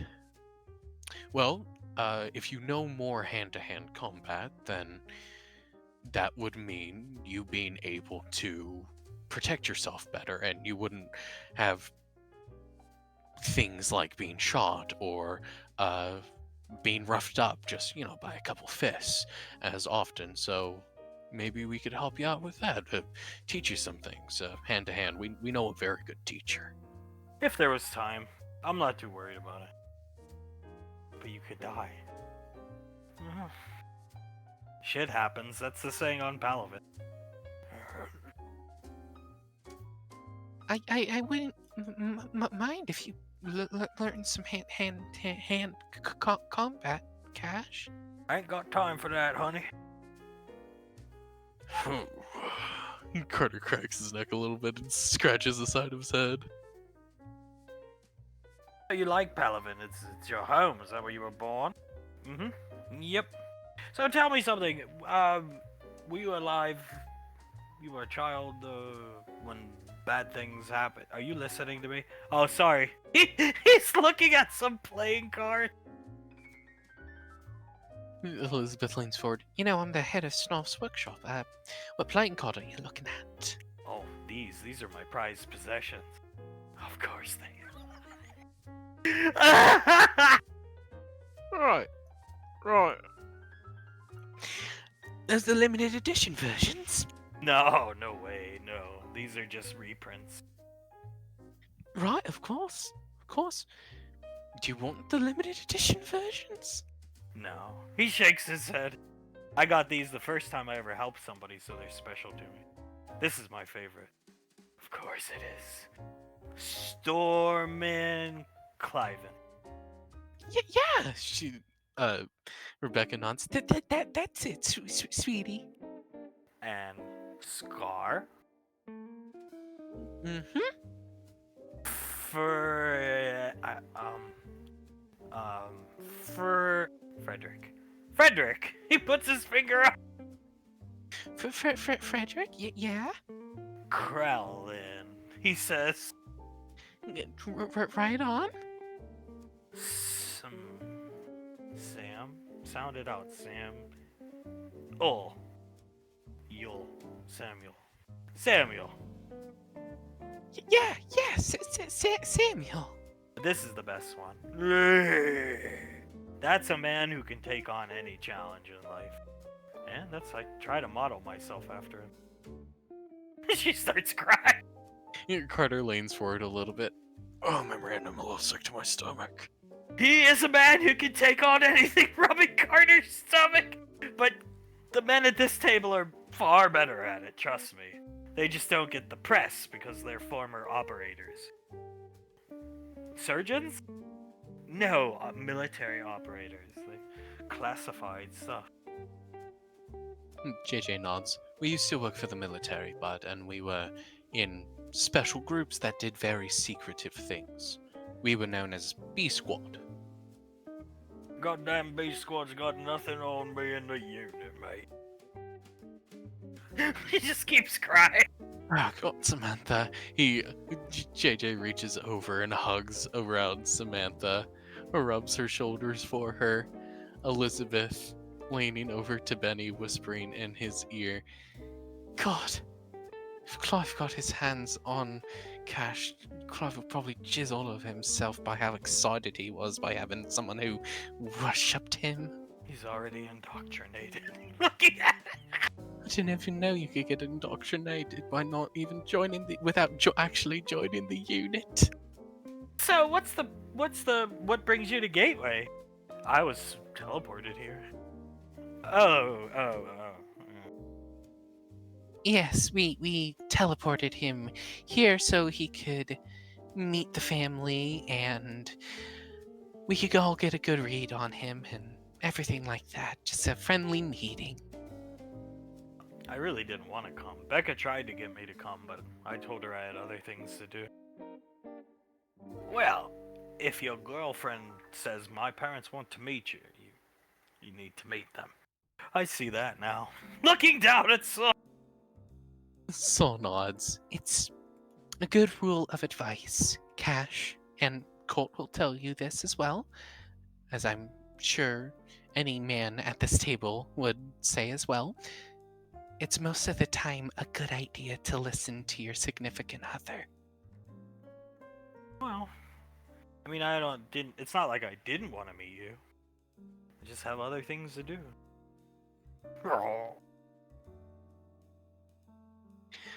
Soul nods. That is understandable, sweetie, but it's still very important to listen to the wants and needs of your well, in your case, your girlfriend as well. What about the wants and needs of the people of Palavin? Nobody listens to them except me and the troopers there and the cops. Oh God, I can't win that argument, Colt. I just can't. She just I, looks I back asked Becca, why didn't you just come to meet me? Because you're dating their daughter. It's different in the more civilized world. Worlds collide, so to speak, sometimes. JJ nods. God, how do we explain this? Slightly Clive smiling down at JJ.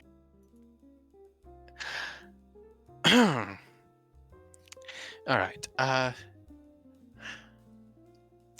If you were to help out an old lady, right? You would help her out and carry her groceries. Let's just say that, and then she would say, "Thank you. Could you carry them up to my apartment or my shack or wherever she's living?" You would say yes, of course. Yeah. JJ nods. When someone asks you to do something for them and it's someone you care about, whether it's an old lady who you just want to help out or your girlfriend, you usually want to do that thing, unless it directly harms you, because it will make them happy. Acts of kindness, that's a love language. And it's one of my love languages, believe it or not. I enjoy doing acts of kindness for Samantha. You should. You should listen to what your significant other wants, because then it'll show them that you love them and you'll sacrifice for them as well. Well, that makes sense for the words I understood. But what about the love language for the people of Do you know how many people might be getting hurt right now that I'm not there? Those guys rely on me. They're undermanned. They say Urchgov's always stretched thin now. That's why I started helping. Carter inhales. Would you like to help the people of Palavin better? Well, that was my plan for today till I got teleported to Gateway. Becca's parents wanting to meet me, I get it. I guess it's important, but Becca, I know she's going home to a safe place. She's going home to where Stormin Norman lives, holding up his card. She's safe. I don't need to worry about her. Everybody else in that city, though. At least the good people. Carter nods.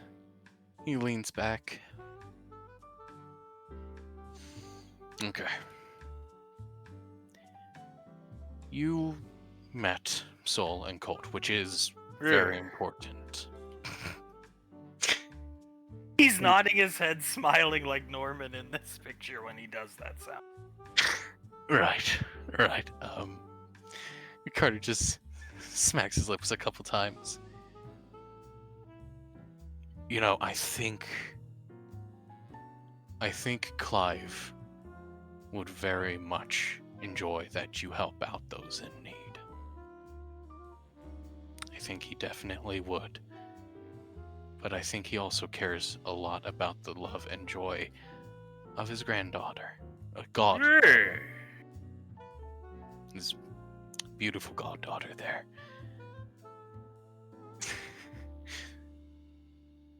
So, you met the parents, which is very good.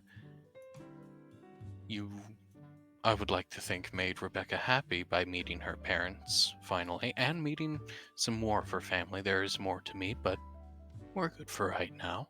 Holding the card up when he said more to me. Definitely him as well. You're gonna have to meet Clive, too. But If you want, let us help you out a little bit in what way we can to help out the people of Palavin, and as a bit of payback for you coming and meeting Soul and Colt. Let us help you upgrade your gear. Is that a deal? I don't really like taking handouts. I don't even like taking stuff from people I help. It's hard. Fighting untrained is gonna get you killed. That's okay. She just sets her head down on the table in defeat. If you get killed, who else would protect Palavin? Somebody would have to step up. And I would hope somebody does, but I'd be dead, so it wouldn't be my problem.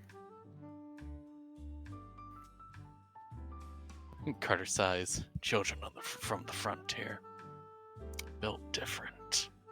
Ask him what his infatuation with protecting Palavin is. Maybe we could get him to come protect Earth alongside Norman. Carter nods.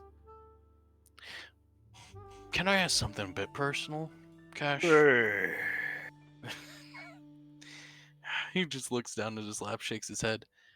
Why Palavin, buddy? Why Palavin? That's where I was born. It's where my mom, dad, and brother died. My parents loved Palavin. But it was run by, so they said, a really bad person back then. That person got killed by the bugs, monsters. Soul stares down at the table and taps it a couple times. My dad loved Palavin. They really did. They loved the planet. There was opportunity there for my dad's line of work and my mom, and they were grateful that they moved us there. At least that's all I can really remember them talking about. But I don't know. I never got to spend a lot of time with them because I was young when they died. But I like to think they'd be happy, proud of me, I guess. He just sets his head down on the table like memory hand.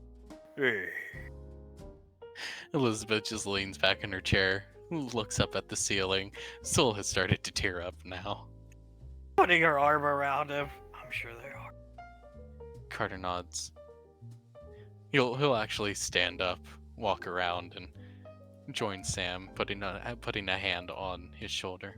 Goddamn, put her there, son. Put her there, buddy. He'll give him a handshake and nod. I'm sure they're damn proud of who their son has become, buddy. Hopefully. We'll never really know. That is the pain of life, yes. Not for Rainfalls. Carter sighs again. Puts a hand on his shoulder. We've lost people in the past, just now's not the time to talk about that, I think. Yeah, I agree with that statement. Looking at Memory Hand, fixing himself in the chair. Carter nods towards Benny. He also clears his throat. So they brought you here to meet. What do you think of Soul's or Colt's? Oh God. What do you think of Rebecca's parents? Beautiful mom, handsome dad, nice people. I just wish they wouldn't have forced me to come, but I don't mind. I do think you're really bad at giving speeches, though. Looking at Soul! But then again, I'm probably worse since I can't pronounce a lot of words. Soul, continuing to stare down at the table. Stop it! She looks over at him and chuckles slightly. I let my emotions get the better of me a lot, Cash. It is not a good quality. If it's anything, any consolation, I hate Thomas too. Keeper. He's a keeper. JJ nods, giving Cash a thumbs up. That's what we like to hear, buddy boy. That's what we like to hear. And we wanted to meet him and address this whole Becca fighting crime thing. But to be frank, I think it's more like Becca fighting crime and protecting you. Definitely. Nodding his head. I saw her, some of what she can do. It was pretty cool. Carter pierces his lips. Wouldn't you like to protect her as well? Absolutely. Carter nods. Do you feel like you can, with your current state? No way. She blows me away. I'm no wizard. Well, Becca's not a wizard either. She is a Magic Academy fucking dropout. Becca nods. I think I would be considered more of an adept than anything. Well, a very good adept she is. Carter nods. That is definitely true. That is definitely true. Carter closes his eyes, like this is something he does not want to talk about because it actually brings back good memories, but memories he doesn't really want to think of. Cash gestures to Sam. Do you think she has any magic in her? Looks her up and down. Somebody that beautiful should, right? No, not a lick. Carter chuckles. Me, on the other hand, I do.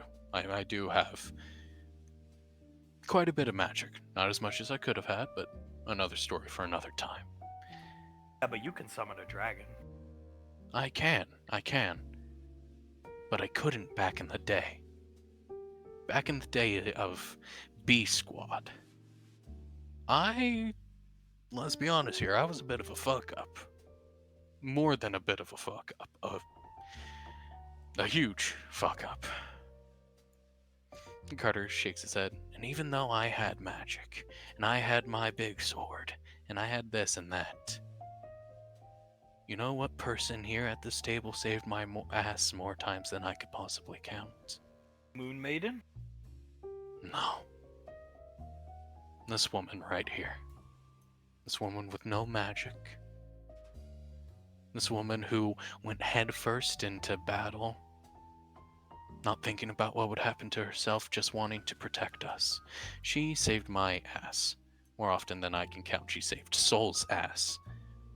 More than she could count. Elizabeth, Memory Ann, all of us. This sword, he gestures to the sword that he has sheathed, it tells me who my greatest warrior is. And even though she hasn't picked up a gun in years, she hasn't fought a battle in years, she's still my greatest warrior. He looks at him. Don't you want to become Becca's greatest warrior too? Sure, but I don't know anything about fighting. Besides, just very little. What do they call it? A ground up project. Carter nods. That's why people can teach you things. Just for a little bit. Not for long. Just come around, get taught some things, and then go back. And when you go back, you'll be even better at protecting Palaven, even when Becca isn't around. You'll be even better at protecting those old ladies. And those old ladies will thank you and love you so much more and say, thank you, Spider-Man, for being there for us. I guess I could take some upgrades. My tech is stolen EarthGov tech. What a surprise. That's fine. Don't even worry about that. You've done far more good with that tech than any of us could have possibly hoped for, Cash. What is your ruling on Becca going with him? You have to make one. Rubbing Soul's head! Soul locks her jaw a little bit, looks over at Colt. She can go. She can go with him as long as he takes the upgrades. So this is how this is gonna go. Becca can go fight crime. Are you happy, Becca? Becca nods and smiles at her father. However, when you are called back to Gateway, you will come. Understood? Okay. Nod! Yes, sir. Understood. And here, we'll give you some money. Nah, no thanks. Knocking Colt's hand away. soul size. It's not a handout, sweetie. It's a gift. No, I don't want anything. I'm good. Where's the bathroom? It's over there. Pointing. He goes to the bathroom. Hey. Stop it, Benjamin! My brand's slamming the door. Carter sighs heavily. He puts a hand on both JJ and Sam's shoulders. I'm sorry for bringing up the past like that. That's okay. It got through to him. I am the greatest disabled warrior, that's for sure. Carter opens his mouth and closes it. JJ looks up at him with a bit of a glint in his eyes, and Carter looks down at Sam.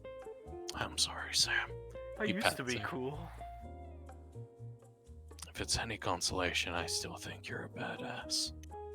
Is nodding her head. Ow! My brand slaps Benny across the face, who is starting to do Cash's Norman face. Elizabeth reaches over and grabs him by the ear. Benjamin! I'm sorry. Do not do that face, Benjamin! If anybody's allowed to make fun of the kid, it's me. That's basically me. I see myself in him, so. He has a very good point. So you're allowed to go fight crime. But when we call you back, you have to come back. And if you think this is what you're gonna do for the next 10 years, you're wrong. Because this is the wrong way to go about protecting people. You dropped out of the Magic Adept Academy. You have nothing going for you. And we will revisit that nothing going on in your life discussion at a later date. You don't have the excuse of Thomas ruined your life. Jace can use that excuse. That's perfectly fine. Jace is not my kid. He's a failure. Yeah. Becca nods. Yes, sir. Just thank you for letting me go out and fight with him. Thank your mother. And you make sure he eats, he cleans his plate. You gotta take care of him, Becca. He's not gonna last long in a real fight. Becca nods. Yes, sir. All of it. I'll make sure he takes good care of himself. The goal is to do whatever you have to do, get this whole Palavin kick out of his blood system, and get him back here to where he can have a life and education and a career and all things you should want to. A future. So he can have a future. Becca nods. I'll help him out. Right up until the Palavin gets out of his blood, sir. Which better be sooner rather than later. Hey! Alright, men. Happy to see y'all here. Yeah. Who the fuck is that? This here right here is Bill, a communications liaison. Oh. Haven't. Wait, who? It's Bill, mate. You got wax in your ears or something? He's our communications liaison. You know him. You were part of U41 on him. You spent 2 months in a foxhole together, having to drink each other's piss just to survive. You don't remember the Battle of Bastogne? Oh. Yeah. Many men die at Carter's hands. No, that was Jace's hands. In case you didn't know. Right? Wait, what? Jace? Dad, are you sure it wasn't Carter? I assume there is a reason Jace is now up on the most wanted wall alongside the cocksucker Thomas. And why is Carter not on the most wanted wall anymore? Listen, the guard detail at Suletta's is over. Norman has a new plan and he's gonna lay it out. Just let the commander talk. You're back on duty, boys! You ain't Suletta's lapdogs anymore.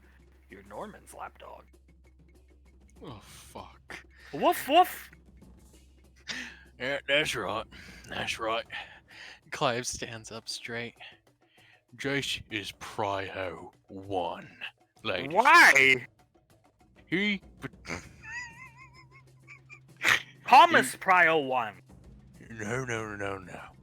Thomas is a cocksucker. He's Prio 2, most definitely. Jace, though. Jace betrayed the unit. Since when? since he joined the unit. He said the oath! He punches the desk. Right, did Jace join unit? Yeah, mate. He joined the fucking unit. Yeah, said the oath right out there, little fucking bitch. Why do you think he was sneaking around Sasha's house? 'Cause horny and loser. I thought he just wanted you to catch a sight of Sasha in her panties or something. Nah, we were sending him in to do a special recon, and he failed. And then he went AWOL for like a week and a half, and now he's fucking Clive's daughter, Rain. And so, Prio 1. He's Prio 1. He's the first one we deal with. He wants to betray the unit. We're gonna teach him what happens to people who betray the unit. But Thomas evil, Jace just... Jace? Who's to say these two aren't in cahoots? And Jace didn't just join the unit, so he can't learn our own military secrets. We all know Jace is a master manipulator. The master manipulator. And who do you think roofied Sasha's drink? So Thomas could fuck her up the ass and straighten her out a bit to get back onto this lane. Answer. Answer, anybody! Jesus Christ, Jace. Yeah. He gestures towards the pictures. Yeah. These motherfuckers have been in cahoots the entire time. I knew it. I knew it deep down. I knew it because of those car crashes that I got in. I'm pretty damn sure I saw sights of green hair whenever my brake lines were cut, or I was magically transformed into a moose and ran in front of a car. We have solid DNA evidence that suggests Jace is Jessica's brother. What DNA evidence? It's up on Gateway right now in cold storage. We can take you some other time to see it. But solid evidence we've dug up, the Navy eggheads dug up for us. Yeah, sure. We got hair, we got spit, we got everything that you could possibly imagine. We got fucking eye fluid from them, not tears, the eye fluid of your cornea. We got that from the two of them, and they are 110% match for brother and sister. Do you really think this little bastard's the mastermind behind everything? He's not. He's a weasel, a rat, a galleon. This is the mastermind behind the Jessica crew, the killing of the family, every bit of it. This man right here! He's the brains. He always has been. He's the brains. This motherfucker's just his goon. We get the brains, then the brawn will follow suit. Fudge just blinks a couple times. But I always thought you guys said Thomas was both the brains and the brawn. Was before we didn't know up until recently that Jace is Jessica's brother and fuck buddy. Yep, we also have concrete evidence of them having an incestuous relationship together. And I assume this LMG is sitting here for a reason, involving Jace. An ambush, mate. That's what it's sitting here for. Ambush Jace? Where? We should be ambush Thomas. His own house. We'll never suspect it. Ugh. We're gonna be lying in wait in his own house, and when he approaches far enough up to us so there's no chance of escaping our bullets, like we all know that mastermind would be able to, that's when we shoot him. And that's when we gun him down, and that's when he fucking dies for betraying the unit like a little son of a bitch. But Jace just wants to date Rain and be normal boy. He isn't dating her. Genius. He's mind controlling her. Why do you think she's always wearing his goggles? No way he landed her without any help. Hell, talk to her. Nonsense. Never happened.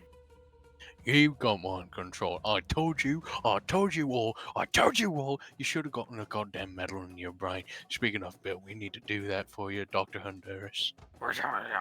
Taking his hat off, showing Clive the indented head. Oh, Good. die! Goddamn.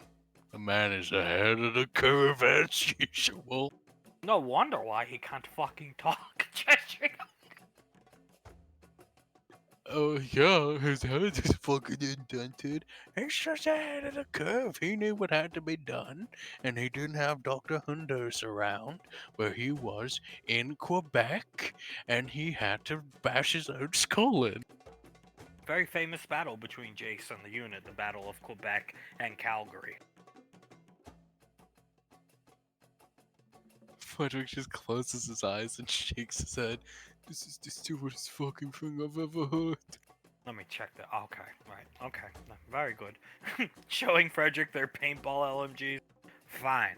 Let's go ambush Jace. Then we shoot he and we even, and Jace left alone. No. No. He started war with us. We're not stopping this war until he's dead in the ground. What about finding secret entrance to Sasha House? That fun. Moving on. Oh, yeah, moving on. Anyway, we all be careful not to let him put his goggles on you. That's how he mind controls people. If JJ has hair gel, he has the fucking goggles. You get them goggles on your head, Jace is gonna be eating out your asses, sticking that fucking green tongue of his up your buttholes. You remember that. Alright, come on, Bill.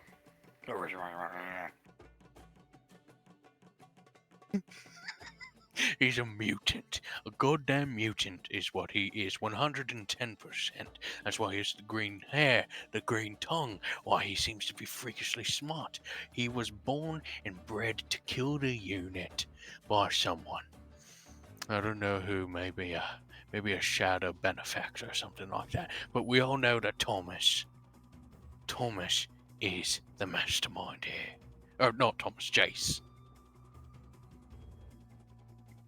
Staring at the picture of Jace.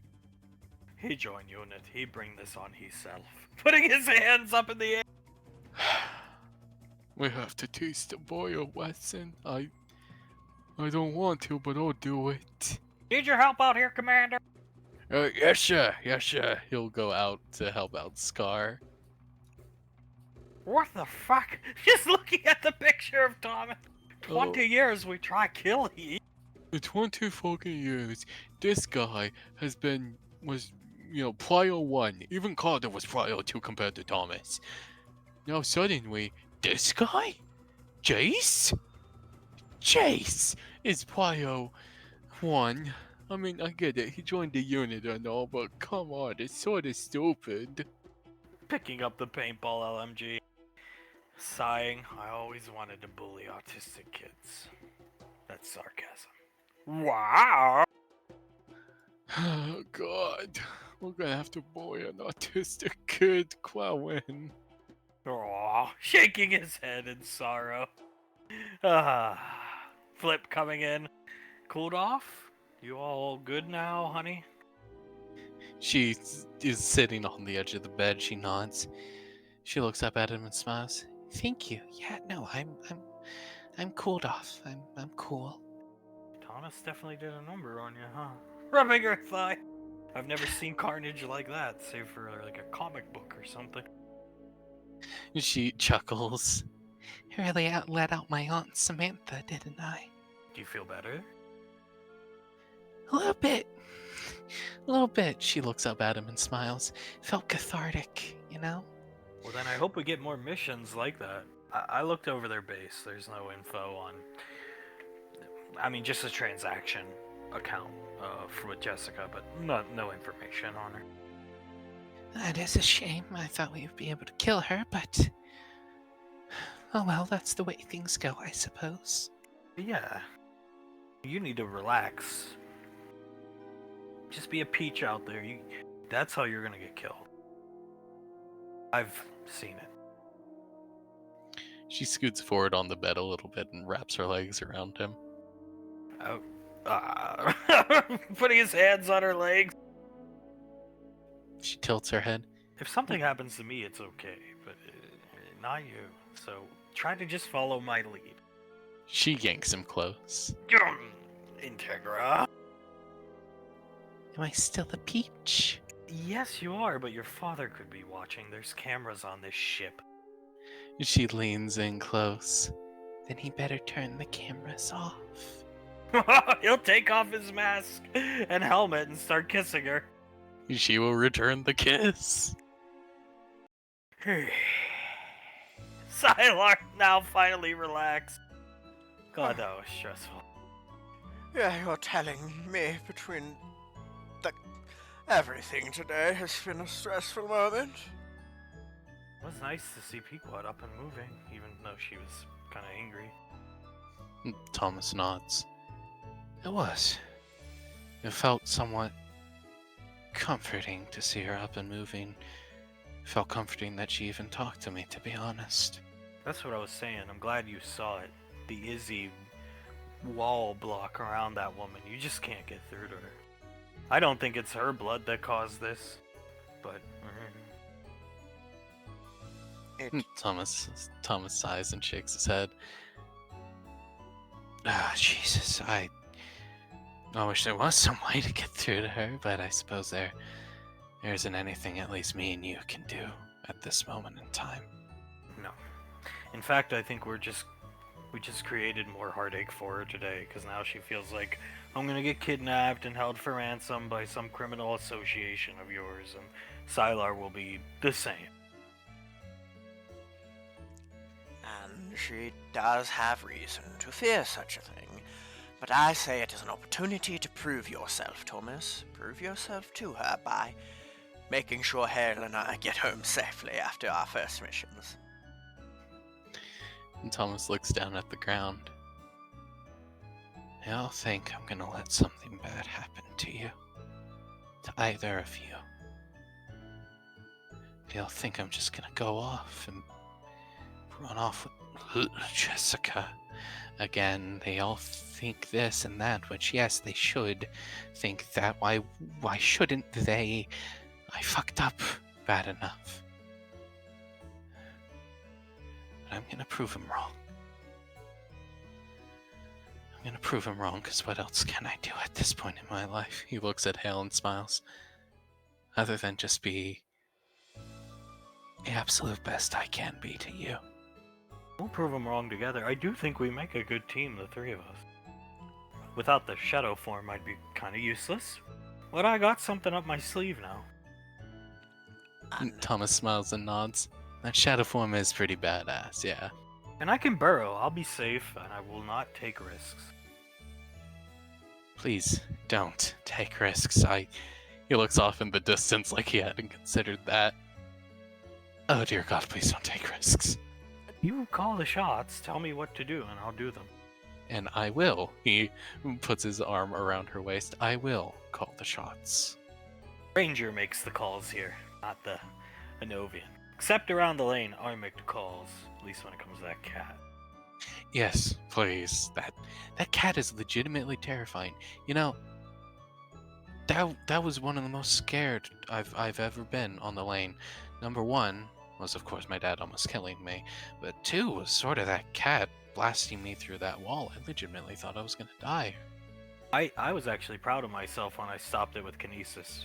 Come to find out, it's not my spell training. It's just the fact I'm an Ovian. That hurt. But hey, at least I saved... No, I didn't. I threw it at Jace. Oh, poor Jace! Oh, jeez. Yeah, you saved Sylar. That is true. Yeah, that's true. And I wanted to come check on you, but I knew you'd be fine. You just got blasted through a drywall. Jace is way too soft. Jace isn't built for that. The poor boy now has Suletta, the unit, and an Anovian cat all gunning for his head. Why didn't she request a cat like that? There's no good time in the family's history to request a cat like that.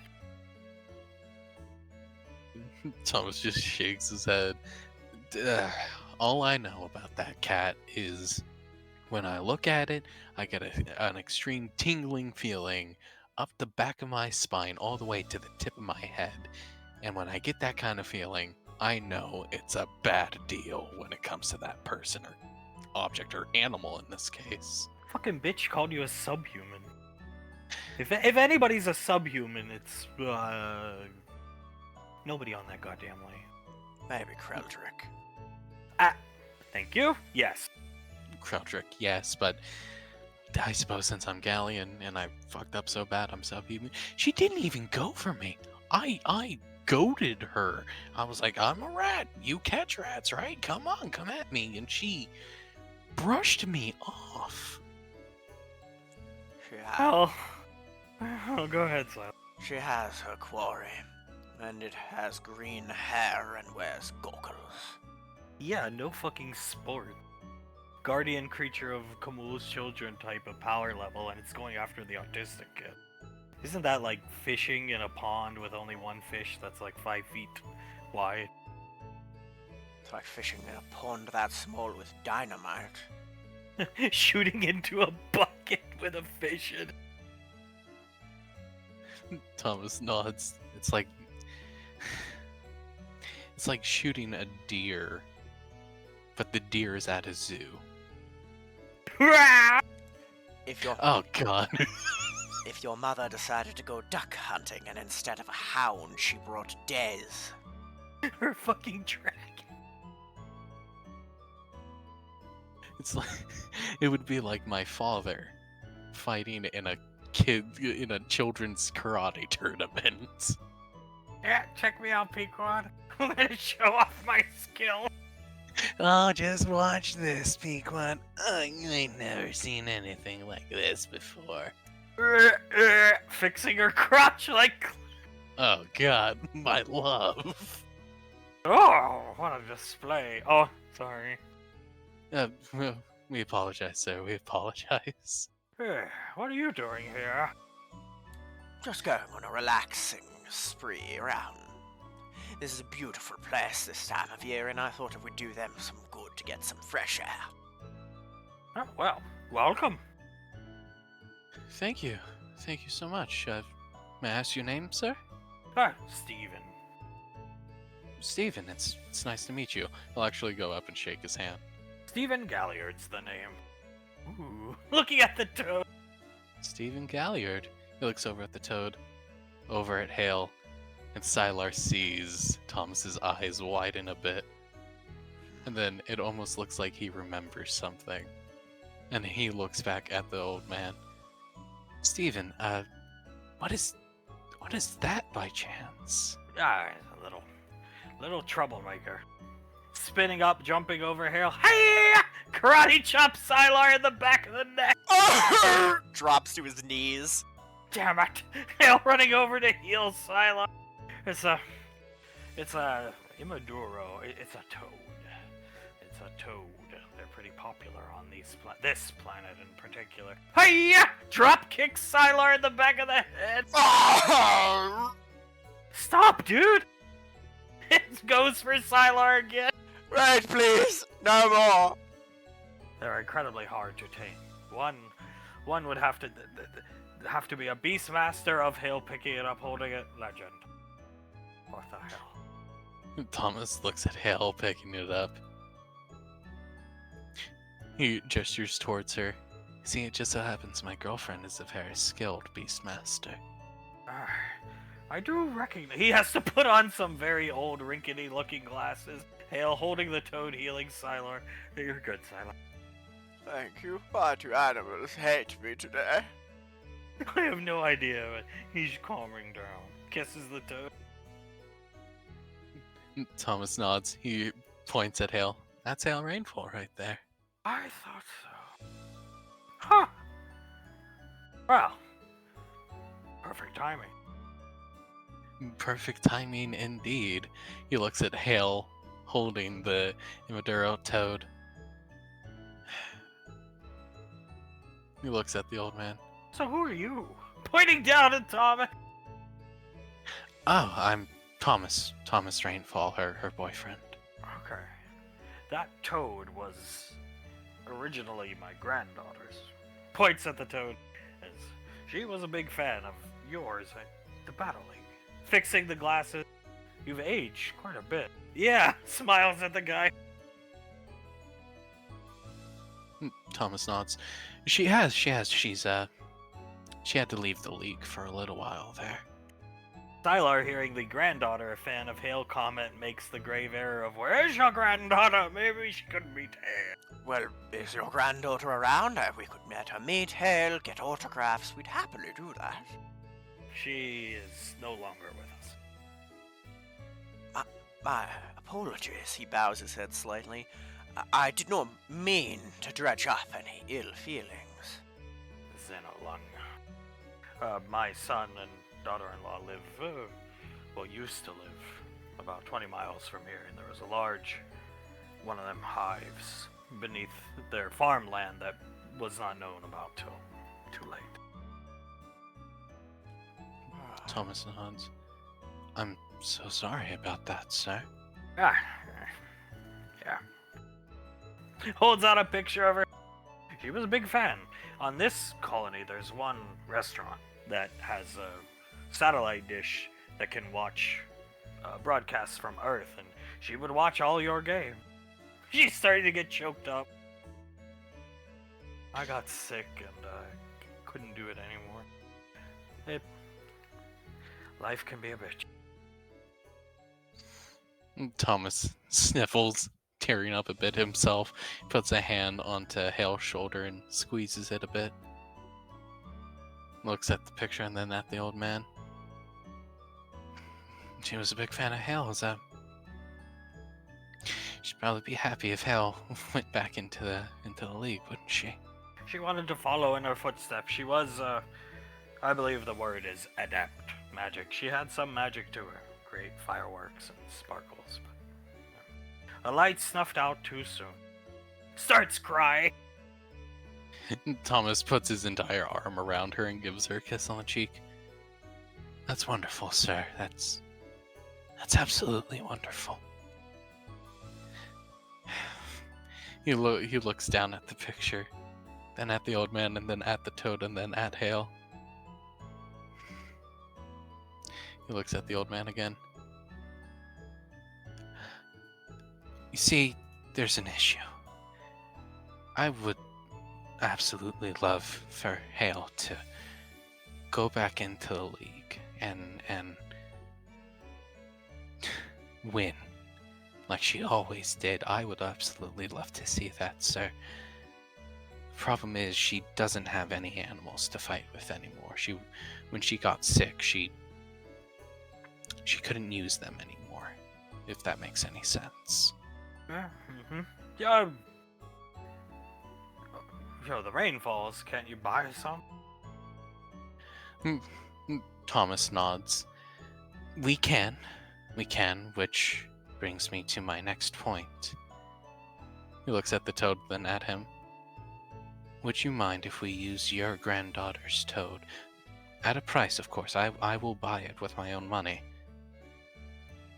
If we use your granddaughter's toad as Hale's first animal companion on her way back to the league. I don't know if I want to sell that thing to the rainfalls. He could be trouble. A lot of trouble. Not with me. Thomas gestures to Hale and the toad. If there's anyone in this world that can tame an immature animal like that, it is this girl. Trust me, sir, trust me. I suppose, I don't know. It has no emotional value to me because it is a troublemaker. It doesn't act as a picture of my granddaughter or anything like that. It's so much of a troublemaker, her parents sent it to me. So, I would be willing to part with it, so long as you compete with it. I think it would have made my granddaughter happy. I'll find a way to get money to pay my fees and get back in, yeah. Thomas looks down at Hale, puts a hand on her cheek and rubs her cheek with his thumb, wiping away some tears away. Looks back at him. How much would you like for the toad? 3,000 credits? I don't. How do you price these things? Looks at Sylar. I don't know. I'm not sure a creature such as this is a fair bit outside my wheelhouse. How about 3,000 credits? I need a new tractor. This is one of my many smaller plots. I have a large plot, and I need a new tractor. And that is the exact price of the tractor model I am looking for. In fact, It's 2 miles down the road. He looks at the old man. You don't have Put to up- buy it, Thomas. I need blue hair. He looks down at her. He'll look at his wrist computer. Can we do a transfer right now? Yeah. Pulls out his wrist computer from his pocket. He'll give the man 4,000 credits instead of just 3,000. Oh, thank you, young man. He nods. It's no problem, sir. No problem at all. I just hope he's no trouble. As long as you say she's got him, then... Sorry, he assaulted you. It's a common occurrence here. It's fine, and believe it or not, being a little bit of trouble, he'll fit right in with the Rainfalls. Well, enjoy the planet, enjoy the landscape. I'm off to buy a new tractor. Shakes Thomas's hand. Thank you very much, sir. I'll dedicate my first win to... What was her name? Candy was her name. Candy. Candy with a C, not a K. She was sweet like candy. At least that's what I used to say. Farewell. He leaves. Thomas tears up a bit, wipes a tear away, and then looks down at Hale and crouches down next to her and smiles. My fees are 1,000,000 credits to get back in that fucking league. He'll look at her.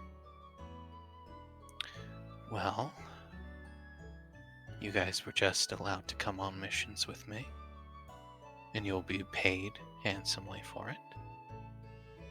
And I'll also have the money to cover that. Which I would rather cover it myself, as a gift to you, and as thanks to you. I've For forgiven being- you, Thomas. You don't have to. And Thomas shakes his head. No, I do. I do have to, Hale. Because I love you. And this is what people who love each other do for each other. Kisses Thomas very passionately, holding her frog, who's eyeing up Sylar. I must say, Thomas, I think you need to hear this. I'm proud of you for what you just did. Thomas, still in the kiss, he pulls back a bit, looks over at Sylar, nods. Thank you, sir. Thank you very much. It's important. Keep doing that. That, points to him and Hale hugging and then to the toad, is what will convince your family. Yes, sir. As he will go back to kissing Hale. Maduro toads. She stops the kiss. It's immature in Spanish. His name is Thomas. Holding him up to Thomas. Thomas starts to laugh. Oh, good old Thomas Jr. Thomas Jr., Sylar, Hale. Makes a good team. I think so. Best goddamn team that's ever been known to exist. In the back of his mind, he's just hearing everybody, where'd Thomas steal that? Where'd he steal that? As they're having a good time, then now she's kissing him again. It's going to be a long evening. Why? Hmm? What do you think the first question we shall be asked about Thomas Jr. will be once we arrive on the lane? Gee willikers, Thomas, you bought her a pet. How much you spend? Maybe we'll give you a raise? Thomas's eyes widen. Oh shit, I didn't even think of that. Gee Wilkers, Thomas, where the hell did you steal that? Jesus. Well, I mean, it's a fair question. I did sort of steal money for King Derp. And Uncle Zap claims you stole a lot from his home while you were in prison. I never... I know. You never stole from the family, I know. He chuckles a bit, especially while in prison. That would be impossible. He claimed you stole his meal at the Last Supper, which he's had like 500 Last Suppers, so... Still hasn't crucified himself, has he? Thomas done stole the holy wine I done blessed. He claimed that he stole Mama Len's insulin. Mama Len is not diabetic. He also claims to be the son of God. I don't know anymore with Zap. He's going crazy even when medicated. Oh, let's get back to the... Let's just face the music head on. Yeah, that That seems like a plan to me. Willow looking over her work. Laz coming in. I don't think it looks half bad. I think we did pretty damn good for ourselves. What the fuck? You gotta be real smooth. What the fuck happened in here? I decided to build this. Gestures up to No. She stands in be front. quiet. Pulling her back. I'm not going to be quiet. She stands in front of Declan again. I did it. I'm the one who did all this, and I'm the one who told him to help me out.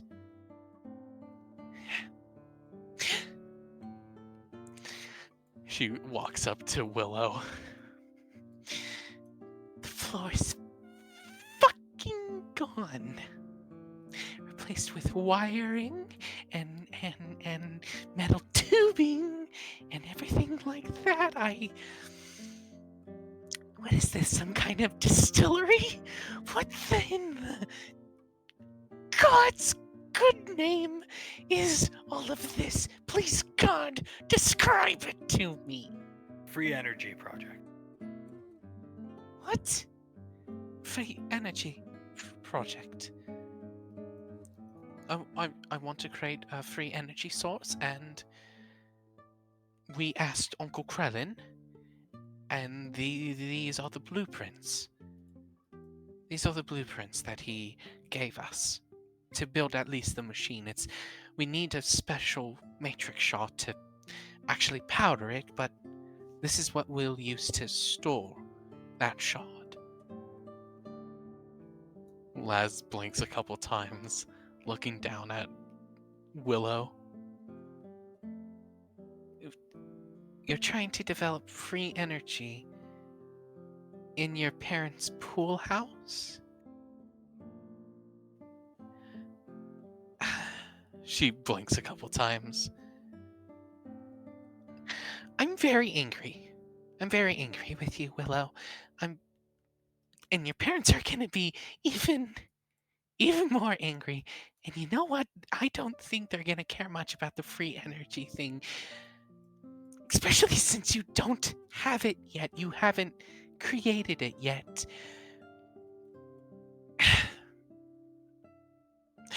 She looks at Declan. Declan, is all this true? Did she get the blueprints from Krellin? Did she do all that? Is this actually for free energy? Affirmative. Copy. Your parents are gonna be pissed off. Before they come into this house, I'll try to explain it to them.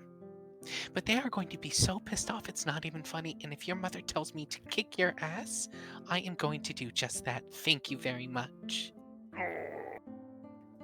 Not you, Declan. I'm not gonna kick your ass. Yes, ma'am. Affirmative, ma'am. She looks around and nods.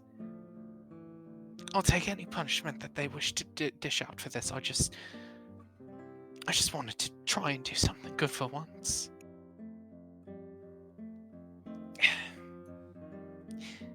Well, you certainly tried, but maybe next time don't fuck up the pool house. God, for a smart chick, you're real stupid. You built all this in one day? What the fuck? Yes, ma'am, I did.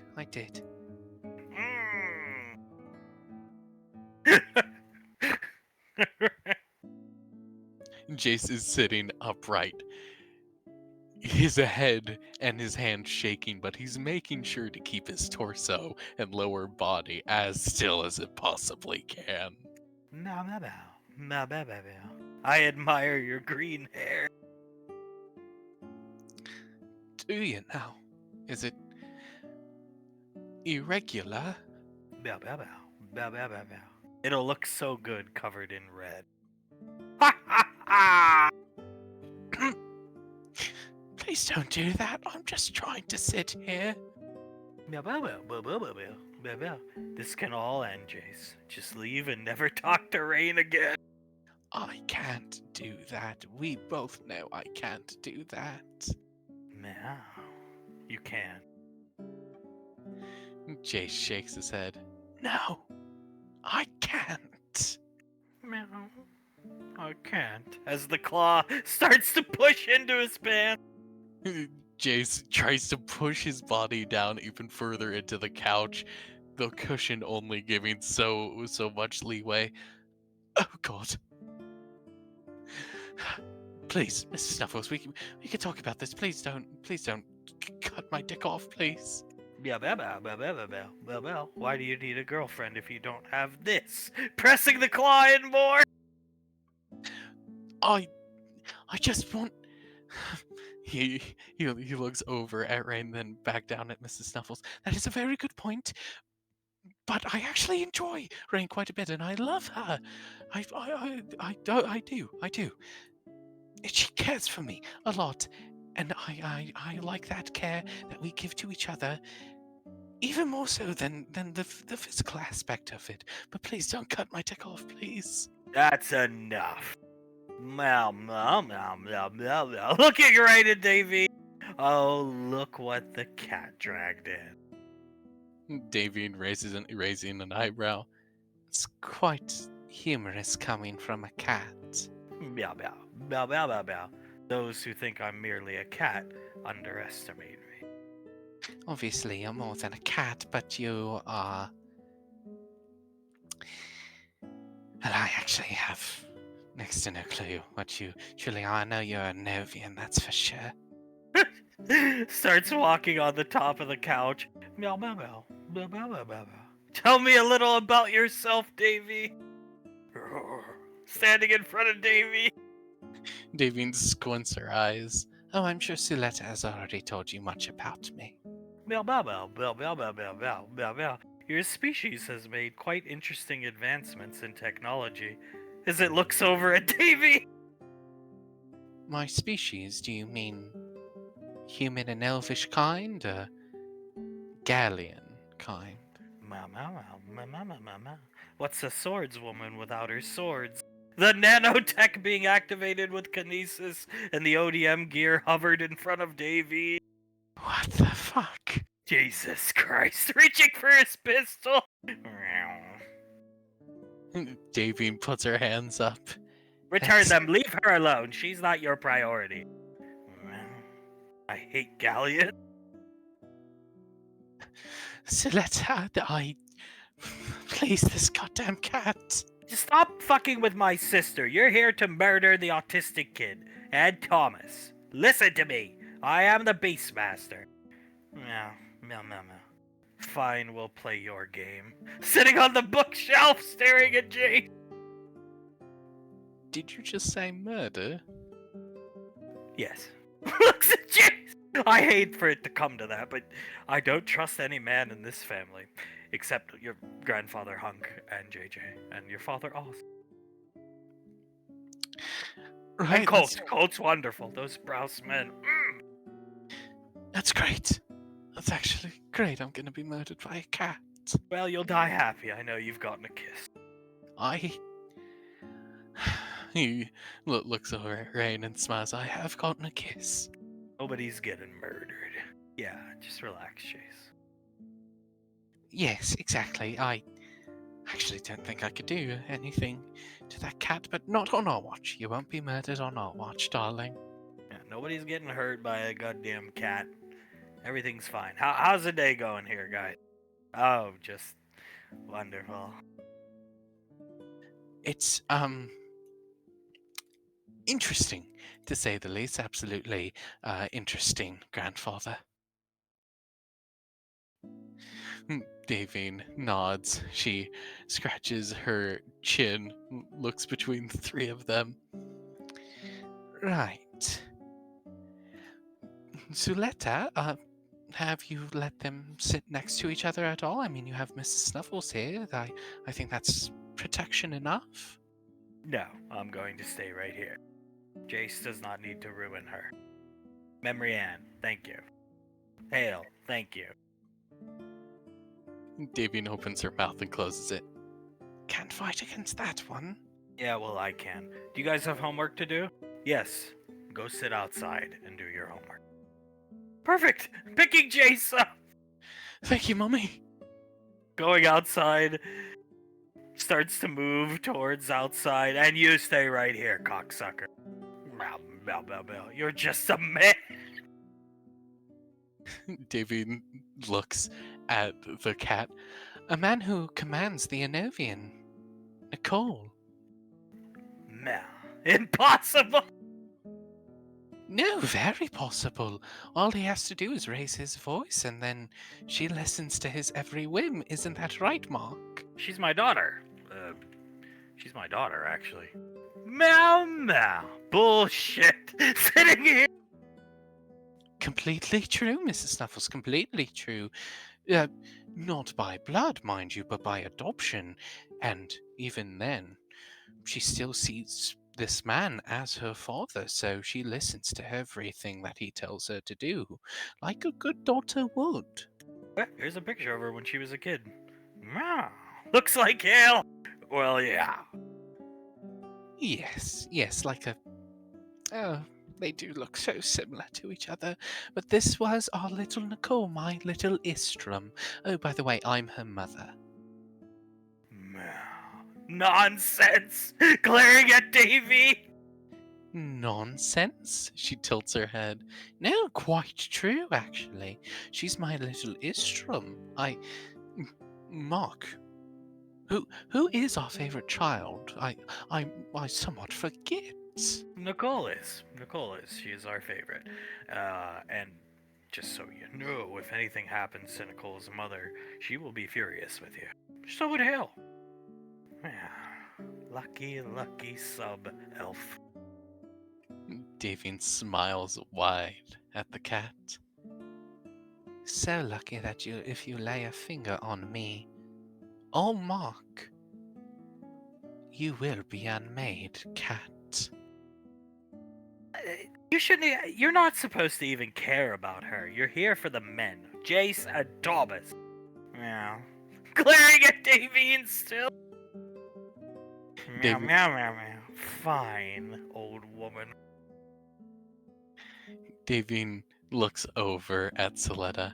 I think she just hates galleons, Soletta. Bah, bah, bah, bah, bah, bah, bah, bah, bah, bah. If those two weren't here, I'd be the new lord of this lane. What? Calm down!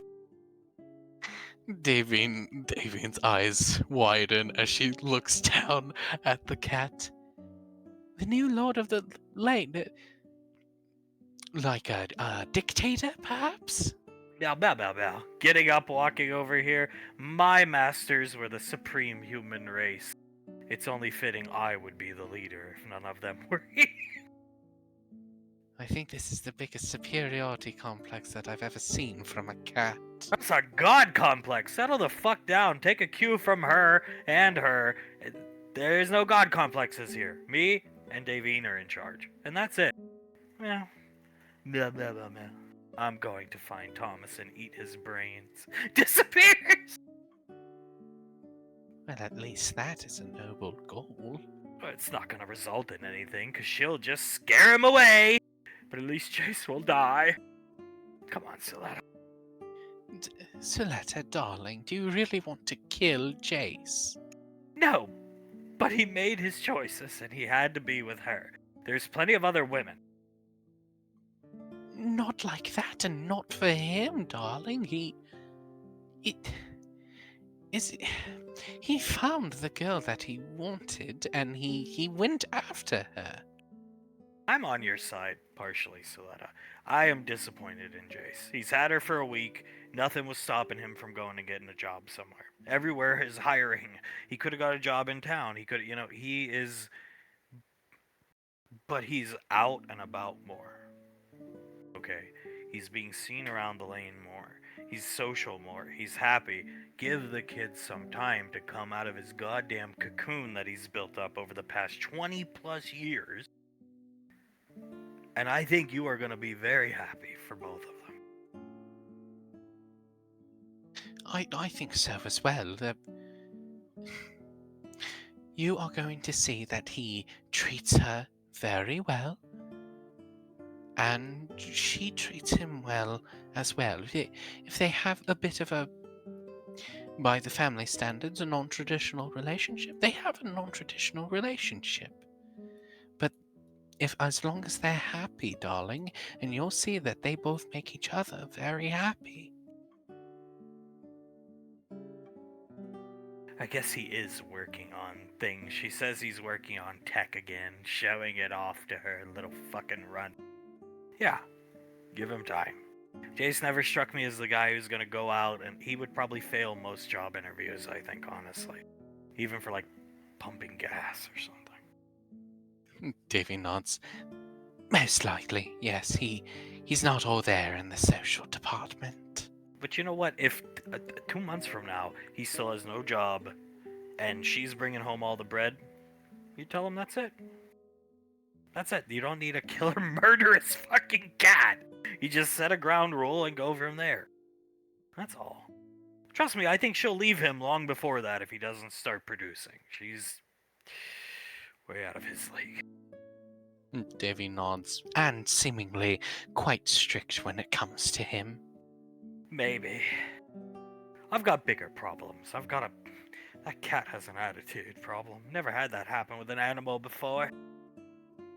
Davy nods. You're telling me it certainly has quite a big attitude problem, as you so minimizingly put it.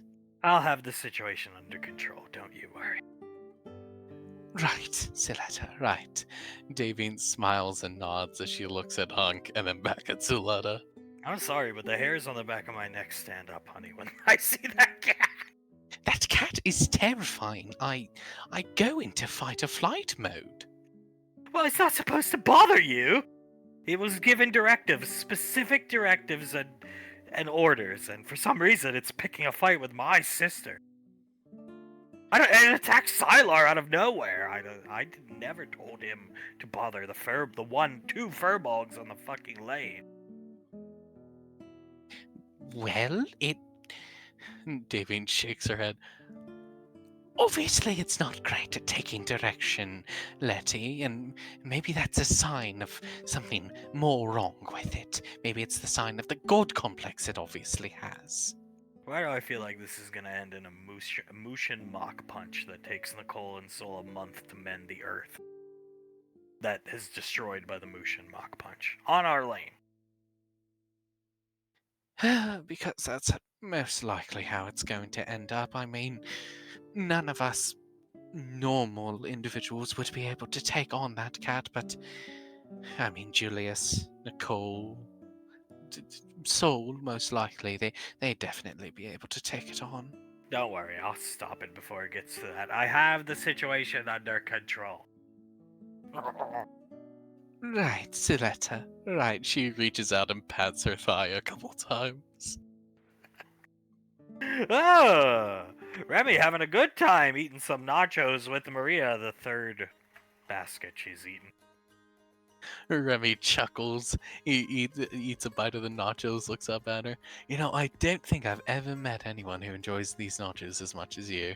Only reason I come here. I could give two shits about the carnival and the fair. I come here for these, and only these. And good with hot sauce on them too. Frank's Red Hot. Absolutely, very delicious. Remy chuckles a little bit. You know, at one point in my life, this one isn't actually widely known. I sort of wanted to be a carny. You? Yeah, I know. I Well, saw... with your card tricks, but come on, you were destined for good things. I know. That was a child's dream. That was like seeing Cirque du Soleil or something like that and saying, "Mommy, Daddy, I want to do that when I grow up." But you know, eventually you get older. Yeah, you wise up. But at one point in my life, I definitely wanted to be a carny. The pressure of the crew manipulating your brain. Remy chuckles a little bit. Maybe it was the crew who made me feel like I could be a bit more wild with my career choice, but it was also the crew that made me realize what I truly wanted to do in life. So thanks for that, I guess. I'm so glad you did not follow in Thomas's footsteps, because he took that whole crew down with him. Yeah, he He closes his eyes and shakes his head. He most certainly did. He definitely took down everyone else in that crew. Now, Reginald, I do think things are getting somewhat serious between the two of us. You met my mother, she loved you. Yes, she did. I absolutely adore your mother as well. She's a very sweet woman. So, at first sign of things settling down at your home, I think it's time I come to meet, at the very least, your mother and father. I feel like they're owed an explanation. So I'm an older woman compared to you. They should at least, yes. I feel like I owe them at least a meeting. Remy smiles and nods. When things start to quiet down a bit more, yes, of course. Of course, if you want to if you want to meet my parents, I don't have an issue with that. And, of course, Norman. He clicks his tongue and I've nods. always wondered, is his real name Norman? Or is that just a stage name? His real name is Clive. Okay, that's hard because he goes by Cliven Norman, Stormin Cliven, Norman Cliven. Yes, no, Norman is a bit of a separate character from Clive proper, is how it's been described to me, but to be honest, I always thought they were the same person. Really? Oh, yes, a bit weird, but, I never really believed there was a separate person other than just, Norman or Clive. I know that doesn't make much sense, but it's always been there in the back of my mind. So what were you talking to the chief about? Tough. You really piqued my curiosity with that case. I decided to ask him a couple questions about it. Do you know how much it would mean if we solved it? To me. For him. I feel like it would take a 40-plus year weight off that man's shoulders, and I wouldn't mind doing that for him either. Now you have magical training, Reginald. Can you sense other wizards? Remy nods. Oh, most definitely. If someone's been touched by the manor, I am able to pick up on it. Like that person over there. He points to a random person in the crowd. They are an adept, which means they don't have any proper magical training, but they'd be able to do basic things like a prestidigitation for fireworks, and he'll make fireworks around his fingers. So, if this phone book killer was a magician of sorts, you'd be useful to have. Remy nods. I would be useful to have, yes, if they were a wizard or magician or even just an adept, but according to the chief, when they brought the bureau in, they got no magical readings at all from people coming in and out of roadblocks or even at crime scenes. They never got any magical readings. Yeah, I've read that too in some of the reports, but doesn't mean it's not a wizard. That is true. It might be a wizard who's very good at covering up their tracks, which, in that case, I would be quite useful to have along. Something tells me, at some point in the next year, we'll be dealing with this. You know what? I got that same gut feeling too. And I guarantee you, he leans forward and smiles, it'll be because we got that sucker in cuffs and behind bars where they belong. And then maybe you'll be made a full detective. Yeah, and then maybe I'll be made a full detective. All I'll have to do is solve a years-old cold case. 40 years, Reginald. 40. More. No, 40 years, yeah. No, it's more, Reginald, actually. Think about it. The killings started... Here, let's sit down. Let me see here. The killings started round about the time the universe was saved. They call it U-Day, Universe Day. So the killing started 5 months before that. So it's more than 40 years. It's about 40 plus years. So 42-ish, 43, give or take. Remy nods, just about 43 years, yeah. He scratches his chin. Imagine that. The both of us solving a 43-year-old cold case.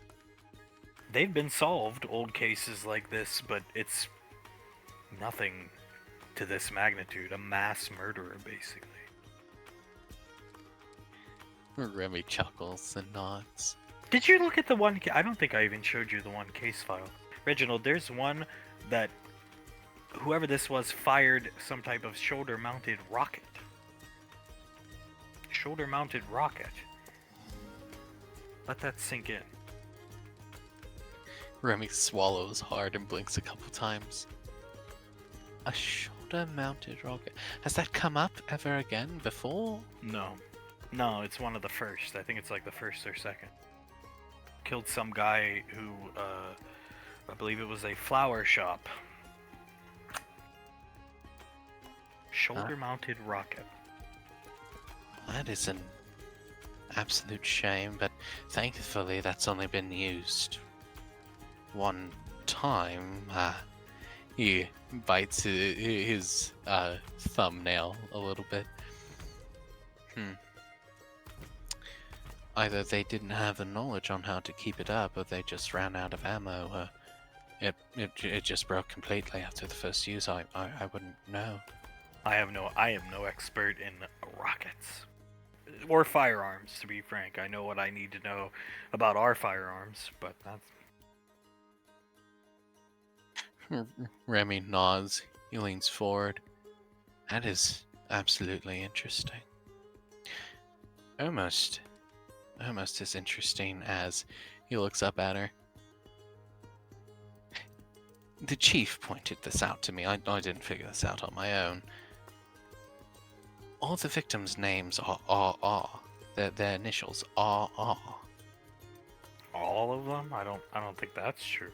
I have not looked at every single. There's too many. Remy nods. I didn't look through all of them, but all the ones that I looked through, it was like Ronald Richardson, and then Randall. Oh God, what was the name? Randall Roffer, I think the name was, or something like that. But all of them were RR names. Regina Rockefeller was the one I showed you. The woman who, she opened her door and then got shot 8 times. There you go, Regina Rockefeller. I'm taking the chief's word for it. I didn't look through all of them, but all the ones that I did see were RR, and I do trust the chief's word. Oh, if anybody would know, it's him. I have not looked at every case file. There's just too many. And it's quite depressing. It is a quite depressing case when you really think about it, over 40 years of murders in just this one person's hands. It is quite terrible. Especially in Jefferson Parish. It's such a quaint place. And it has some crime, everywhere it does, but it's such a quaint place, and most people you meet are just good people.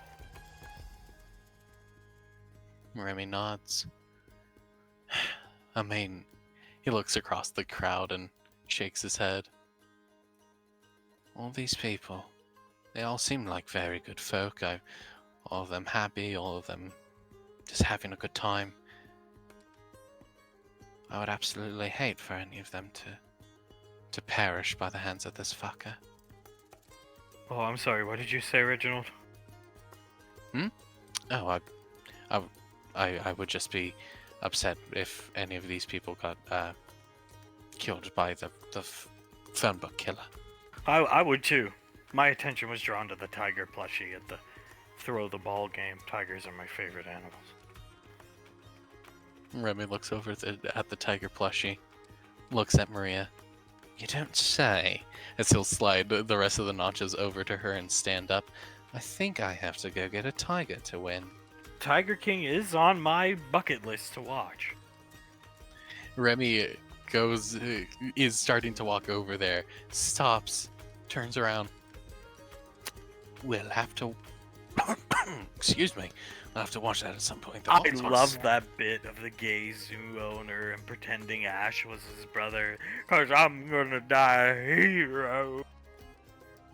Remy stares forward blankly for a second, and then just, sorry, the hot sauce seems to be catching up with me a little bit. Because I'm gonna die a hero and I'm gonna liberate the animal world. It's my notification sound when I get notifications from my mother on my wrist computer. It's hers too. That's wonderful, Maria. That is absolutely wonderful. We'll have to watch Tiger King. One of these days, then. One of these days we'll have to watch it together. We can. But for now, you can win me that plushie if you want to kiss. I do, in fact, want a kiss. As he walks backward, looking at her, then turns around and walks up to the game. Oh, sir. Hello, hello. How much for a game? 5 credits. 5 Five credits, 5 balls. 5 credits, no problem at all. We'll take out 5 credits and slide it over to him. Thank you. Here's your ball. Thank you very much. He'll take the ball, toss it up and down a couple times, and then throw it at the pens, trying to knock all of them down. 5 credits, 5 balls. You knocked every pin down. Jesus.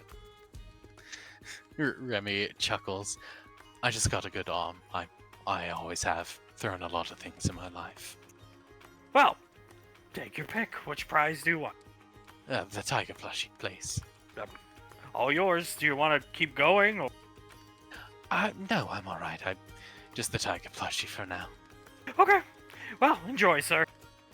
Thank you very much. He nods towards him with a smile, walks back over and hands her the tiger plushie. Oh, Reginald. Gives him a kiss. He That was returns- hot. One throw. You had a career in baseball if you didn't want to be a cop. I was told I was a pretty damn good pitcher by my grandfather quite a few times. I'd love to see you play. I assume your family doesn't do those sporting activities anymore. Those were thrown to the wayside, let's say, to when the whole Thomas debacle happened. But yes, we don't do it much anymore. Well, they used to broadcast some of them live. They were a blast.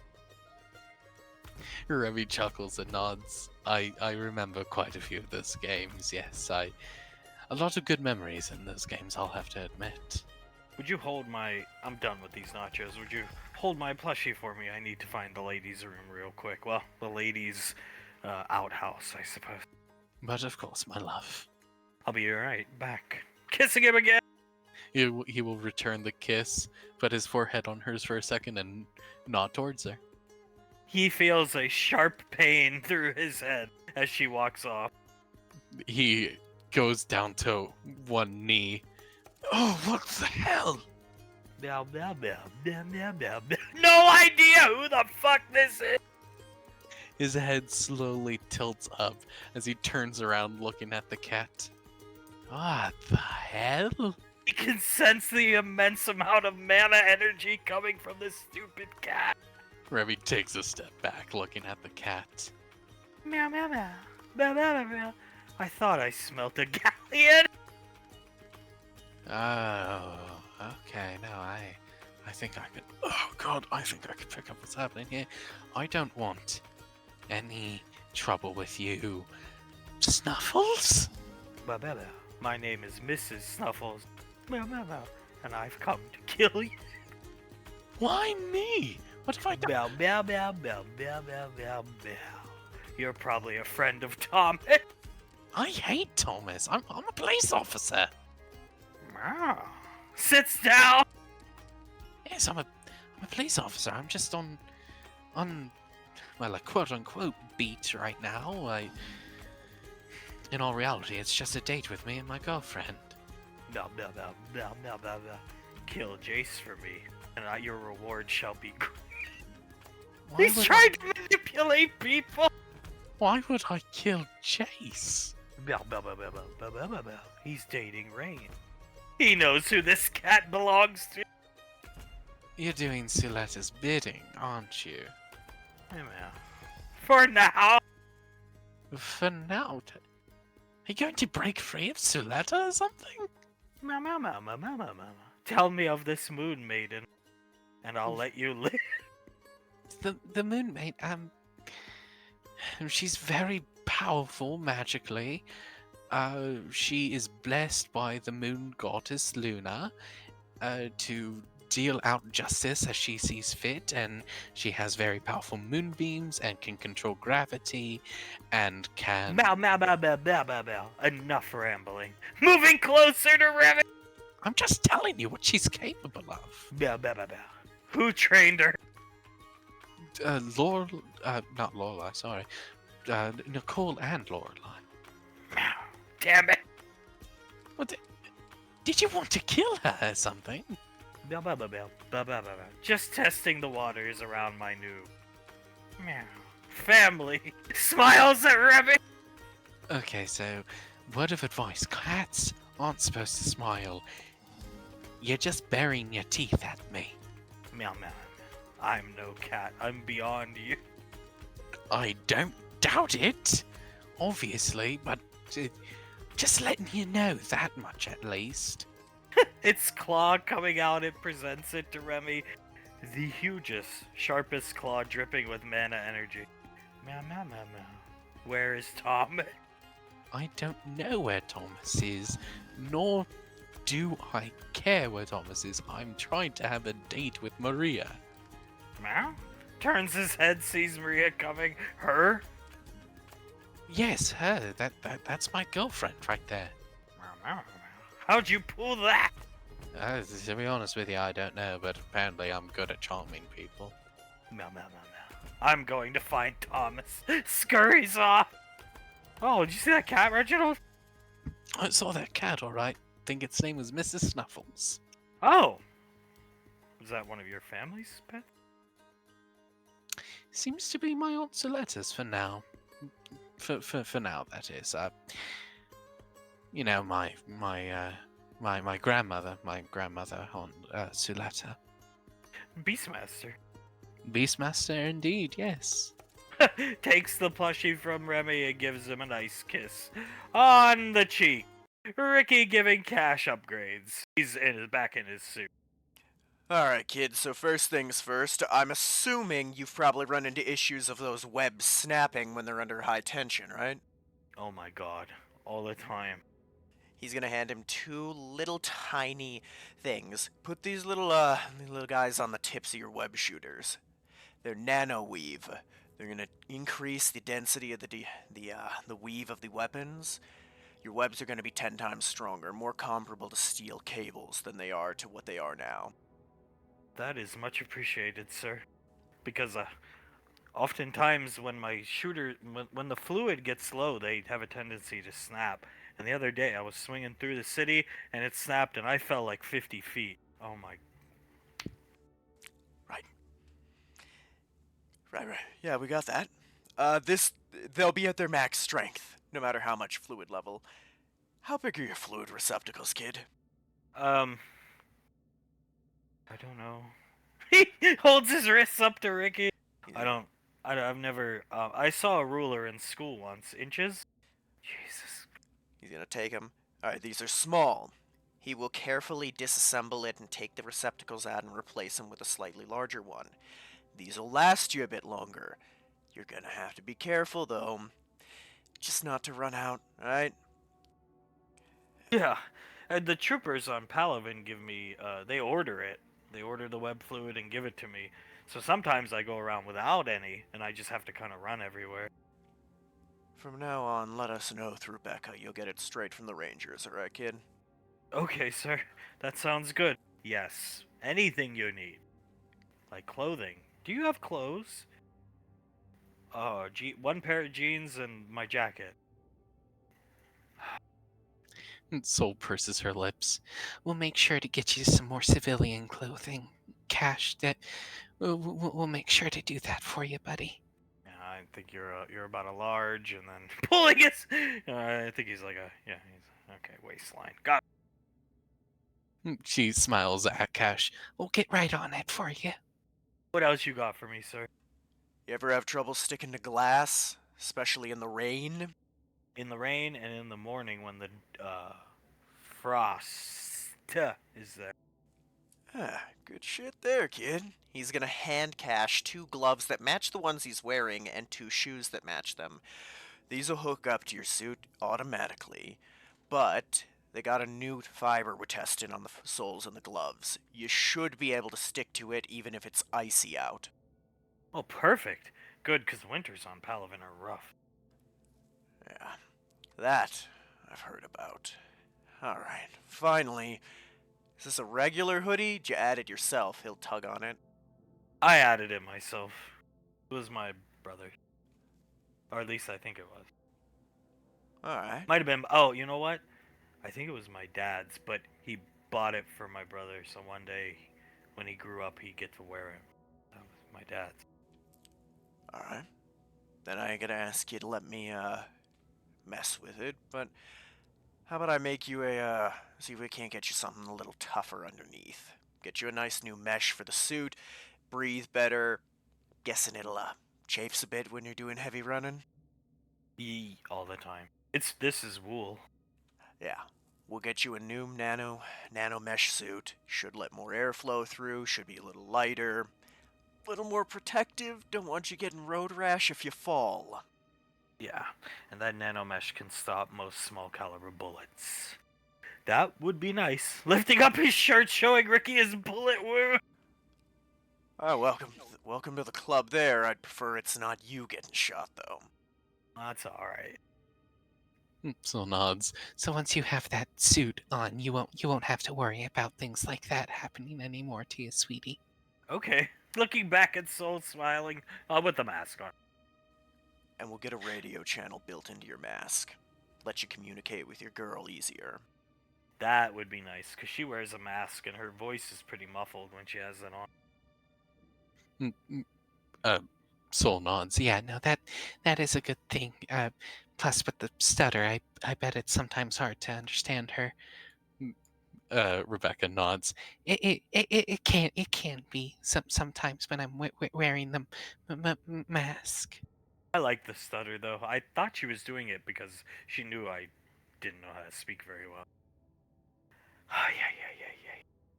Yeah. Oh no, sweetie. She just has something wrong with her.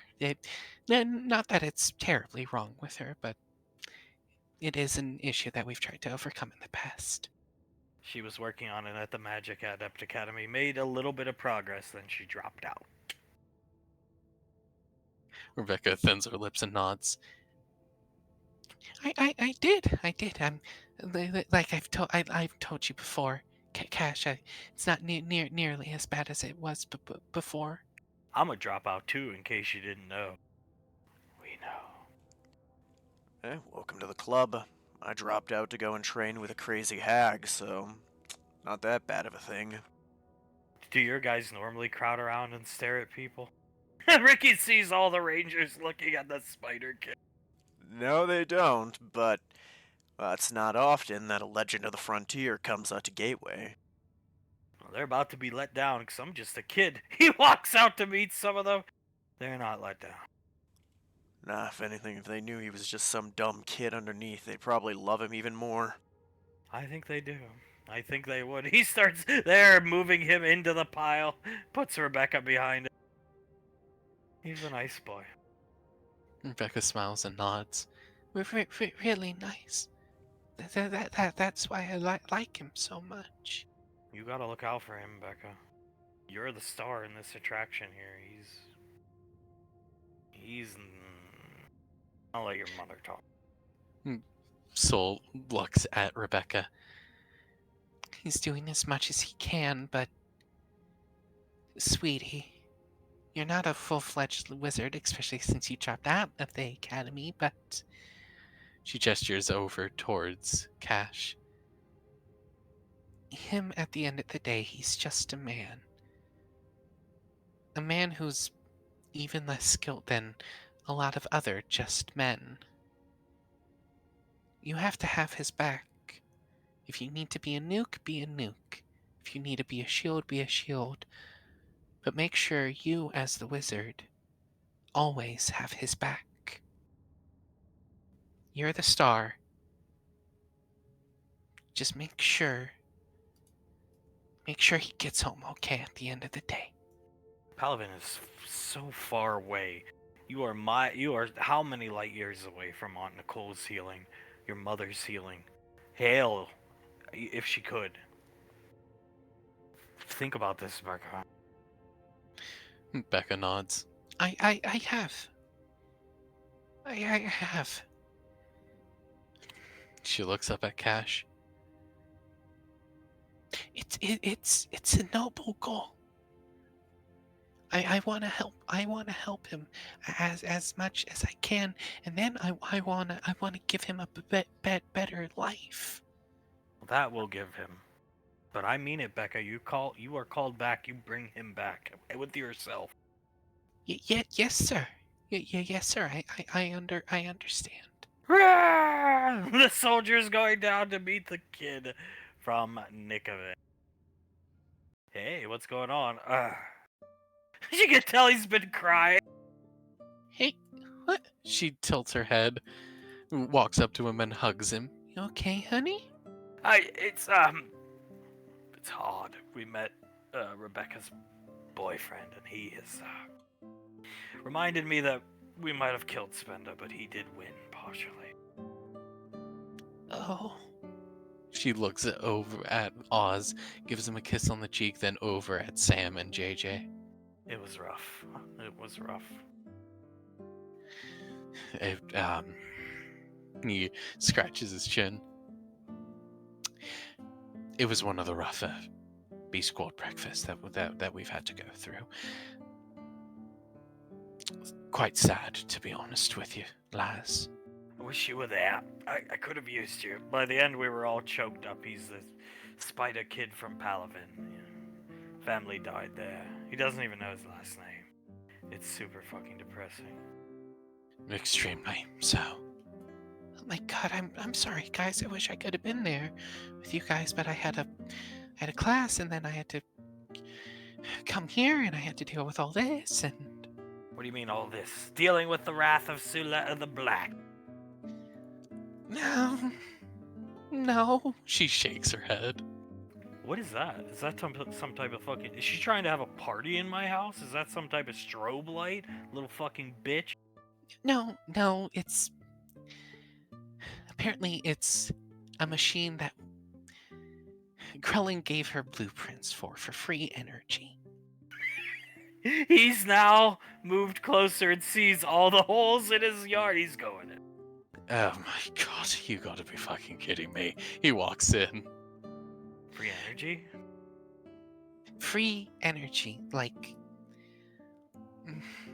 energy that doesn't need power. Why the hell does she want that? She's a fucking drunk drug addict. Sam moving in my house!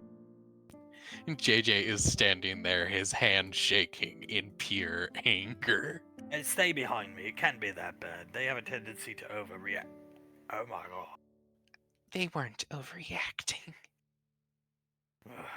Looking over his shoulder at JJ. Willow, gritting her teeth a little bit, and just out of pure fear looking at all her parents and godparents. Hi, Mom. Hi, Dad. What have you done to my pool house? What happened to our house? We needed parts. We needed parts, and we needed space for this machine here, a free energy machine that all we need is a matrix shard to get working, and we'll have to go out and find one, but it's a machine that we built to utilize free energy, ma'am. So you build it in the pool house, not outside. It was my idea. What? Oh yeah, sure, it was your idea, Declan. No, it was my idea, Declan. It was my idea. Needed the power from the house. The power from the house. So you built it in the pool house, not in the basement. Steps back one with Willow. Willow putting her hands on Declan's shoulders. I appreciate what you're trying to do here, but you don't need to take the rap from me. Yeah, don't take the fall for her. You've fallen enough for her. Yes, you have, Declan. While I do appreciate what you're trying to do for my daughter, right here, right now. I know this wasn't you, because you are a good boy and you don't do things like destroy pool houses because you wanted to do so. You know how much this costs? He's looking at the. Who was using this sledgehammer?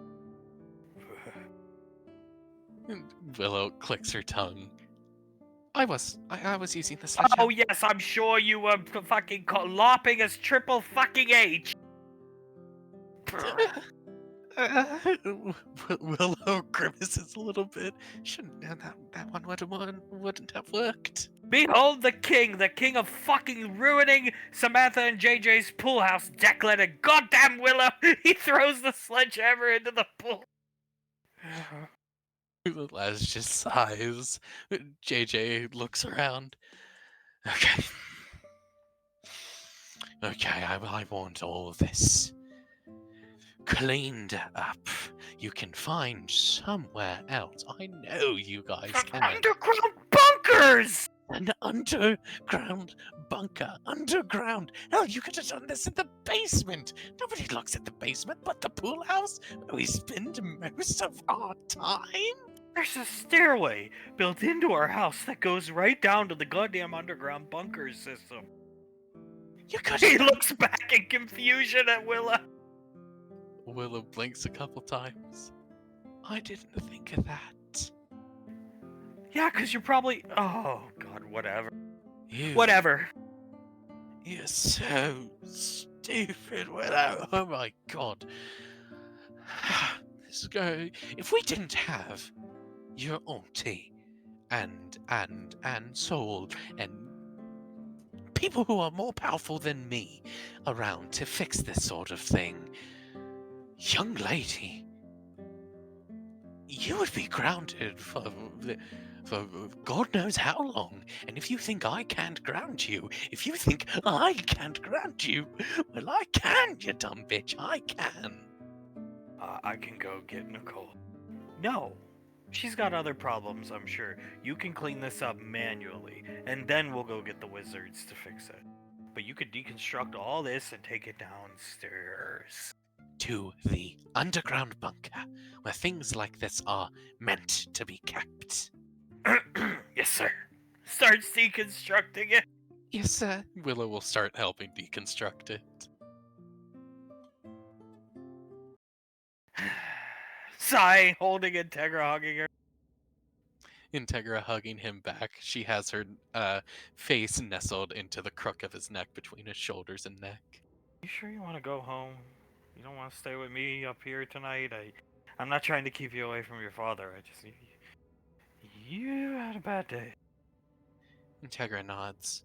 I need to go see my family, Flip. I need to go see my mom, my aunties, and yes, even my dad. I know I help out whenever he sees me, so I need to go be there for my family, Flip. You should probably talk to them or somebody down there about what happened today. Integra swallows and nods. I might talk to Aunt Sasha about it. I think she would understand the most, or maybe Aunt Sam, someone like that. That's how you're gonna get hurt if that happens again. I can't protect you from everything. Hell, I couldn't even keep up with you. I killed one guy in the time you killed 4 of them. Integra chuckles a little bit. I'm sorry about that again. I just saw red and You a saw little bit. Thomas. You saw T. Yeah, I saw T, and I saw a felon, and I saw a bitch, the blue hair bitch, and she shakes her head. I just got taken over by something, and I wanted to kill them. Well, it's a successful mission, but don't do that again. Kissing her on the forehead. Or no. She smiles up at him. I'll do my best to not do it again, Flippy. Leave the reckless maneuvers to the agent. She raises an eyebrow and tilts her head. The ranger is also pretty good at reckless maneuvers, but if it makes you feel uncomfortable, I'll put him to the wayside. Good. For me, my peach. Of course, my Flippy. Kisses Integra passionately. Julius walks in, looking over.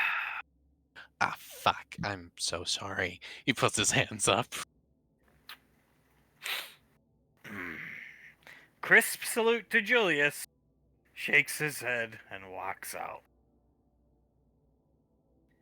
Julius stares forward for a second. Oh, God. Twice now. Twice. Integra watches Flip walk away. He walks up to Integra. At least I got a kiss this time. At least you got a kiss this time. I'm sorry. I just wanted to go home for the day. I didn't know you guys were here. It's okay, Dad. You didn't know. She smiles a bit. They call me his Peach, though. And Julius chuckles. It's a good nickname. It's definitely a good pet name. Feeling okay? I had a bad day. Sort of let all my anger out and I brutally killed like 4 people. Oh, sweetie. He puts his arm around her and gives her a kiss on the top of the head. It didn't have too great of a day either. Want to go down to the lane and see if we can cheer our days up a little bit? Try to, at least. And Integra smiles up at him and nods. I would love that, Dad, please. And he smiles down at her. Come on, then. Come on. Let's go down to the lane. And he will head off to the lane. Remy, returning to work. Remy walks in. Damn. Roll20 just booted me out of the game. Sorry. That's okay. It's Maria's actually putting her plushie in her car, and then she gives Remy a kiss. He gives her a kiss back and smiles at her. Well, I hope you had the most wonderful beat that you have ever had, my dear Maria. Best beat of my life. He chuckles. Well, I am glad that I could provide that for you, mon chéri. So you're going home tonight? You sure you don't want to come home with me? No, I have to go home. I have to see my parents, check in on them, and of course everyone else, see how all the other members of the old crew are doing. You know how it is. I think you're coming home with. Okay, fine. I did. You do need to go home. I like having you. I like having you at my place. I like being at your place as well. Makes me feel safe with a man around. He looks around, makes sure nobody's watching. He puts his arms around her and brings her in close. As long as I am around, I will always protect you with every fiber of my being, Maria. And that is how you make detective. He smiles at her, leans in close, gives her a kiss on the nose. I'll be detective in no time, just watch. And how you get more of these. Kissing him again. He will return the kiss, put his forehead on hers for a good 5 seconds, and then lean back. Shift are you working tomorrow? Morning or night? I am working morning shift. How about you? Well, I'm working morning too. I'm off at 4, so 4 p.m. So my place tomorrow. You know what? That sounds like a plan. I'll see you tomorrow then. Giving him a kiss, pumping her eyebrows, driving off. He watches her drive off, looks back. Oh shit! Hello, Chief. He jogs up to him. How did the nachos go over? Absolutely. In my Uncle JJ's words, smashing, sir. Good. Very good. Patting him on the shoulder. He smiles at the chief. Thank you for helping me out with all this. I really do appreciate it, sir. I really do. I wish I had somebody to help me out when I was your age. He chuckles. A lot of love life struggles back in the Chief's old days. Well, love at first sight for me when I saw my wife, but a lot of poor career decisions. Nodding his head. Ah, I see. Well, having someone like you back me up in my career decisions, sir, I'll be honest, it makes me feel all the more secure in them. You remember when we first talked, I told you evil exists in the world. I was referring to that case you brought up to me today. To this day, it still rattles me to my bones. That whatever it is, apparition, monster, elf, being, creature, Remy nods. I want somebody that is capable of protecting her. Points right at Remy! From whatever that is. She could, whatever that thing is, she can't deal with it. You can. And so long as you're good to her, I could give two shits if we're breaking protocol. That sounds wonderful to me, sir. I, with every fiber of my being and all the power in my soul, will protect her to my dying breath. Because let's be frank, I don't think you needed my help to pull her. You're a Rainfall boy, for God's sake. Remy chuckles. It was just my dashing good looks, obviously, sir. Dashing good looks, the personality to boot. I had them back in the day when I was more handsome and less gray. Oh, sir, you're still perfectly handsome. I'm sure Mrs. Traxler is still thinks you're quite the looker. When she isn't yelling at me for being at work too much. Ah, I see, sir. I see. You keep up on this track, Reginald, and you'll be out there with her. You can work together all day. No more mismatching shifts. Keep up the good work. Patting him on the shoulder. He nods. Thank you, sir. That would be the greatest gift that I've ever known. He smiles at Remy. Hale and Thomas coming through first. Benny and Elizabeth and them are not quite here yet. Sylar, back on the lane. Oh boy. So what will happen first? I'll be attacked by a cat, or we'll find Jace strung up in the middle of the lane. He's eyeing Sylar up. Or Thomas seeing it. Thomas looks down at the toad. Hell, I think your toad really hates Sili for some reason, or really finds it funny to see him hurt. She tightens her grip around it. Were you gonna say or be attacked by Thomas Jr.? yes, or be beset upon by your little psychopath. Nah, he's gonna be a good boy. Yeah, he's gonna be a good boy. Because if he isn't, he doesn't get head kisses from his mom here, so I'm just putting that out there. No head kisses and no treats.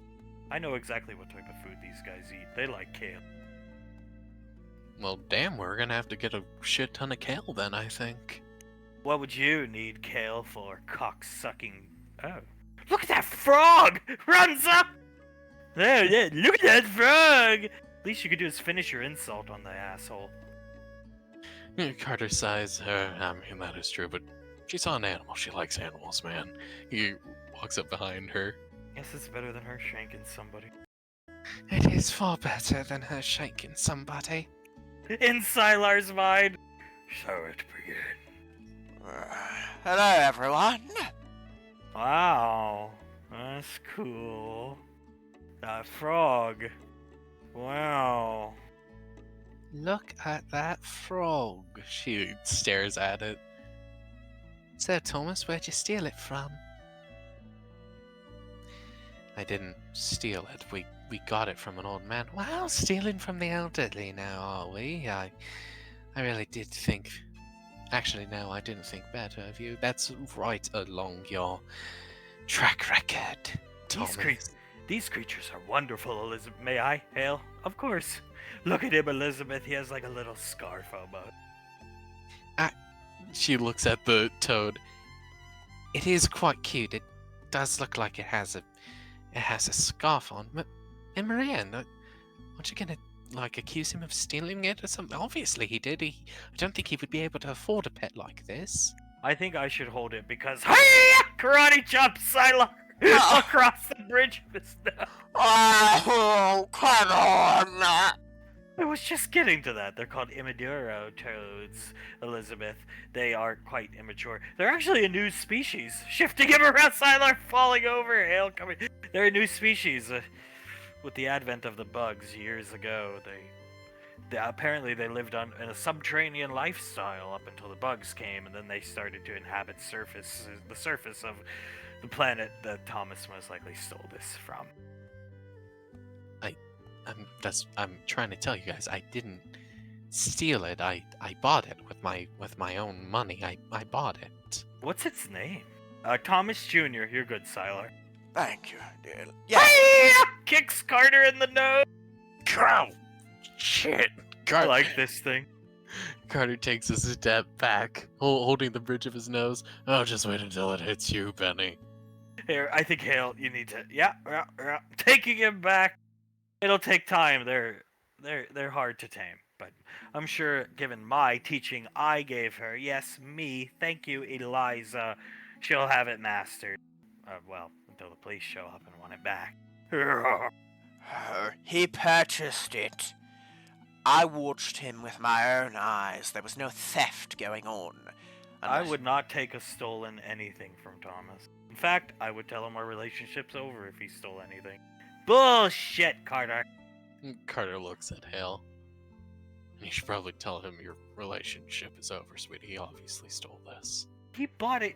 Can you show them the transaction, please, Thomas? Yes, I can show you guys the transaction. She's pushing her way up to see it.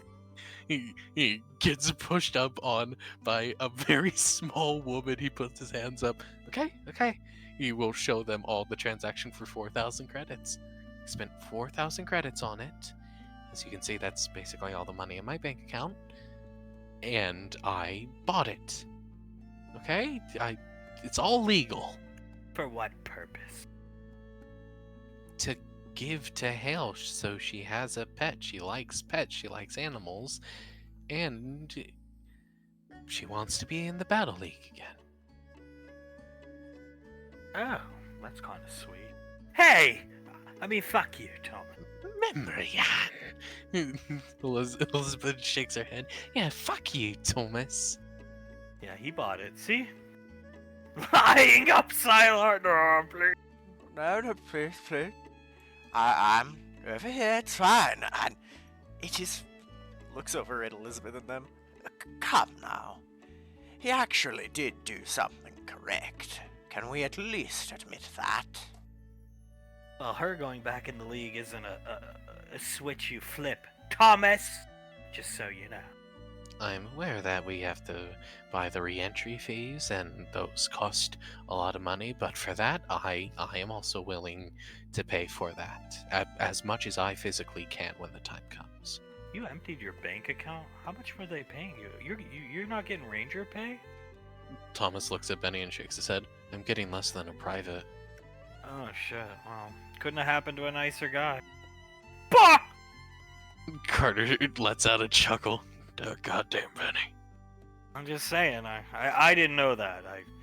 I didn't know all the stipulations. I just wanted to bear spray you. Thomas shrugs. I deserve all the stipulations, and very much so the bear spray. I definitely deserve that. So, but yeah. Keep going with Thomas. Yeah, no, I emptied my bank account for this, and it couldn't make me happier that I made that decision. I love it. Look at it on memory. He is adorable.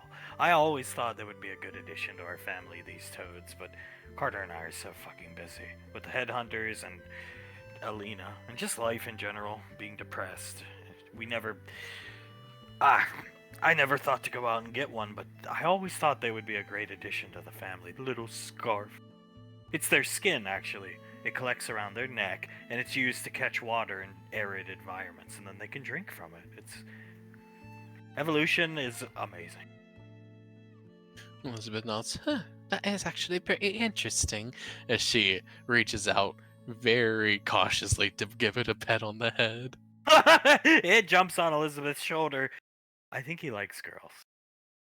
I don't think he likes guys. Careful, Uncle Benny. Hey, little guy. Okay. Okay, so he does like good men. Because my Benny is a very good man. As she reaches up and starts petting Thomas Jr. Dun, dun, dun. One wing angel. Sylar sees the cat sitting atop Davine's statue's head. Oh no, not now. What? Looking around confused. You okay, Sylar? There it is. The demon that your mother has wrought on us. Mother? Who is... Oh, look at the cat, Carter. Look at him. Carter looks over at the cat. Oh, that's a cute cat. You know, we don't have many black cats on the lane, so having another one around that is a really cute cat. Now standing behind Thomas. Do me a favor, Memory Ann Carter. See if you can sense any magic from that creature. Oh my. Okay, what the fuck? Miss Uletta brought it. Its name is Mrs. Snuffles, and its mission is to kill Jace. What? What is mother wants? Oh, mother. Oh god. Yeah, no, she wants it to kill Jace because Jace is dating Rain. That makes a lot of sense. I'm no Jace expert, but by all accounts, they're a pretty goddamn cute couple. I do agree, and you know, call me optimistic, but I don't really think Jace is gonna end up like this one over here. And she juts a thumb at him. Meow, meow, meow. Well. I'm sorry, am I hearing that cat in my head? You all are. We all are. It's a nerve-in. It's the devil. It is the Antichrist. Meow, meow, meow, meow, meow, meow, meow, meow. Carter Rainfall, the wielder of Kamul's sword. Carter squints at the cat, looks down at the sword, and looks back up at it. Yes, Mrs. Snuffles, I have Kamul's sword. Meow, meow, meow, meow, meow, meow. And Memory and Rainfall, the woman he ruined. He did not ruin me. It's an over-exaggeration my mother propagates. Thank you. I'm actually doing pretty fine. I'm a high-ranking officer in the military. Relax, please. I'm a Beastmaster. Meow. Did that thing just scoff at you? Little rat! Little bitch! Carter clears his throat. Oh god, that thing's a little creepy. Yeah, I wouldn't recommend calling it a little rat and or a little bitch. It could fuck us up.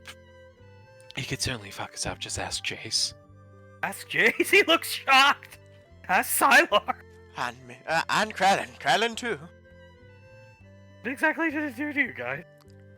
It sliced apart Jace's face. He needed to be healed, and it cut me somewhat badly, but Hale saved me before it could do real damage. Blew my fucking boyfriend through Aunt Suletta's garage wall, the drywall. Oh my god! Thomas nods and then jumped on Krellin's face and just started really scratching at him, and Krellin started running all over the place because of it. Meow, meow, meow, meow. Jumping down here, or I'm sorry, teleporting over here. Meow, meow, meow, meow, meow, meow. I'm sure our paths will cross again, Carter. Looking right at Carter! I'm sure our paths will, Mrs. Snuffles. Runs into the forest, disappearing. I think Mother has done something very bad. Toad coming back to Hale. The first thing that cat did was inform me that Anovans once ate Fairbolgs. Said they were a delicacy. Fucking freak of a cat. Jesus Christ, that cat is a mistake of nature itself, I think. Lucky for us, the dad voice from Granddad Hunk worked on it. And it's afraid of me and Mom. That is good. That is very good. If it's afraid of you too, then it won't bother. It won't bother you too. And, of course, the dad voice works on it. What does the dad voice not work on?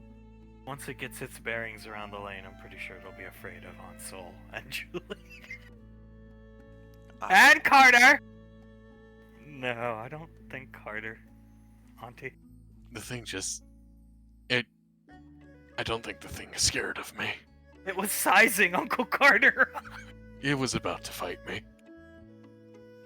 But honestly, in terms of an actual fisticuffs fight or a magical fight, I think there's probably enough to count on one hand that that thing will actually have a fear of on this lane. Fucking my fucking mother, Carter. Go. She definitely goes big or goes home, doesn't she? Look, I'd like to spend more time with this toad. Why don't you two come back to our cabin? You as well, Silo. Thomas blinks a couple times. Sure, yeah, no, sure, of course. Let's go. Come on. Elizabeth, Benjamin, we'll see you tomorrow. Tell Danielle we said hello from daycare. Of course, Memory Ann. She looks really confused watching Memory Ann walk away. She's having an episode. Let's go. Yeah, no, it must be an episode. Oh, God, Benny. We just get invited to their house. Yes, we did. You see, I told you. Keep doing things like this, and they'll warm up to you eventually. And Thomas takes like a little step back while staying in the same position. He reaches up to his wrist, pinches it a couple times. Yeah, no, I ain't dreaming. Holy shit. Are you coming or what? I want to stop and see Pequod, then we'll be over. Oh, that would be a good idea, I think. For all of our sake. Especially Carter's, it's his mother. I'm aware. Okay, we'll see you then. Oh my god, she just... I know I was talking to you, but she didn't insult me when she left or anything like that. Smiles big, looks at holds Thomas Jr. up. I think Sylar's right in some respects. I definitely think so, oh my... Oh god, she... That felt a little weird to be honest, but I'm happy. It definitely makes me happy. I'm gonna make you sad. We have to go see your mom. Oh god. Yeah, no, let's do it. Let's do it.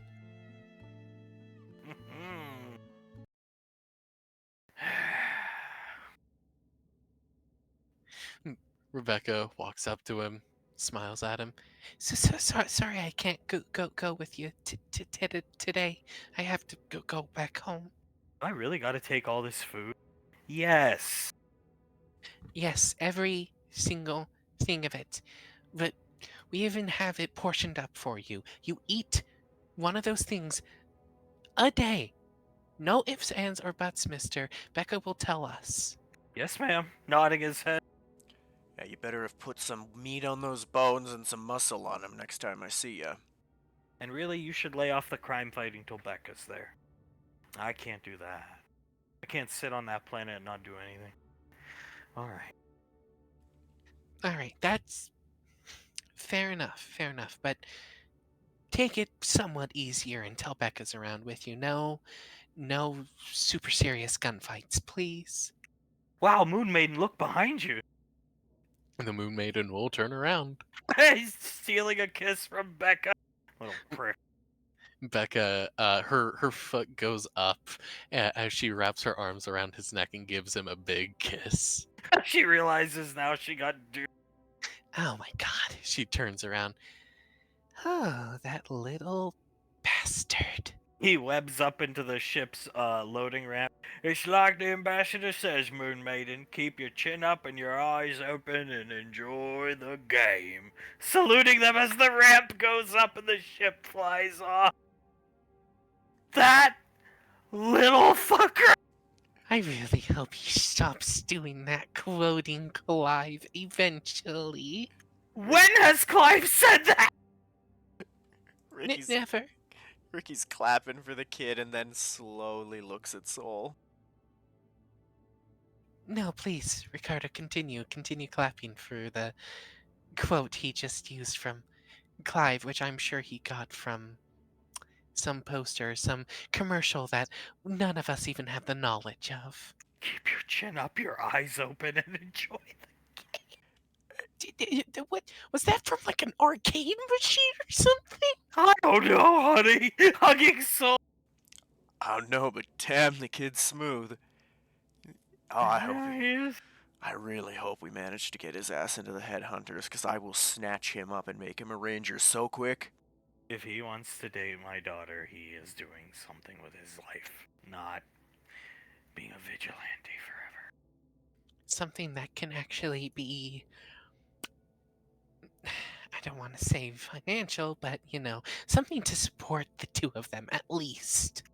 I will say this, I do like him, Becca. Becca turns around, smiles at her dad. I do too, Papa. Alright, let's go home. Yeah, let's get out of here.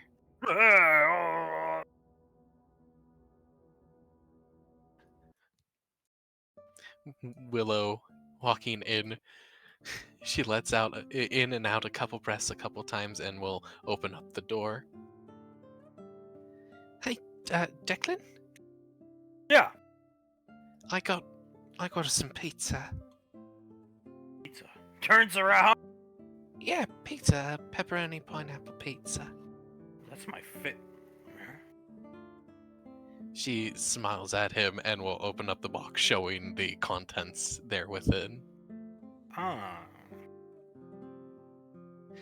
She looks down at the pizza, up at him. I hacked into your wrist computer to figure it out. Smart girl. He chuckled. Her eyes widen, and she looks over at him with a little blush appearing on her face. Thank you very much, Declan. It is my favorite. First pizza I ever ate was on Mars. And this was the only slice left at the cafeteria. And I was like, what's this yellow stuff? Oh, it actually tastes good. She walks over, sets the pizza down in front of him and nods, smiles.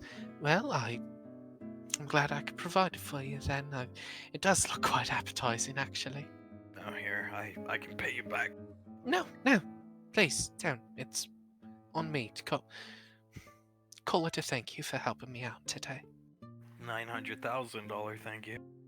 Oh God, I'm so sorry, Declan. She closes her eyes and shakes her head. I really don't understand why you put up with me for so long. Because you're hot. She blushes even harder and then looks away and nods. You were hot and I'd hoped you would change. Well, she looks back at him and smiles. I'm doing my best to change now. I hope that counts for at least a little something. Don't change for me, change for yourself and your family. Make your parents proud. You're lucky to have them to be able to do so, and for yourself. Live a good life. She blinks a couple times and nods. Very wise words, Declan, very wise words. Wise beyond my years. I would have to say so after having to deal with me all the time. Clive Bay. Eating his pizza! Oh God, the steak isn't even good there. It's actually sort of gross, to be honest. I was shocked when he came out from the back of the kitchen, sprinkled the salt on the steak that I paid for, and your face was down in a plate of mashed potatoes. And Clive didn't yell at me, he didn't scream at me, he didn't say I wasn't good enough for you. You were literally potentially drowning in a plate of mashed potatoes, and he just sprinkled the salt, said, "Thank you for the money, Declan," and left. And then I pulled your face out of the potatoes, cleaned you off. You woke up and started drinking. Then you threw the steak on the ground. Oh God, I was a real piece.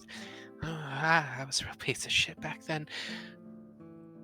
I think he didn't insult you at all or anything like that because, well, he was in character and he didn't want to break his Clive Bay character. Yeah, and getting money from me to provide for the family. Provide for the family who, in all actuality, one video of his could provide for the family for pretty good long while, to be honest. I've seen the figures at the studio. Nodding his head. The fake road trip and all netted billion. Ugh, After taxes.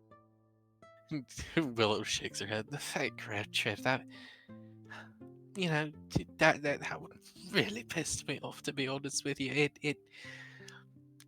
It's just so obviously fake, you know? He's in Maine one day, and then somehow he's in Florida the next. It makes no sense, but you know, as long as it makes the family money, I suppose. You're really smart. You'd be surprised how many people believe it's real.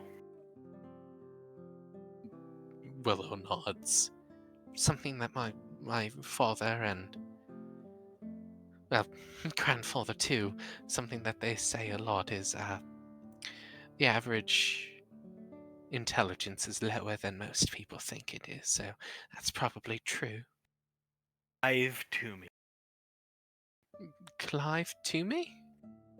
That was his name on the road trip, Clive Toomey. Yes, it was. He shakes his head. She shakes her head.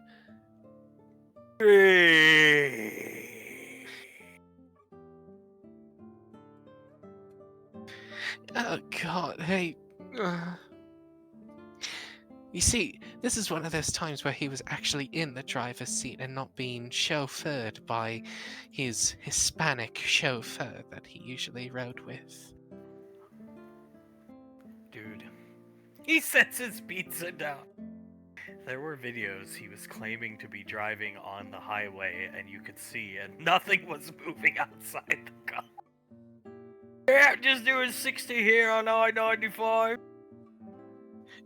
There were times where the obviously African American chef was cooking the food, and then he would be in the background, but the voiceover would be saying stuff like, "Yeah, no, I was just cooking up these shallots, and I thought you guys would like to see just a sprinkle of honey and sprinkle of lemon." But he's back there playing on his like game man or something. This is one of my favorite versions of your Uncle Clive, which, if you haven't picked up on it, I'm not a big fan of his. But during the road trip when he had that ridiculous curly hair wig on! Oh my God, the curly hair era! It's not even a good wig. It just appeared one video. As if he was self-conscious about his hair. Look, he has Mega Man vitamin pill.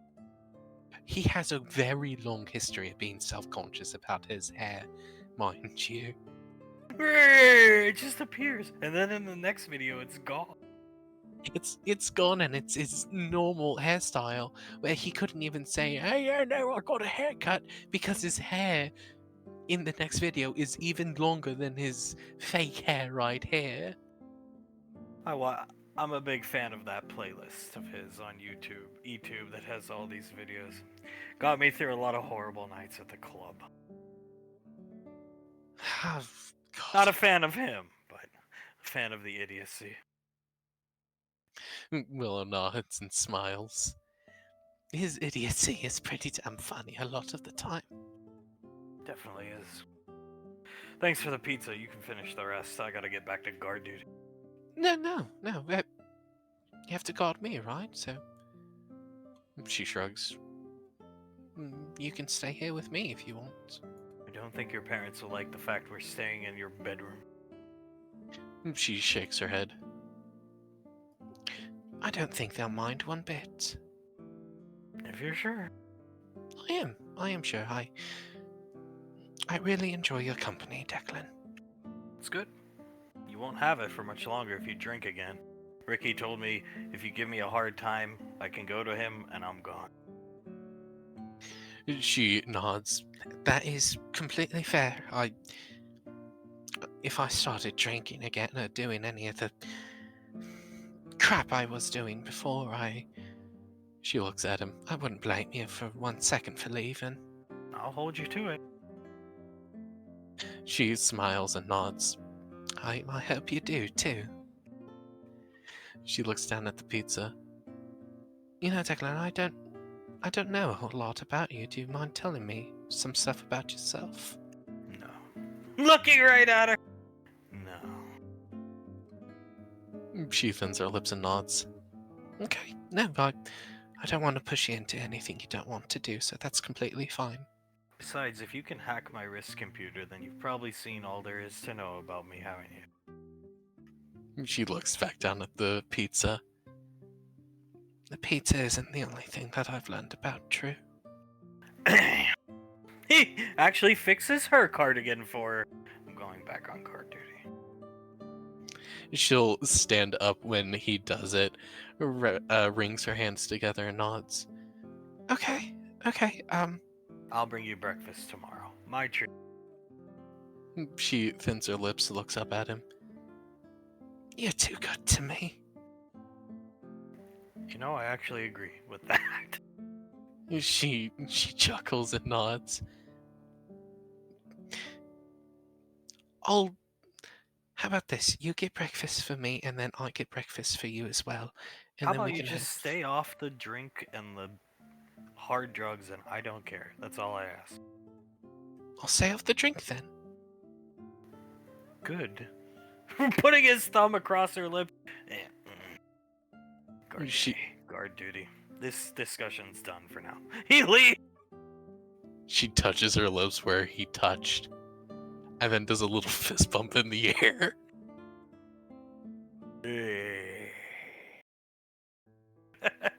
Integra talking to her mother while trying to. She's up and talking. Ugh.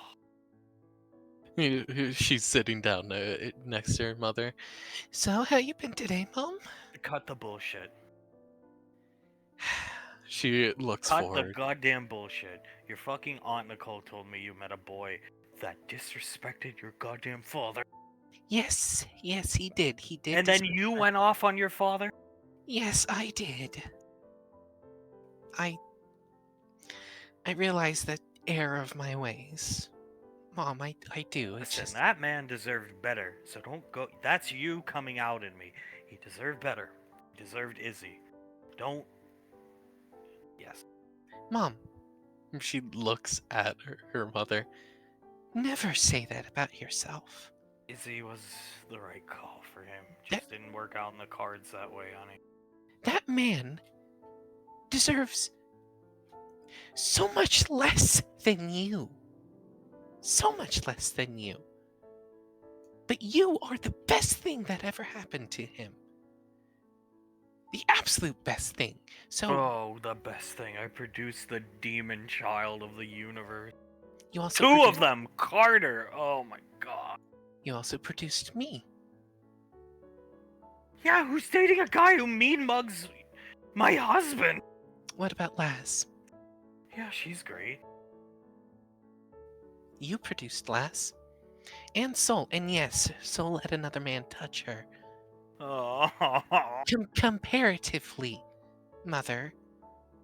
Soul is a goddamn goddess, okay? Oh, I agree. No, I agree. And even Carter is great. I'm proud of him. But Thomas, oh god, I hate him.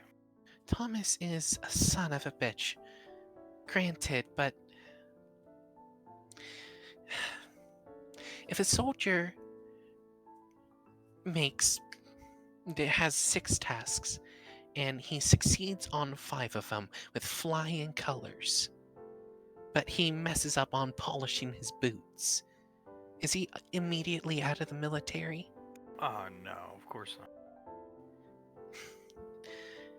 That's sort of what it's like, Mom. It's a sort of bad analogy, granted, but you gave birth and you helped raise. Honestly, I model myself after you a lot, but 4 wonderful children. You should model yourself after your father. Oh, no, I think modeling myself after you is far more preferable because you are the most important woman in my life and the strongest woman that I have ever known, so I think I would much rather model myself after you. What problem does he have with your father exactly? He struggles to understand and Yeah, he struggles to understand, and it pisses him off that he had something so great, she holds her mother's hand, and so loving and so caring, but then he threw it away. Well, he doesn't know the full story, so we gotta sit him down and talk to him. Integra shakes her head. He knows the full story. That's not possible unless you spilled the bean, which you better not have. Well, he already knew the story, Mom. How? A friend of his went to the ODM Academy, and he saw us in class. And then Oh. And then after that, I assume that that friend at the ODM Academy bore witness to some big mouths talking about our business. Well, I'll have to talk some sense into this kid. She shakes her head. I don't think there's any talking sense into it. He doesn't like Dad, but he'll give him respect. He's been saluting him, and that one really affects Dad. He told me the story about Integra and stuff, but he salutes him, Mom. He would have been more disciplined if Izzy was at the headhunters. Integra blinks a couple times. No! That's not true at all! I have a mission for you. You want to be a good daughter? Go convince your aunt to res that girl. Because she won't let... Anytime I bring it up, she just leaves the room. I could be dying on the floor, and I'm going to be like, res Izzy, it's my dying wish, and your aunt fucking Nicole would tell me to die.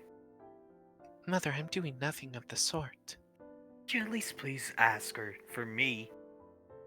I don't want to do that, no. Go. She tightens her jaw.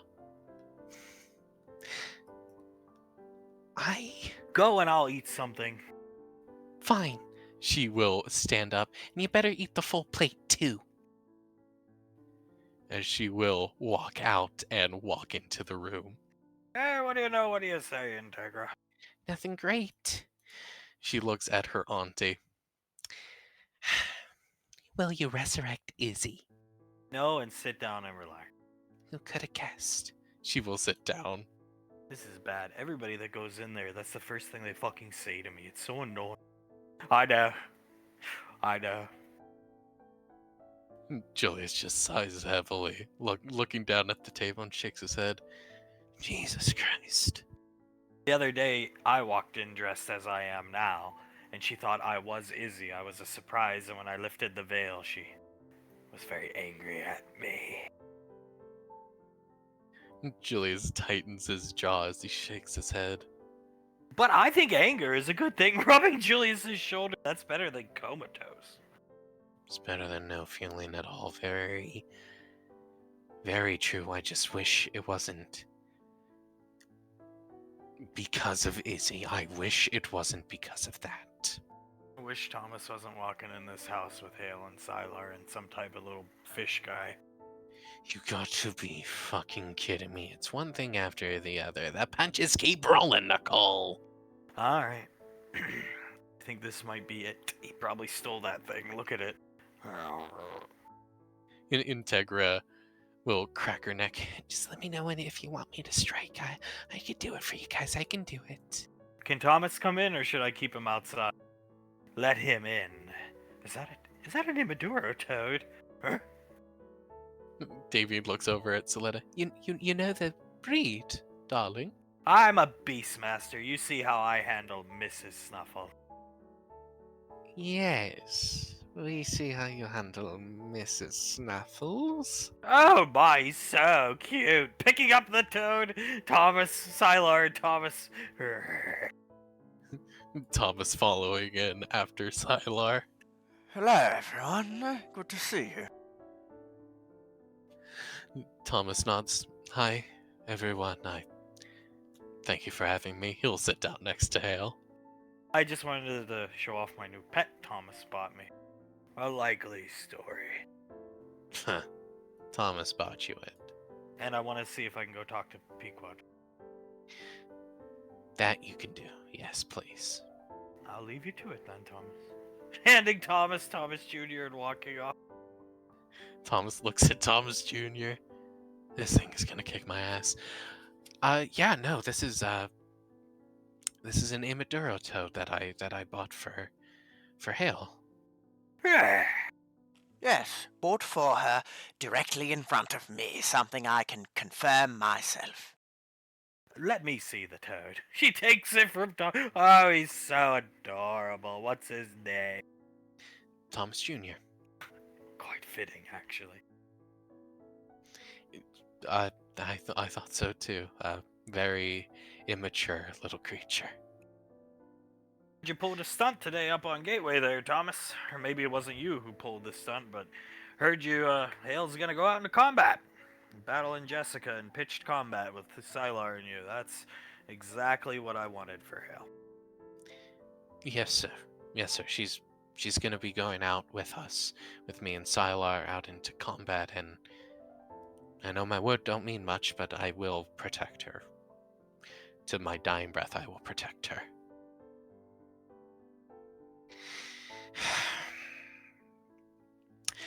Well, you wouldn't have to protect her at all if you just didn't fuck up like you did and go with Jessica, you dipshit. You know, the odds of nothing happening to her is slim to none. I had a discussion like this with my son a long, long time ago about rookies or people without combat experience in the field. Even the best combatants can get caught off guard and die or get hurt. She comes back hurt, Thomas. You're gonna wish you were never born. She dies out there. She's gonna be resurrected. You won't be. Thomas looks at Hunk, sits down in the chair. I witnessed an entire ranger squad be wiped out. Easily. He looks at Hunk. I think I understand the dangers of combat. It's good. It's good. I'm going to protect her. If she gets hurt, well, I'm going to do my damnedest to make sure that doesn't happen. I've already worked something out with myself. I can create a shadow clone in a split second and switch our places in front of Hale. I know I can do that. Getting hurt in combat's an inevitability, but she's capable. She'll be okay. She's no combatant, but she's got tricks. And I will be there to look after her. Hunk, I can promise you that. You can count on me. Davine looks over at Sylar. I trust you, Sylar. I certainly trust you. Yeah, but I mean, when you signed the contract all them years ago, Sylar wasn't supposed to be like this. Wasn't supposed to be going out on missions, hunting a... whatever. No, it wasn't. It was very much just supposed to be me helping the family. And I feel I am quite happy to do this, to help the family. And besides, I'll get to see a blue-haired bitch get blown to smithereens. That would be nice. I hope it happens, and if it does happen, I'll be sad that I wasn't able to do it myself. Integra staring daggers over at Thomas. She better come back okay, Thomas. She better. 'Cause I ain't scared of you, and I know I can fight you. That's her father in her, and I like... Thomas nods. Certainly is her father coming out in her. Don't worry, Integra. I'll make sure nothing happens to her. I'll make sure of it. And this is really what Davine wants. He taps his finger on the table. Your grandmother wants an Izzy report. Because we got the queen of Izzydom sitting in the goddamn bed over there. She got up and walked today, from what I hear. I'm very grateful for that. And now we got Izzy Jr. sitting with her. So what is the Izzy situation? How much have you fucked her up? Tell me the truth. Thomas leans forward. To be completely honest, pretty bad. There you go, dear. You were right. She says she thinks about dyeing her hair blue quite a bit, and she has basically no self-confidence in herself, but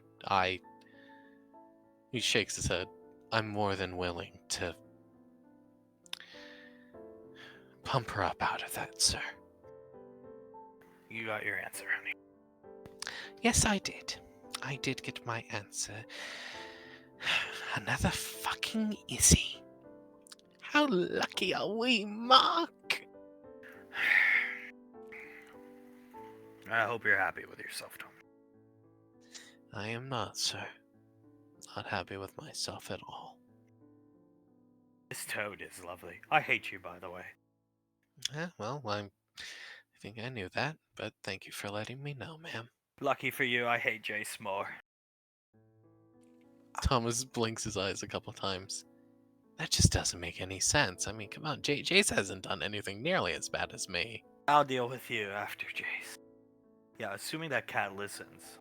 He does. I'm the Beastmaster. Stay in your lane, Time Deity. Thank you. She just laughed. Juliet starts to chuckle hearing that as well. You can be the deity of time and the most destructive spellcaster ever. But one fact that will always be true on this lane, I am the Beastmaster. And I do not believe that animal cares, madam. Oh, he cares. She cares. She listens to me greatly. Here's Pequod laughing. Huh? Julius and Thomas at the same time look over in the direction where the laughter came. He blinks a couple times. That's something I like hearing. Let's go see, huh? Yeah, let's go see, please. Julius will stand up and go over to the window. Oh, moving out even Integra. Here, take your son back. Handing Thomas the toad. Thomas takes the toad. Thank you, ma'am, as he'll go over with the toad and look out in the window. And Jace doesn't see it as a problem. He's just, no, I think it's okay. It's fine. And Uncle Scar was literally shaking. Thomas starts to chuckle. Oh, she's telling her about Jace leaving the unit and the unit's reaction to it. If they kick his ass, I don't care. I really don't. He should have just went to you or Integra for help with Rain. Jace is not that smart. Integra shakes her head. Sadly, no. No, he isn't too smart when it comes to that. But he won't listen. Don't trouble yourself over a man that won't listen. Let him learn the hard way. Julius blinks a couple times. He leans forward a little bit, seeing his wife giving good advice like his wife always did, and he smiles a wide smile. This is good. This is quite good, yes. God, hell should come over more often, darling. It's absolutely spectacular to see those two mingle like this. Sylar knows it would help if she could just freely come in with Palmer. Well, it would help if she could just freely come in, but it is a shame that we currently need to be stopped at the door every time because of a certain rat. Julius exhales heavily. He looks down. He looks over at Thomas. I'm doing this for Pequod's sake, not yours. If it will make it easier, he can come in with Hale. Thank you very much, sir. Thomas nods. I'll make sure not to overstep my bounds, sir. Make sure to it that you don't. Again, I'm doing this only for Pequod's sake and Hale's sake, obviously. The two of them together help each other. This is the kind of pizza I like. Cheap gas station? Yep, 7-Eleven. I stole it from some Indian 7-Eleven in Jefferson Parish. She starts laughing. Integra smiles wide. She leans on her auntie and starts to tear up a little bit, seeing her mother laughing and smiling. Oh, you should have seen her up in the office today, Integra. You would have loved it. It was like old sister. Well, old Pequod. Yelling at Thomas and shit. Really? Oh, damn it, I wish I could have seen it. It was beautiful. Ask your father. Julius, hearing the conversation, turns around, nods at Integra, looks back through the window. Integra smiles. Oh, thank God for that. I was too busy mercilessly killing people. This is basically our life right now. Starts cackling. It's pretty much it. Yeah. Yep, I was right. David, seeing that, starts to chuckle and giggle a little bit. I mean, I knew they were gonna gun for Thomas. They've been gunning for him since he was a baby, but now they're picking on the autistic kid. Let him. He's used it as a crutch all his life. I gave that kid so much money and opportunity. Oh God, that sounds like the old Pequod Mark. I could really care less if they beat the fuck out of him. I hope they do. Brings a goddamn tear to my eye. It brings a tear to my eyes, well, Mark. So why are you back with Thomas? Oh no. Integra, her smile immediately drops when she hears that. Because I love Thomas. And he bought me a pet today, and I gave him the one and done rule. That's my girl. Yeah, that's right. That's what you do. I wish Julius gave me one. Julia's head hangs, hearing that. I just think he deserved a second chance. I understand I'm the minority. Loving is hard to do. Julius has put up with me for fucking 60 years. Julius breathes heavily. What a fucking terrible person I am. Tavine looks at Julius, puts a hand on his back and looks back through to Pequod. The Izzy truly runs deep in her.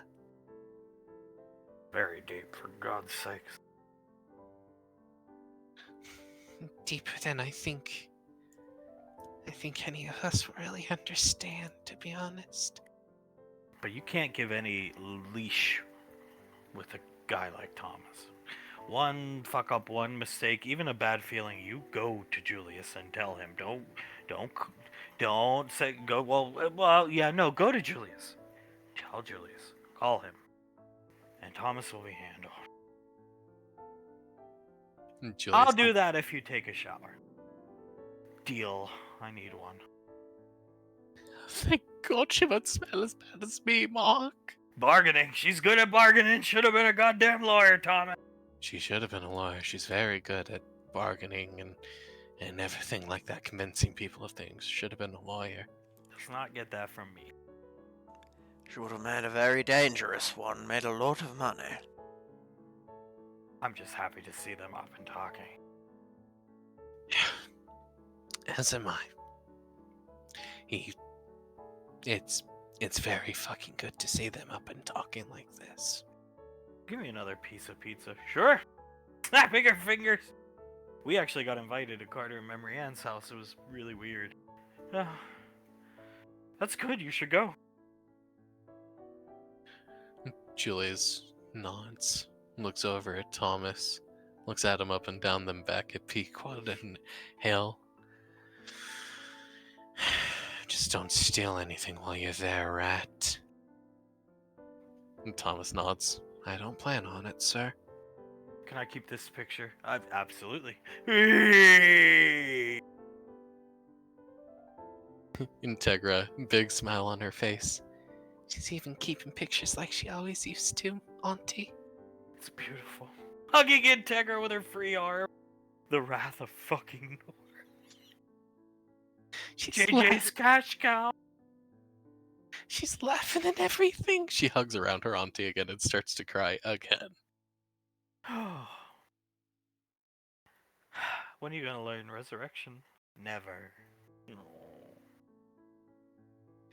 Thomas shakes his head, hearing that, looks down at his feet.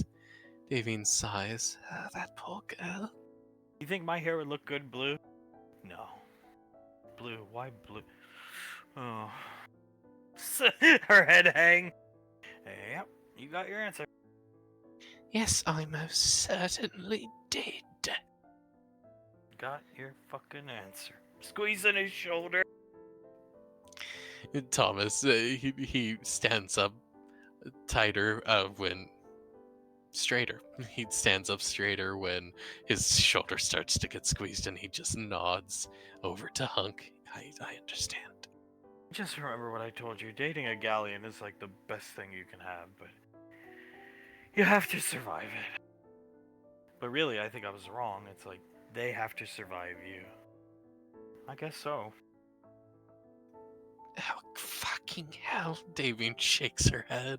She is so mentally warped. Yes, she certainly is. I'm gonna go collect Tom. Would you like to see Thomas? Do not bring him into this room. Okay. I'm gonna go collect Thomas and Sylar and go to Aunt Memory Ann's house. I'll be back tomorrow. Good. Give me a hug. Oh, that's good. That is good. That is very good. Have you seen Integra, by the way? Getting off the bed. Yeah, she was in here earlier bothering me about how great I am. Oh, she's right. Maybe. Integra just sighs heavily. I did the best I could. She doesn't have Thomas on her conscience. Okay. I cannot win that argument. Coming out here! No, and it's not your fault. And I swear to God, if you dye your hair blue, I'm gonna crash my expensive Mustang into a street pole going 900 miles an hour. Don't do that! Looking up at her!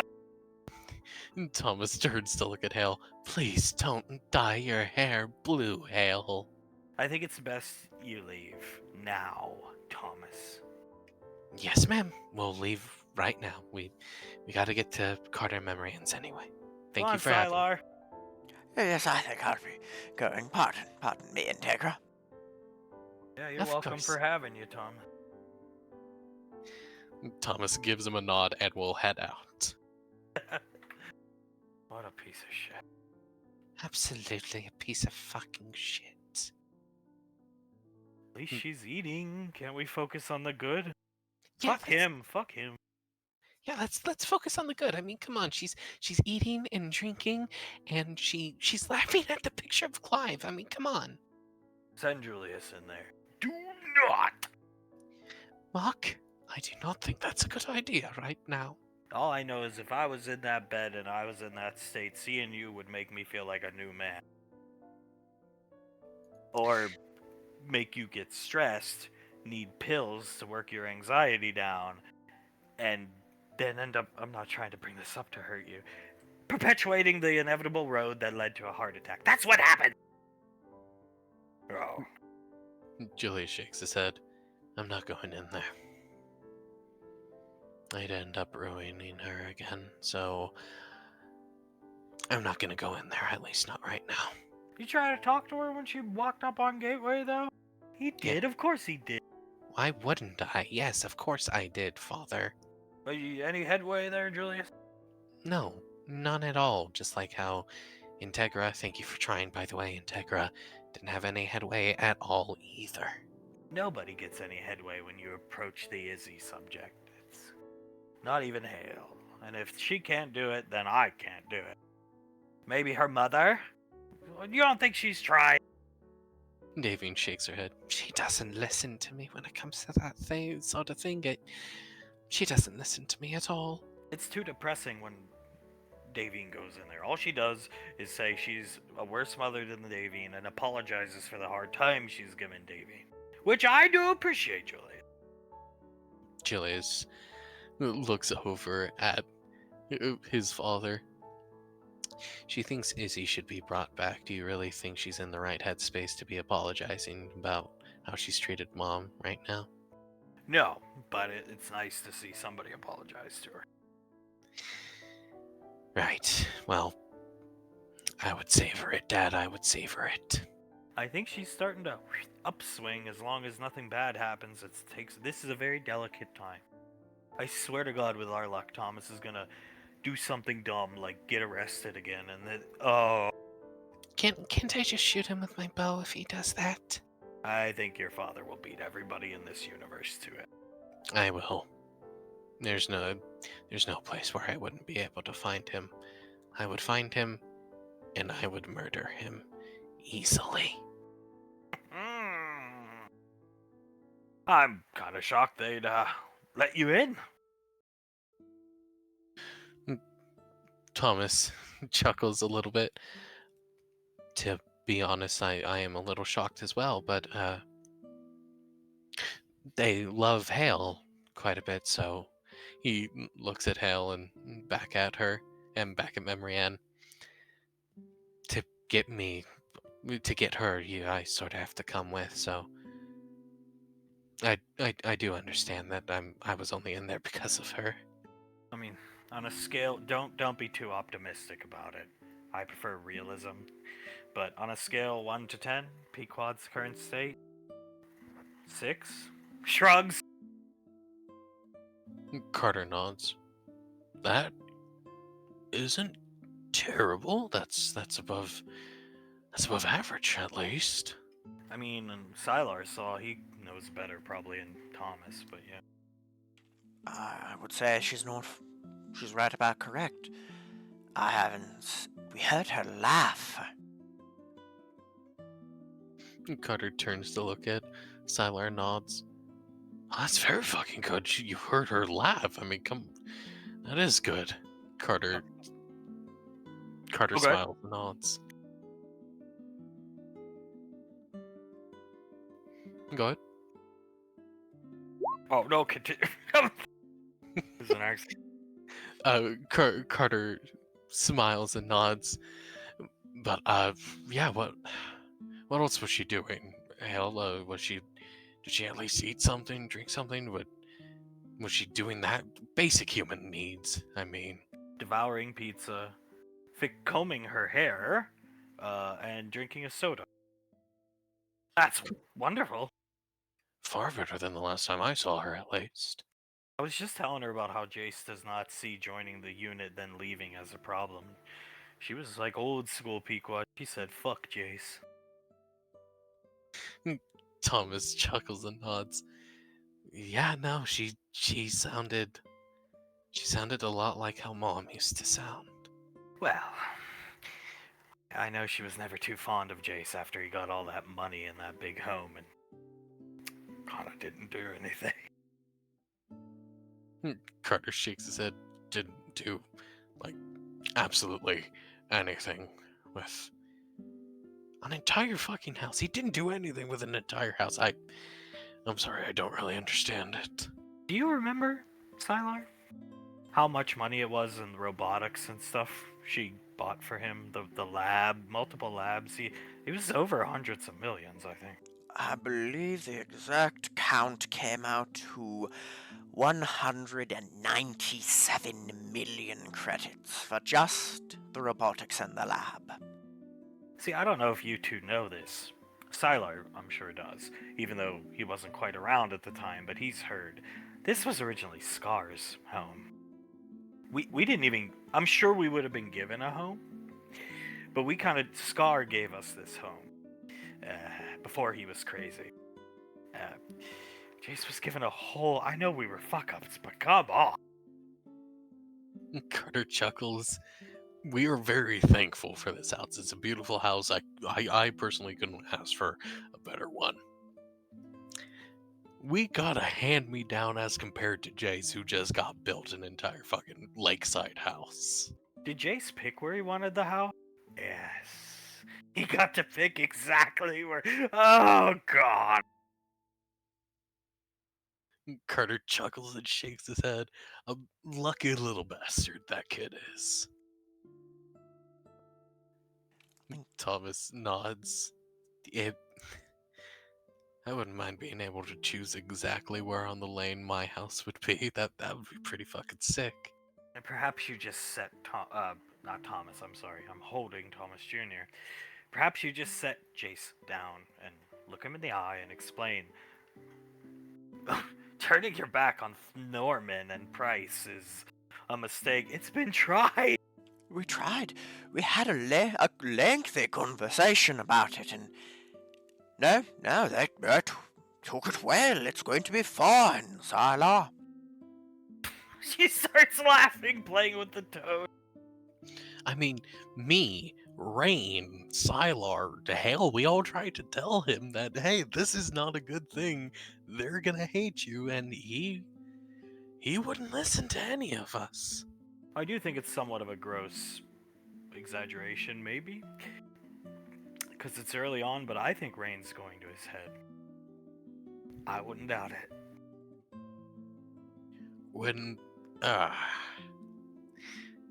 a boy like that gets a girl like that, it gives him a buff to his ego. She's going to his head. That's what I mean to say. She's definitely going to his head. What exactly? Just him not listening? He brought up lucky number 1 5 hours into their relationship. You lie. I No. wish. No, you lie. Looks at Sylar the Tom.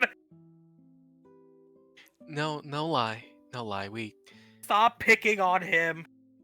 We're not picking on him. He legitimately brought up, so mommy wins lucky number 1, and she didn't get it at first. And then I'm pretty sure I was the one who had just had to say outright at Rain, he's talking about sex In your mom's house. on Soletta's house. You have to be fucking me. I have never lied to you once in all the time we've known each other, Memory, and he did it. The bastard did that. That's why I think she's going to his head. Oh, Carter. I mean, even you didn't go to my head that quick. No! It was quite turbulent for us at the beginning. I was very angry with Carter. Rightfully so. Rightfully so. She should be angry with me, but like, damn, lucky number 1, 5 hours into the relationship, asking for it. Lucky number 1, mommy. As if she knew what it was. Thomas laughing, shaking his head. The only reason me and Hale, we all knew what it was because, well, we know Jace, and we know that's what he would fucking call sex. And it's even more confusing to me, because not 4 hours earlier, he had been delivered to second base by her. Yeah, all my work in a discussion that I was getting my shit kicked in. Well, it worked. It's all that matters. Yeah, no, it worked, and Carter shakes his head. Well, he has his girl now, if you will, so there's that at least. But for how long? That's the opportune question. Oh. The question, Carter looks up at the ceiling. I got my bets on not long at all. question is, who will get to him first, Norman or the cat? I was quite surprised at that creature. Somewhat worrying. Tugging at her collar! Thomas lets out a shivering breath and he shakes his head. That's a devil cat. It's a devil cat. It's smarter than me, and God, it knew exactly what to do. I think it's smarter than all of us. Just the way it addressed my husband was... I was quite taken aback. Carter shakes his head. I haven't seen anybody talk to you like that, Carter, since the B Squad days. I'm pretty sure that cat fucking hates me. There's no reason to. No, there's some pretty good reasons to hate me. Oh, fuck that cat. It's a demon. It's either going to be that cat. It'll be that cat that's the death of me, I know it. I mean, that's a fair statement. I mean, yeah, no, that's a fair statement. But as long as you have Hale around, she won't let the cat hurt you, Sylar. Yes, but Hale cannot always be around. That brings up a good point. Do you want to stay for dinner? Absolutely. You and the toad. Sylar. Ah, right. Thomas looks at Hale. You can stay and have fun. I don't mind. Mm-mm. Understandable. It jumps out of Memory Anne's arms into Hale's arm. We'll go check on Jace. Yeah, we'll check on Jace. Thomas will stand up, pick Hale up. Thank you for having me. I mean, you can stay. I'm going with Thomas. I really don't care what anybody else thinks of. I'll be a pariah with him. Forever. Clenching her fist, looking angrily at Thomas. Carter lets out a heavy breath through his nose, looking at the two of them. Just know you're always welcomed in our home, Hale. Always. That makes me feel great. Like, but maybe one day, you'll feel the same about Thomas. Maybe. Watching them leave. They are a package deal. Believe me, I've had to come to terms with it. Gripping Carter's knee. Carter puts an arm around her and shakes his head. It's a sad fucking thing that they're a package deal. To get the goose, you have to get the geese, or whatever they say.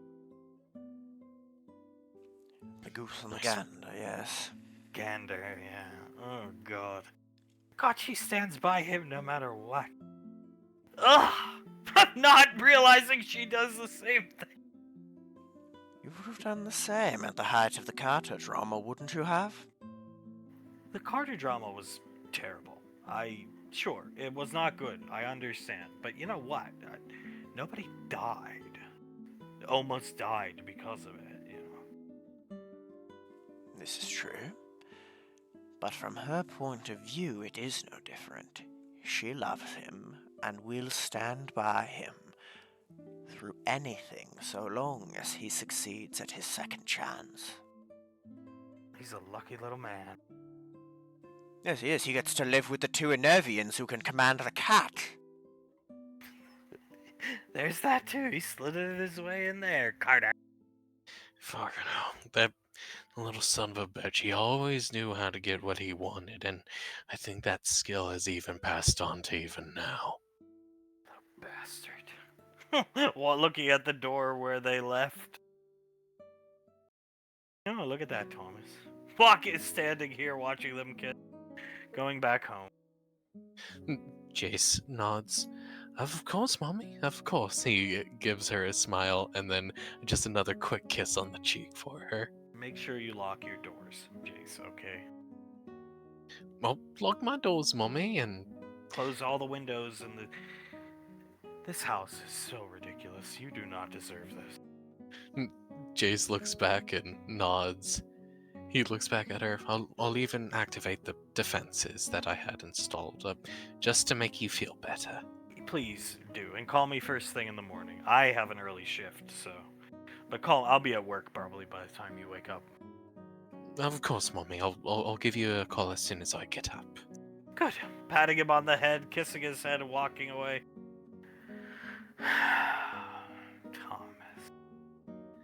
Thomas looks at Rain. We're just checking up on Jace, making sure he's not dead at this point. Check this baby out. Lets him go. He comes over here, runs into Rain's arm. What the hell's it? It's an Imaruta toad. Thomas Jr. is its name. I got it for Hale. Looking at Jay. Jace looks over at Rain, who's still there. He was looking at his house before he looks back. What's wrong with it? What is this? He bought it for Hale. It's a pet. He jumps on Jace's shoulder. A pet, you say? He gets jumped on and then reaches up, pats its head a couple times. That's... He looks over at Thomas and Hale. It's quite sweet of you, Thomas. That's very nice of you. He didn't steal it. Okay. Her word's good enough for me. Yeah, no, I trust Hale implicitly, I really do. If you really need to see the transaction, he can show you, but he didn't steal it. No, it's good enough for me. Doesn't mean I trust you. Thomas shrugs. No, I understand why you wouldn't. How much you spend on that baby? 4 grand. How much do you make out of morbid curiosity as a ranger? I'm not Spec Forces. Well, normally as a ranger, you would be making at least 6 figures. On top of that, death and life insurance, yada yada yada. I'm making less than a private. God damn. I make 60K a year? It's been a while since I've done the calculations, but I believe I'm making about 15K a year. It's well below fucking livable wage, minimum wage. Well fucking below. Well, maybe they'll give you a raise, Thomas. You're all the talk around the Marine Corps on your little sneaking mission, so. Thomas lets out a chuckle.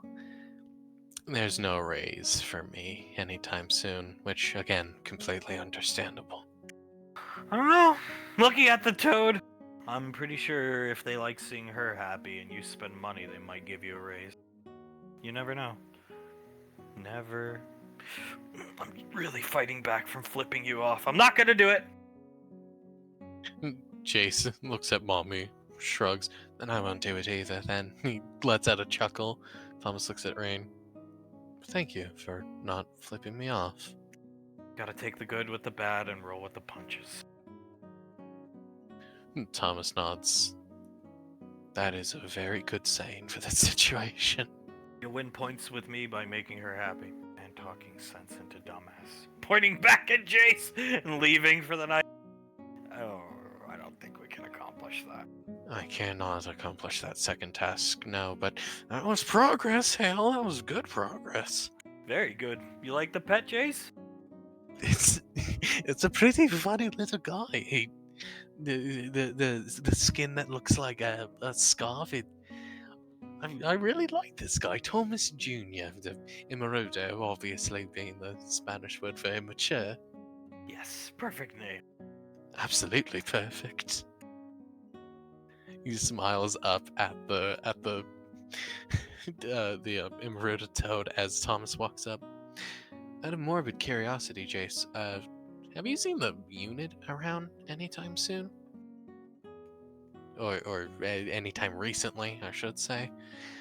Jace looks at Thomas. It's gonna be Thomas looks over at Hale, puts a finger up to his lips. As Jace looks at Thomas. No, I don't think I have. Not that I've noticed, anyway. Maybe me and Thomas could hang out for a while. He thins his lips, looking at Hale. I would love for you to, come and hang out at my house, but I don't feel especially comfortable with Thomas being around. I'm sorry, Hale. Oh, I'm used to it already. Trust me. Everybody we go to see hates us. I am used to it. Jace nods. Not right now, at least. Maybe. He looks up at the toad. Maybe if he keeps doing stuff like this, I'd let him in the house. Pretty sure he'll make good on your promise. Thomas nods. I'll keep doing good stuff like this for her, Jace. Just if anything happens, just let us know. Where me and Hale, we're only a phone call away from you. We'll be here ASAP. Yep. Patting her shoulder, the toad jumps on it. They start walking off. Jace feels like going on a skip round the lake. He rolls his shoulders.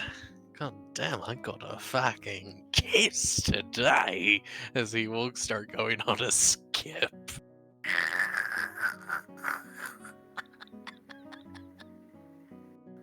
I'm sorry. How fast is he skipping? Oh, he is going like. If like a normal running speed for him is like 10 to 12 miles an hour, he's somehow going 15. A very nice little updated map for Julius to see. Icy and Davine in there eating some pizza with Pequod, who's talking to them. Integra happy. Integra looking in, smiling at her mom and her auntie and her grandma talking all together.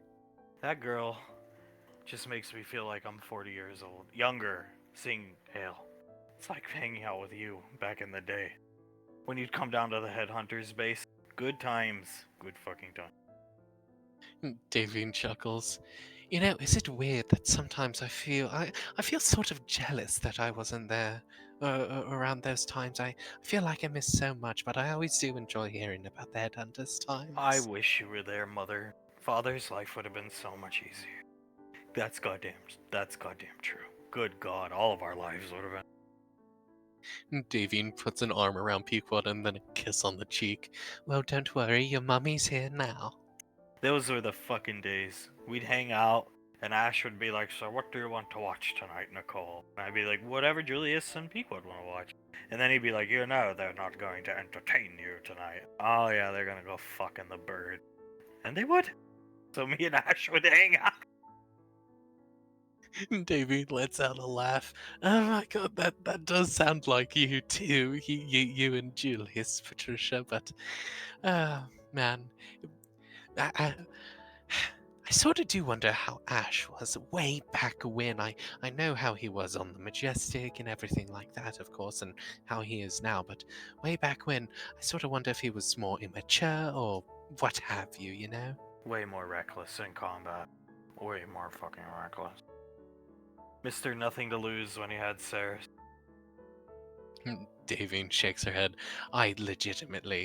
Forgive me, but I legitimately cannot imagine a Sharion being reckless in combat like that. He always seemed the more level-headed of the two of them. Tried to blow himself up and take 1,000 raptors with him. Davine lets out a laugh and shakes her head. Oh, Sharion, dear Jesus. I think it's time you talk some sense into your daughter about the Izzy situation, Mother. Nope. Davine leans over, rests her head onto Pequod's head and shakes her head. No, I don't think I'm going to do that, my love. I'll just eat my fucking pizza. Davine nods. I'll eat some pizza too. It is quite a delicious pizza, darling. There you go, son. How's that? Julius nods. It's he swallows hard. It's getting better, Dad. It certainly seems like it's getting at least a little better. Good. Jay skipping through the lane. Da da da da da da. God. Um.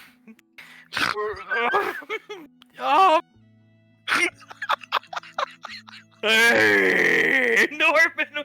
What the fuck that called, Clive? What he do? Yeah. Shush. Some type of Indian rain dance. It's called skipping. He's skipping, mate. He's skipping. Now shush. Why do that though? Look so gay about it. Even Frederick's like stunned at the lameness. What the fuck? I don't think I've ever seen someone on this Wayne skip. Not even fucking like Danielle or something. Is rain dance to summon rain, right? Something like that. No, I don't know what it is really. I've never seen a grown man skip in my life. Why the fuck is he skipping? I don't understand. Why is he skipping? Maybe he just got laid. You know what I mean? He's like super excited with Clive's daughter. With my daughter, Samuel? I'm just guessing. Probably right, I guess. God damn it, we might be too late now.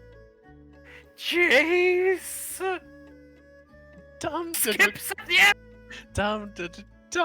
Oh, hello, my auntie Elizabeth and my uncle Benjamin. What's up, buddy? Picking up Danielle, holding her.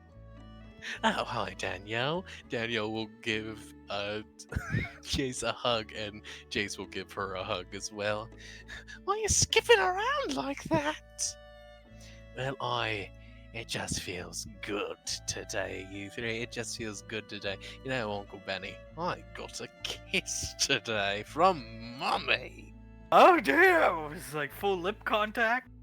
A full lip contact, and she snuck a little tongue in as well, and it was it was beautiful. You see, the true reason Jace is skipping, which has purposely been left out till right now to be told to you, is because he's feeling as if he is on the precipice of lucky number one. And God damn it.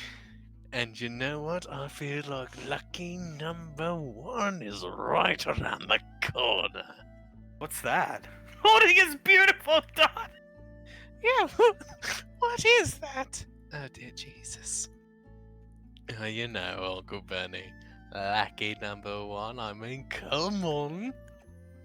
Jace, you just started dating her if you're talking about what I think you're talking about. Oh, I'm talking about what you think you're talking about. I think I have it. I think I have it locked and loaded, Benny. Locked and loaded. Jace, I would be careful because he's not gonna take this shit. What? What do you even know? Eliza noticing the unit in the bush moving away. What do I know? Dude, I get... Danielle, here.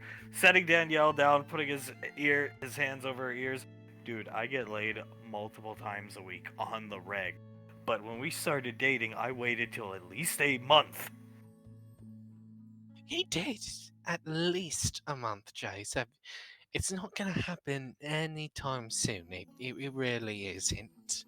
I wanted to make sure Elizabeth was comfortable with me before I even, hell, did we even kiss the first week? I was, really scared I was gonna push her too fast and ruin the relationship. Elizabeth looks at him and shakes her head. No, and I'm pretty sure that I was the one to kiss you first, to, initiate the kiss. Yes, I was lucky to have her. I did not want to lose her. Fuck you. Fuck you. Fuck you. Like I would need someone to initiate a kiss for me. Alright, get the fuck out of here, Skipper. Oh, yeah, like you would ever be able to get something like that. Ya-di-di-da, di-di-da. I knew that scene was gonna be great. What the hell? What the... What the fuck is wrong with him? I think that fucking demon cat was over there in the bushes. I saw them rattling around. It was the unit. Were they watching us? Oh no. No, they were watching Jace, my love. Why didn't you warn him?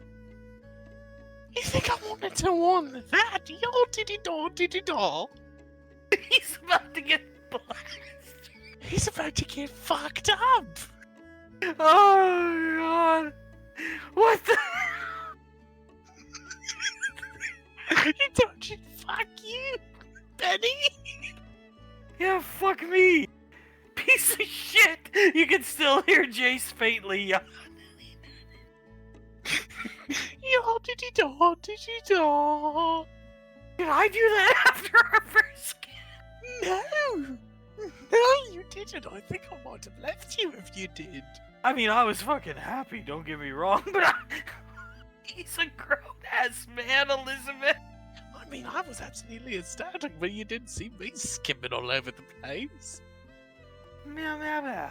Meow, meow, meow, meow. Huh? Meow. Elizabeth looks up at the cat. How come, Mrs. Snaffles? Meow, meow, meow, meow, meow, meow, meow. Meow, meow, meow, meow. You look quite like somebody I met earlier today. Yeah. Yeah, I do. I'm Elizabeth Rainfall. Meow. Davine Rainfall's daughter.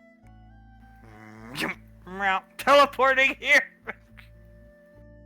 Meow, meow, meow. Meow, meow, meow, meow. Meow, meow, meow, meow. So it would appear your mother is hands off due to who her daughter is. Meow, meow, meow. Are you hands off too? Elizabeth watches Mrs. Snuffles. I would like to think I am, yes. This is Nicole and Julius's sister.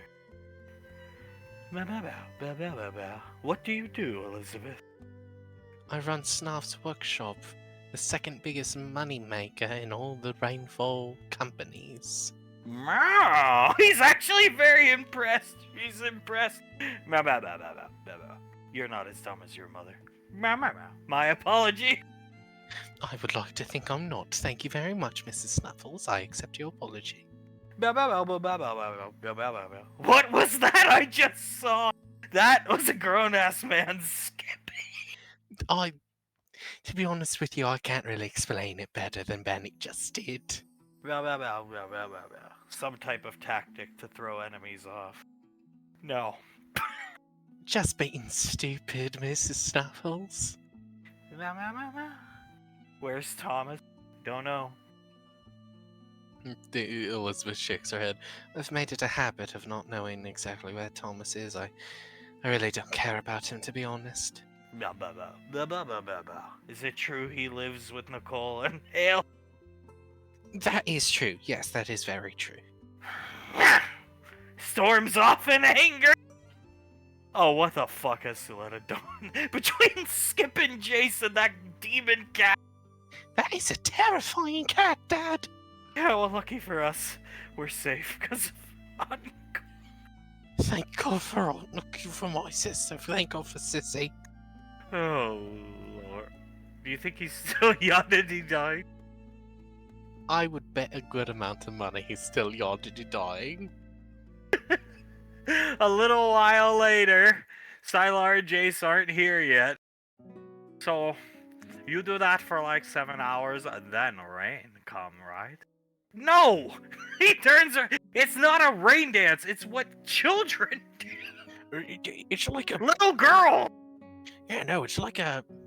I wouldn't even really call it a game, to be honest with you. It's just something that girls do when they're playing with other girls. I really don't know how to describe it better than that.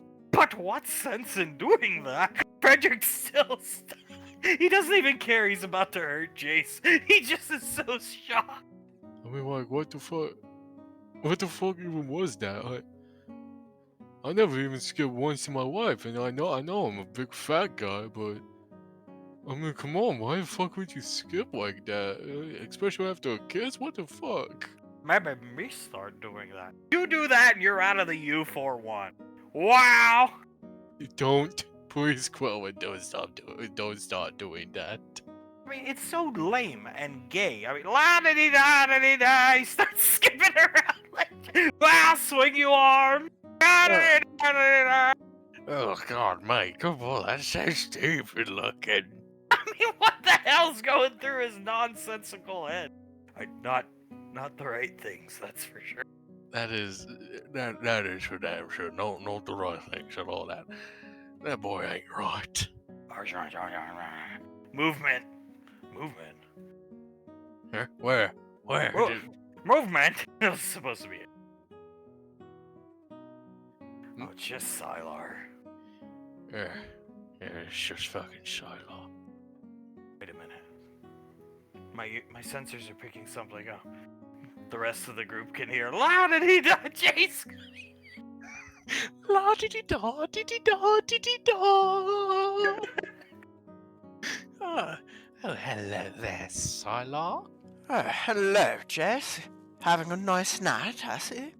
Oh, I would have to say so. I do believe that lucky number 1 is very near to me, Sylar. Well, I'm glad for you, Jess. Just don't try to push too hard. I wouldn't want you to lose her. What the fuck would you know? You haven't gotten pussy in so long, you've probably forgotten what it looks like. Oh, I knew this character was gonna be so good! Excuse me, Jess? You heard me, you very best. I'm afraid I don't understand. Are you playing a joke on me, Jess? Sylar hearing his paintball LMG getting racked. Jace not hearing it. No joking here. I mean, come on. I'm on the I'm on the precipice of lucky number one here, seeing it on the horizon, and you, well, I know your lucky number two off with someone somewhere is across the world to you, buddy boy. Sylar, wait, before you go, Sylar, when he heard the thing, he quickly glanced and saw Clive gesturing with his hand for Sylar to move. He's gonna look at Jace, lick his lips, roll his shoulders. Good night, Jace. You should probably get rest. All the quicker to lucky number one. Oh, so right, Sylar, so right. Have the rest you deserve, Jace. Good night. Jeez. Sylar walking off! Thank you, thank you. La di di da di di di di da do do do di di di da. What? All my characters start unloading. Well, Fledwick starts unloading as Clive starts maniacally laughing. He hops down off of the little cliff face that he's on and starts walking up towards Jace. Hold your fire! Hold your fire! Uh, oh, so many paintballs. Jace on his hands and knees. He looks up to Clive. Yeah, that's right. So many paintballs, biatch! Ah, bam! As he punk kicks him, and Jace flies backwards onto the bridge. Well, the war on Jace has just begun. We'll see how Jace deals with the problems life throws at him next week in next week's episode.